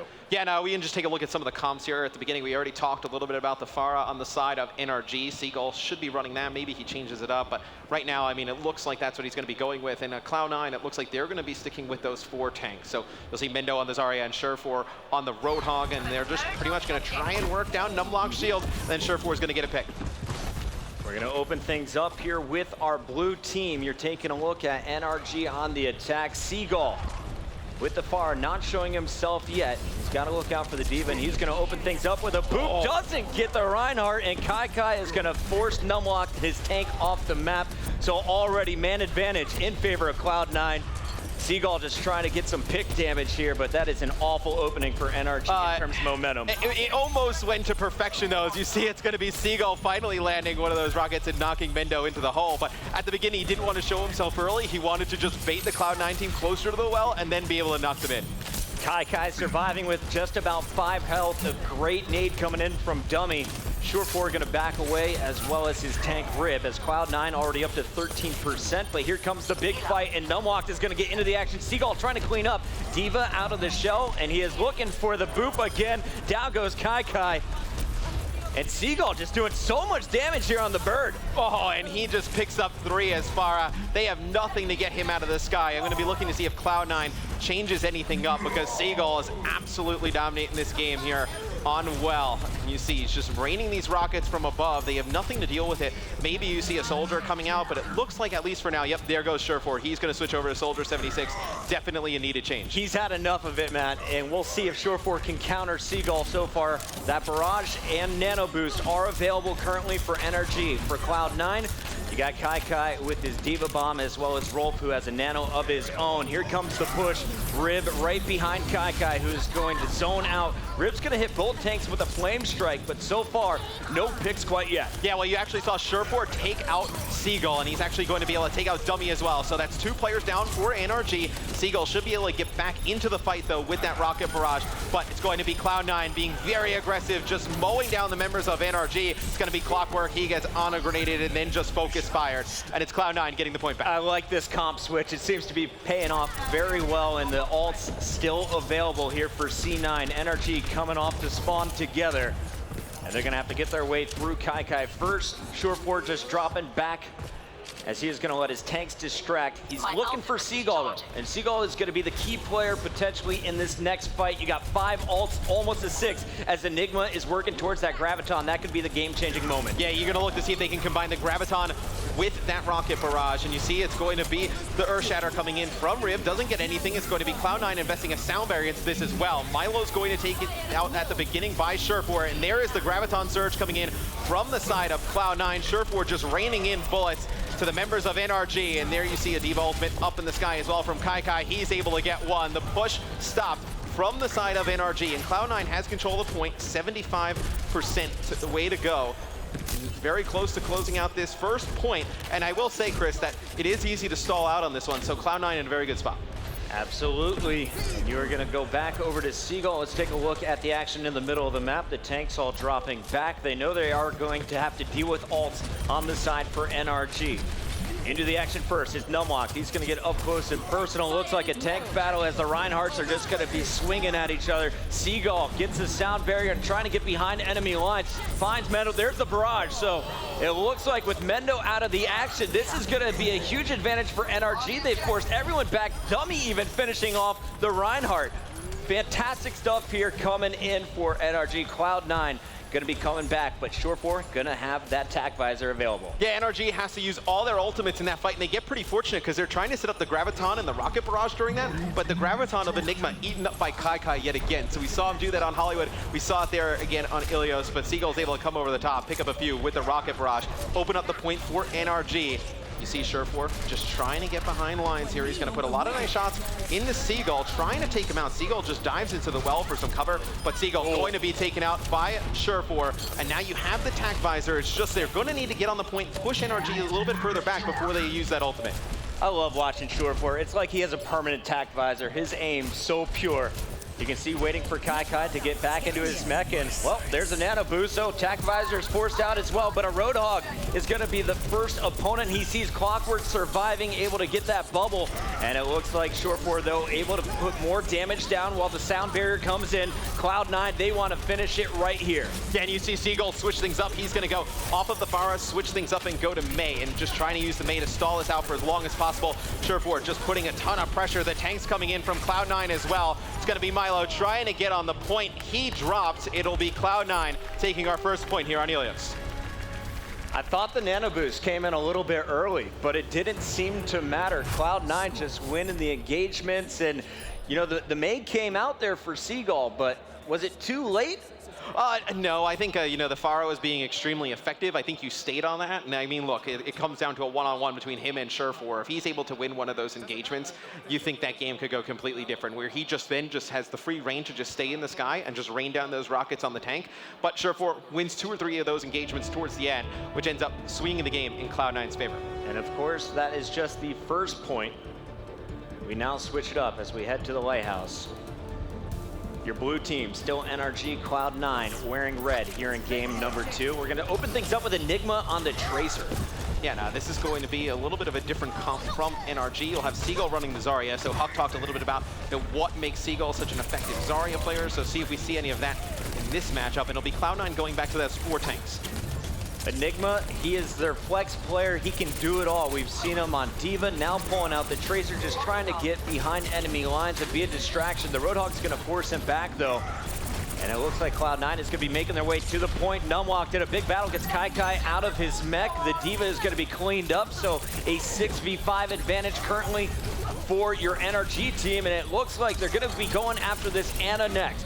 Yeah, but it's going to be Rib taking out Milo, and Mendo's going to take out Clockwork. So you're going to have 2 players out of the equation for NRG. That's going to force them to back all the way up. And Numlock does have the Earth Shatter for the next fight for NRG. So look to see if they use that potentially. They don't have anything to combine it with right now. You're getting very close to that Nano Boost, so you think maybe you combine the Nano Boost with the Earth Shatter and you're able to get into the point and cause some chaos. Of course, he's talking about the next push here from NRG. Numlock's going to be your key player. Keep an eye on the Reinhardt. Will he be able to hit that Earth Shatter? The battle coming in as you're going to see Seagull on the Zarya with his Reinhardt. The push about to go down, and it looks like Enigma is going to have his Pulse Bomb if he wants to go on the flank.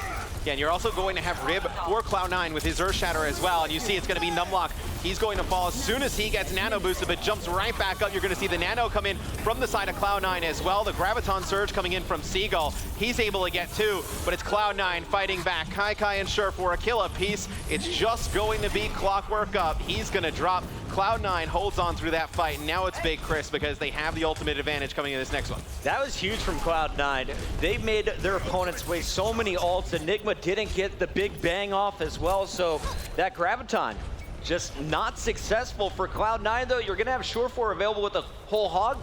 Kai, he can just zone people out with the D.Va as well, and it looks like that's the game plan. D.Va goes down, they speed boost into this middle room, and here's the big fight. Surefour though hit with an Ana grenade, and he will be taken down. So you already have both of your healers down, and it looks like everyone here from Cloud9 will fall as Enigma goes to take the point. 88% though already scored from Cloud9 before Energy retakes. Yeah, Cloud9 still in a very good position to take this second point, even though obviously they're giving up the point to NRG. Look at the top. NRG, they're going to have a sound barrier going into this next fight from Milo. But Cloud9, they do have the whole hog. You have Mendo with the Graviton. Look to see those combined, and it could be game over for this NRG squad. Dummy trying to beat Rolf to the nano boost. That could be the game changer here, and Mendo is going to be forced against the wall. Sound barrier is going to be coming down, and it's NRG holding on for now. Numlock out of the action though, so it's going to be no Reinhardt available. And Surefour gonna be cleaned up here, Matt. Enigma doing that damage on the Tracer. Yeah, now Kai is going to get nano boosted, and he's gonna get over towards the point, but he's going to drop as well. And things are starting to fall apart for Cloud9. Seagull's gonna earn his Graviton Surge through this. This is a very good fight for NRG. It's going back and forth, back and forth. Currently NRG with the ult advantage. That was a big win in that last battle. And Enigma just stayed alive forever during that. I mean, we saw from Surefour's POV, you know, he's just trying to locate Enigma during that fight. He's just not able to do so, and he picks up a few clutch kills.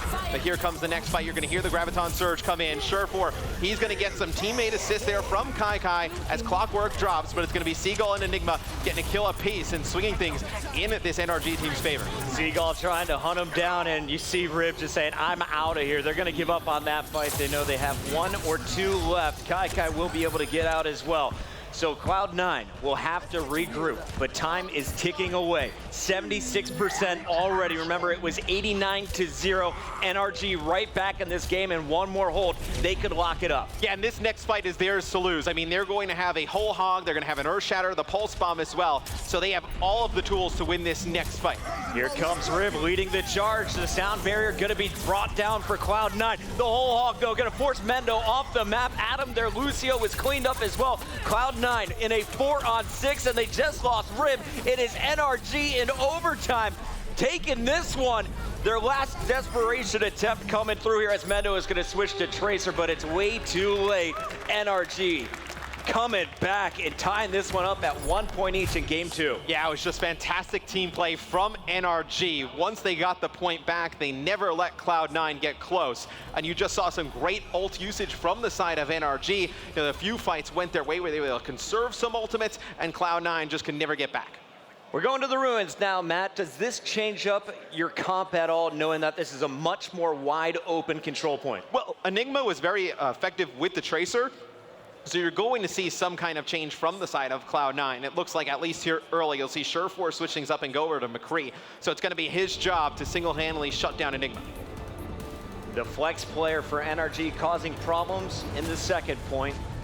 Here comes the opening for Cloud9. We're going to jump on board with Surefour first, and this is one of my favorite things to watch. Is Surefour on McCree. Headshot after headshot should be incoming. Yeah, I mean, his accuracy is just filthy on any of these DPS heroes. You see him knock down a nice headshot there on a dummy, backing him up. A flashbang comes in, they're able to deal quick work on the Clockwork, but you see Enigma behind enemy lines yet again, just taking a ton of pressure off of his teammates here, but Surefour just lands a filthy headshot right onto Enigma.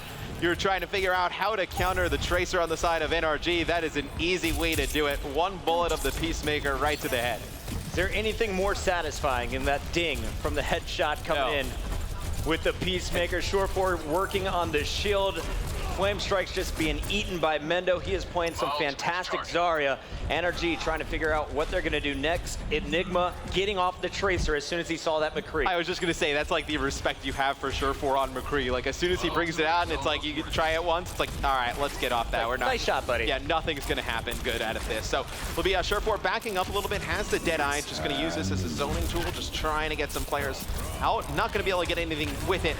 You see, it's just going to back NRG down, though, for the time being. Just trying to lay some damage in from afar. They're going to have to get Surefour out of this position because he is just raining down damage for free. And here comes the Nano Boost. They're going to give it to Kai on the other side. Dummy has a Nano Boost available, and Seagull now with the Graviton available. They're looking to combine these here in the next team fight.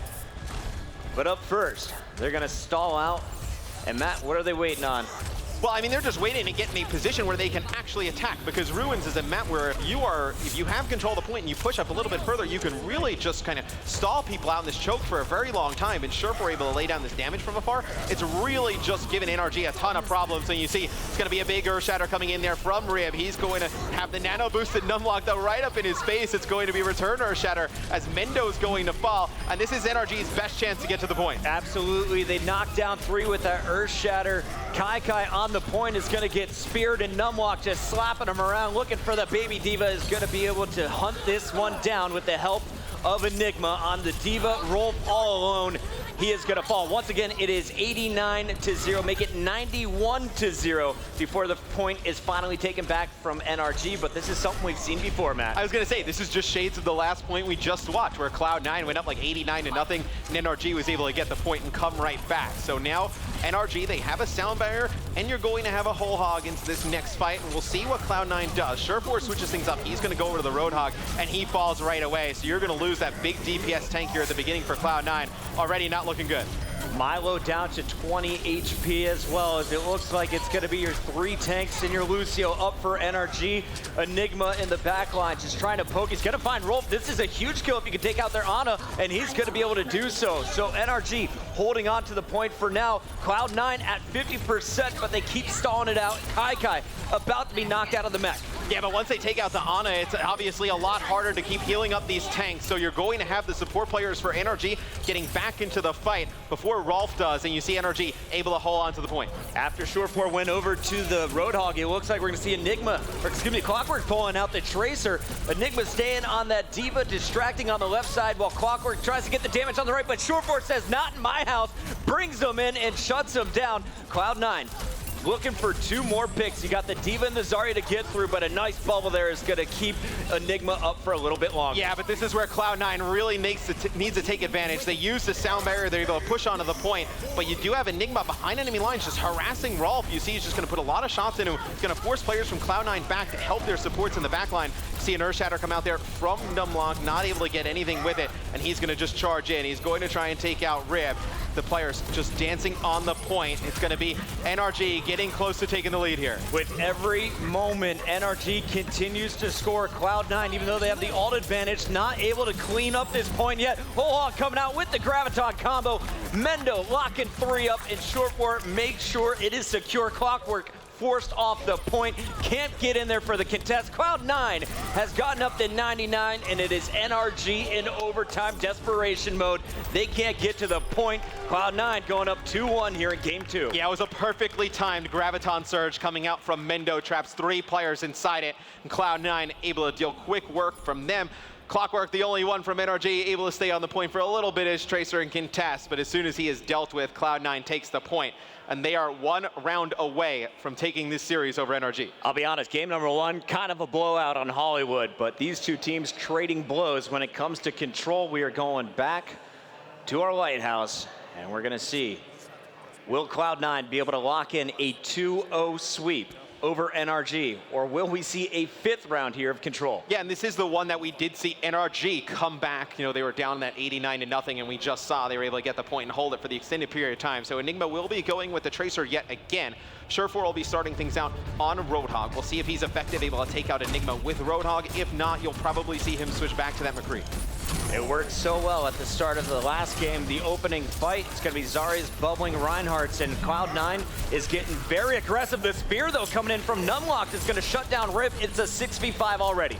Yeah, now that was a beautiful Zarya bubble by Seagull, able to keep Numlocked alive. I feel like we've seen that a few times with Seagull on Zarya when his teammates are getting hooked by Surefour. He's just able to keep them alive with that Zarya bubble, build some charge, and then make Zarya a really high damage character. And you will see NRG take the point here at the beginning of Lighthouse. I love it. Kai was just fighting with the Bunny Blaster, trying to cause problems, but there you see Enigma hunting down these healers, at least trying to for NRG. Cloud9, everyone's up, everyone's healthy, and you got Rib nano boosted, just swinging away. Down goes NRG. It's going to be Cloud9 retaking this point as long as they can keep the Zarya out, and Kai is going to make sure they do as Seagull is sent to respawn. Yeah, but coming off the spawn, you will have the Graviton Surge, and you'll have a Pulse Bomb nano boost for the side of NRG. So they're in a very good spot.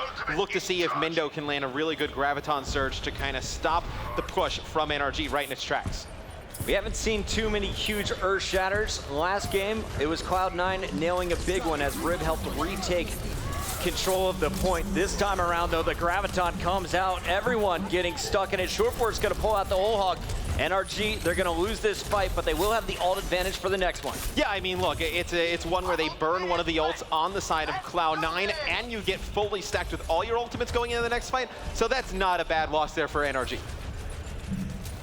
Rib with the Earth Shatter is going to be the key defender. Rolf also should be able to nano boost him if he keeps healing these tanks up the way he is. Seagull just launching some projectiles down low. Not finding anything yet, and Seagull is going to get pulled down by Surefour. Here comes the Pulse Bomb from Enigma. A great flank takes out their Ana. Kai can't be finished, so the reload just a moment too early, and it's going to be Enigma chasing down players within the point, but he is all alone. NRG, despite having a massive ult advantage, loses the fight. That is one you have to win if you are NRG. You have all 6 ultimates. The only one you save there is the sound barrier for this next fight. And Cloud9 able to sustain through it. Some fantastic play from the side of Cloud9. But you see Kai getting a little bit too aggressive there, so they're able to pick him up at the beginning of this fight. You should see the sound barrier coming in soon, and then a rush to the point from NRG. Clockwork on the Roadhog, looking for the pull. Can't find the Lucio. Going after Rib, though, who is nano boosted and throwing his teammates off the map. It's going to be Mendo out of the action, as you're going to see now. Clockwork just steamroll through. 3 down here for Cloud9. NRG on the retake, but Cloud9's at 97%. They're going to be contesting for the point, and finally NRG has locked it in, but they cannot let Cloud9 back. Yeah, Cloud9 needs one fight in their favor to take this series, and you will see Surefour. He'll change things up. He'll get off of the Roadhog and go over to McCree. So they are having difficulties dealing with Enigma. You've seen just the pressure he's been putting on the back line. They've not been able to deal with him when Surefour is not on this McCree. So he's going to go back to McCree and see if he can pick up Enigma. Kai just distracting with that Diva. Surefour looking to find the headshots. Is going to be working down the Roadhog. Clockwork going to be slept. A big dart coming in from Rolf. And Surefour continues to just fight on the tanks. Spots Enigma in the back line. He did it last time on the Ruins. Can he hit the one-shot headshot once again? And you see Tracer, it's going to be Enigma jumping into the point, just trying to contest this as we are in overtime. A flashbang trying to go over the top of the Reinhardt shield, not going to connect. It's going to be Rolf taking out Numlock. Kai going to launch that Diva ultimate for zoning effects, going to get nobody with it. But here comes the Graviton Surge coming in from Seagull. It's going to be Enigma getting 2, but Kai picks up 3 here at the end. Things are falling apart for NRG. Clockwork desperately trying to get on the point, and he is going to be defended. Enigma shut down by Rolf. The Ana seals the deal as Cloud9 is moving to the winners match. NRG will fall to the losers bracket where they'll have to face off against Liquid tomorrow morning. Yeah, and you just saw that when Surefour switched things up and went over to the McCree, he was extremely effective, able to take out Enigma and deal that damage at range that NRG just could not come back. The comp switch is so big in this game. Cloud9, though, they came into this match confident. I asked Kai, I asked Adam, is there any chance he loses against NRG? They said, no way, 2-0. And, well, they lived up to their word, Matt. Well, the C9 guys, they have some swagger about themselves, oh, yeah. right? I mean, they're some cool dudes, and they come into this one, and they look at this as they are the favorites in this tournament. And I think this is like the first time where you've seen them come out and have like a really dominant performance here early. So they need to build on this as the tournament goes on. Like, I want to see them go up against Envy and put up that type of performance. I think that'd be a sick match. Cloud9 Envy final? Too early to call? I'll say it for you. I think so. I mean, if you're going to say it for me, then I kind of have to agree with you. I really have no option there. So yeah, sure. I got you, Matt. Don't worry. Fantastic match here to close out the night in Vegas. We had 3 matches in pool play played today. Tomorrow, though, we still have another group match. In the morning, it's going to be Complexity and Envy playing on the main stage for the first time. Yeah, Taimu's just taking forever to get here. I want my buddy to come hang out in Vegas. Finish air. It's taking a very long time. It travels Probably on a plane quite right slow. now. Finish air. Yeah, very slow, very slow. 45-hour flights to Vegas. All right, that is going to be it for Matt and I. For now, though, let's send it back to the desk. Rachel, take it away. Thank you, Puckett. Thank you, Mr. X. Now, guys, we have a bit to talk about here. First up, congratulations, Monty. Congratulations, Flame. Huck, you predicted 2 wins. That counts. I'm glad we started keeping score. You know Huck. that counts, Good call, right? good call. You don't Good count call, by the Huck. score. You count like, were you right or not right? In what seed do you ever count specific scores? All right, well, that's an indicator. We'll use that for tiebreakers later on. That's but right. before we Good. get That's into good. our self-congratulatory breakdown over here on the analyst desk, we've got Golden Boy on the stage with one of our winners from Cloud9. Thank you guys so much. I'm back here with Mendo. No awkward handshakes this time. Why not, right? Well, okay, let's just jump into it, man, because you guys opened up Hollywood wonderfully. You busted out something that we hadn't had a chance to see. But funny enough, though, this actually was something that old Cloud9 was known for, which was Symmetra, Torb, and that kind of running that before you even on the team. So what made that composition so powerful this time around and really tipped the odds in your guys' favor? I think it's a pretty consistent defense. If we win the first fight, we can snowball ultimates, and we kind of abuse the fact that not a lot of teams have a lot of experience scrimming versus the new Symmetra. And I mean, Torbjorn's Swedish, so I think that's obvious enough why he's strong. So now, you guys had a big win here, and we talked about this before. This was your first event. How has it been performing here on stage, in front of the crowd, commentators in the background? Like, how's the experience been for you? What are your major takeaways? Did you enjoy it? Oh yeah, I've literally never had this much fun playing this game before. At playing any game. I thought I would be nervous a little bit, but I'm just like shaking from excitement because it was just so much fun. Yeah. Well, one thing I want to say, man, for a guy who's never done this before, you're a natural. All right, good job, man. Well, Mendo, congratulations on your victory. All right, of course, really looking forward to seeing you guys throughout the rest of the competition. He's going to have a great night tonight. But let's go ahead and toss it back over to the analysts. Thank you so much, Golden Boy. That is a friendship in blossom right there. Golden Boy and Mendicuside, no idea. Well, we have a lot to talk about in this matchup. We had 2 full maps, and Monty, you're smiling here. Do we have a lot to talk about? Well, okay. Because frankly, okay, let's I'll get let into you it. take Were those it. full Just maps? take Yeah, were those full maps? No, they weren't. They were very quick. We did get to, 4. I mean, I thought, frankly, Energy's performance was kind of pathetic in this. The casters were touching on it. You can't go into a 6 ult advantage multiple times and then blow it in the way that they did. Like, we're going to take a look at a replay here too. That's going to come from Ilios, and it really just. I mean, we'll talk to Huck and Flav about this, but it's a pretty poor job of ult efficiency on the side of Energy, and really quite the opposite on C9. I think they respond to this really well. So we can go ahead and we can just roll this clip out right now. It's going to be, of course, coming in with the charge, and then what you're not going to see is the nano boost come in, but a full whiff on the Earth Shatter, counter Earth Shatter comes through, and they're just so much more efficient with their ultimates over the course of this fight, and so very much was utilized on the side of Energy to even just initiate that fight. But I also want to score, like, look at the way C9 read that. They see the charge in, they know the nano boost is up, they know the Earth Shatter is up, so what do? They pop the sound barrier, split inside the point, and everybody misses the Earth Shatter. I mean, it's just the knowledge of their enemies' cooldowns was there for C9, and it was just a horribly botched engage by Energy. Is it itchy trigger fingers? Like, they have their ults and they want to use them? I think they need to be more proactive using their ults. It's like multiple times where they have 4 or 5 ults, they use them eventually, and they lose the fight.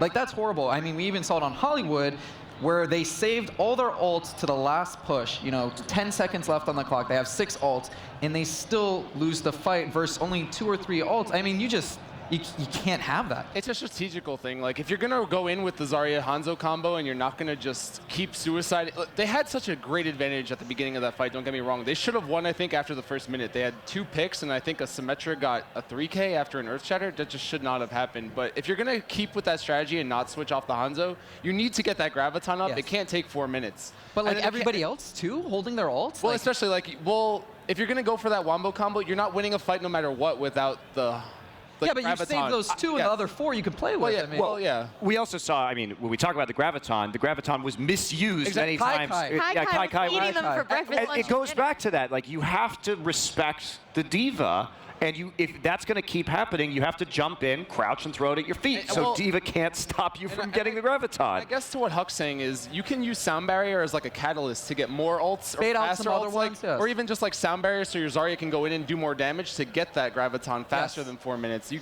obviously can't wait 4 minutes and then have it be eaten by Kai twice. Multiple times. Exactly. That's not how you win games. Kai played a great game. I know he kind of beat himself up a little bit from Overwatch Open. He said he didn't have a great job, and he's traditionally known as like a really good Winston. But here on D.Va, this was the first time I think all day we saw Graviton being eaten by a D.Va. But it happened like 3 times in this match, and then as soon as Enigma switched to Tracer, that's when actually NRG started to pull it together. So. I mean, to a degree, right? But then the McCree swaps came in and Surefour shut it down. So you can see Cloud9 very proactive about when they're going to be doing these hero swaps. They weren't stuck in their ways. I thought they adapted well. Not only that, the Pharah, anytime NRG started to get any kind of ground in these games, Surefour switches it up, gets the necessary kills, and they roll the map. And you could tell that they're still not comfortable with the patch at all. Like you had Enigma on Zarya, you had Seagull on Zarya, you had Enigma on Tracer, you had Clockwork on Tracer. Like they couldn't figure out who should be where, when, and why. And I think that more time will help that, but you don't have time. Yeah, we're here right now. Yeah. Yeah, well, and I mean, we do want to highlight some of the great things that C9 did. I mean, we're talking about them in comparison to NRG's failures here, but just you told us to watch Mendo going into this match, and it was a treat. Every time we saw him on screen, I think he got a Torbjorn play of the game on Hollywood, which is, for what it's worth, an exciting moment. Yeah, and you can clearly see Surefour doing a great job on this first point. I mean, this was even more one-sided than the next match, which is the biggest surprise, but it's just the flexibility, you know? You see Surefour, as you said, Monty, he plays Roadhog traditionally in the matchup, and then he just switches if he needs to, but honestly, C9 are perfectly fine playing the, mass tank setup. Well, in NRG's successful moment here on Ilios, what was it that turned the tide of the battle in their favor? I think luck. Eventually, eventually something has to go wrong for C9. Hopefully, it's a mixture of having 6 ults, and you could tell. I mean, every time the camera pans to them, me and Monty noticed that they're not as communicative as I think they're not talking. Yeah, they're not. They don't look comfortable in what they're doing, and it's your team can't go silent, especially on this, like here. We're here. There were times for that. It's not right now. Well, those breakdowns in communications were clear because even the clip we were watching earlier with the missed Earth Shatter, immediately after that, they committed a Graviton surge. I mean, we didn't even see that, but they threw it into the point afterwards. And it's like, no, the fight's already lost. Yeah. It's over. Do not overcommit your ultimates. And it's just, they don't seem to be communicating very well. I mean, that is the only excuse for not winning, especially on that 6 ult advantage that they have. When you have all 6 ults up, it was a flawed engage that allowed Cloud9 to take advantage of. And to what you're saying, again with the communication, there's no way Seagull knew that they weren't Earth Shattered on the point, because there was a wall there. Yeah. So you have to assume that the Earth Shatter hit somebody, and then when he throws it after, he's like, oh, what? Like someone needs to have said like, that didn't hit anybody. Like back out. We're done here. Yeah. A couple errors of communication there, but we will see more from NRG, of course, tomorrow. And like we said, we have one more of our first group matches to play tomorrow. That's going to be Envy versus Complexity. But Group A, Group B today, we did get some of it out. We have Fnatic 2-0 over Rise. Just to wrap things up here, we had FaZe 2-1 over Liquid, and this final match with Cloud9 coming out 2-0. I mean, everything falling into place as you predicted, gentlemen? The biggest surprise is just how they lost. Like we went into it like we think C9's gonna win, but this feels bad. Like I feel bad for NRG. Yeah, like feels not, like we were like, if they don't win, that's going to be tough for the team. Now I'm like, holy shit. Well, I think the team, at a certain you have point, you gotta blow it up and like start over. And you have to figure out what you're strong at. They're trying too hard to adapt to the meta instead of just playing their game. Like, put Seagull back on the Genji, see what happens. Put Clockwork on his Tracer. Play around those ults and try to combo them correctly as opposed to trying to figure out how you're supposed to actually combo the Zarya Reinhardts or like the Diva, or like, there's so many things that they're not good at, but there are things that they're very good at. They're just trying to force it. Which is exactly what happened in the FaZe Liquid match, where you see FaZe like trying 4 tanks, they lose every fight. They switch Shadowrun back to Genji, every fight is an instant win. I don't know why teams are trying so hard to force the patch on themselves. They don't like it either. Let's be real, they don't like it. Well, exactly, and I don't know why you wouldn't just play what you're comfortable with, especially with a roster of such great DPS talent. Just let them play their heroes. All right, well, you guys said it best. Lots to look forward to, great plays. And, you know, we have a lot of time after today's matches for these teams to go back to hit up the play area in the back, get some practice in, and see what they want to bring us tomorrow. Of course, we'll be returning to the broadcast 10:30 a.m. bright and early. We got to get in that Envy versus Complexity match. It's going to be a good one. We look forward to seeing you then. Until then, have a great night.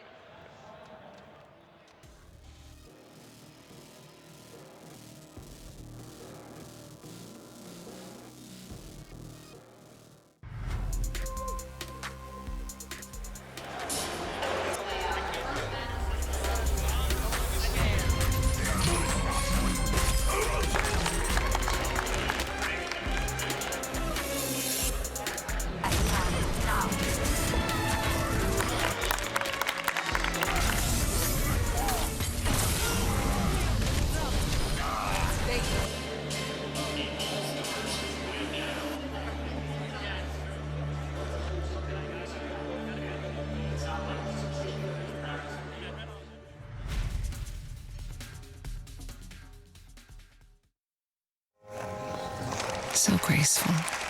Poetry in motion. And there it is, the baby bird. A sumo wrestler figure skating? Surprising.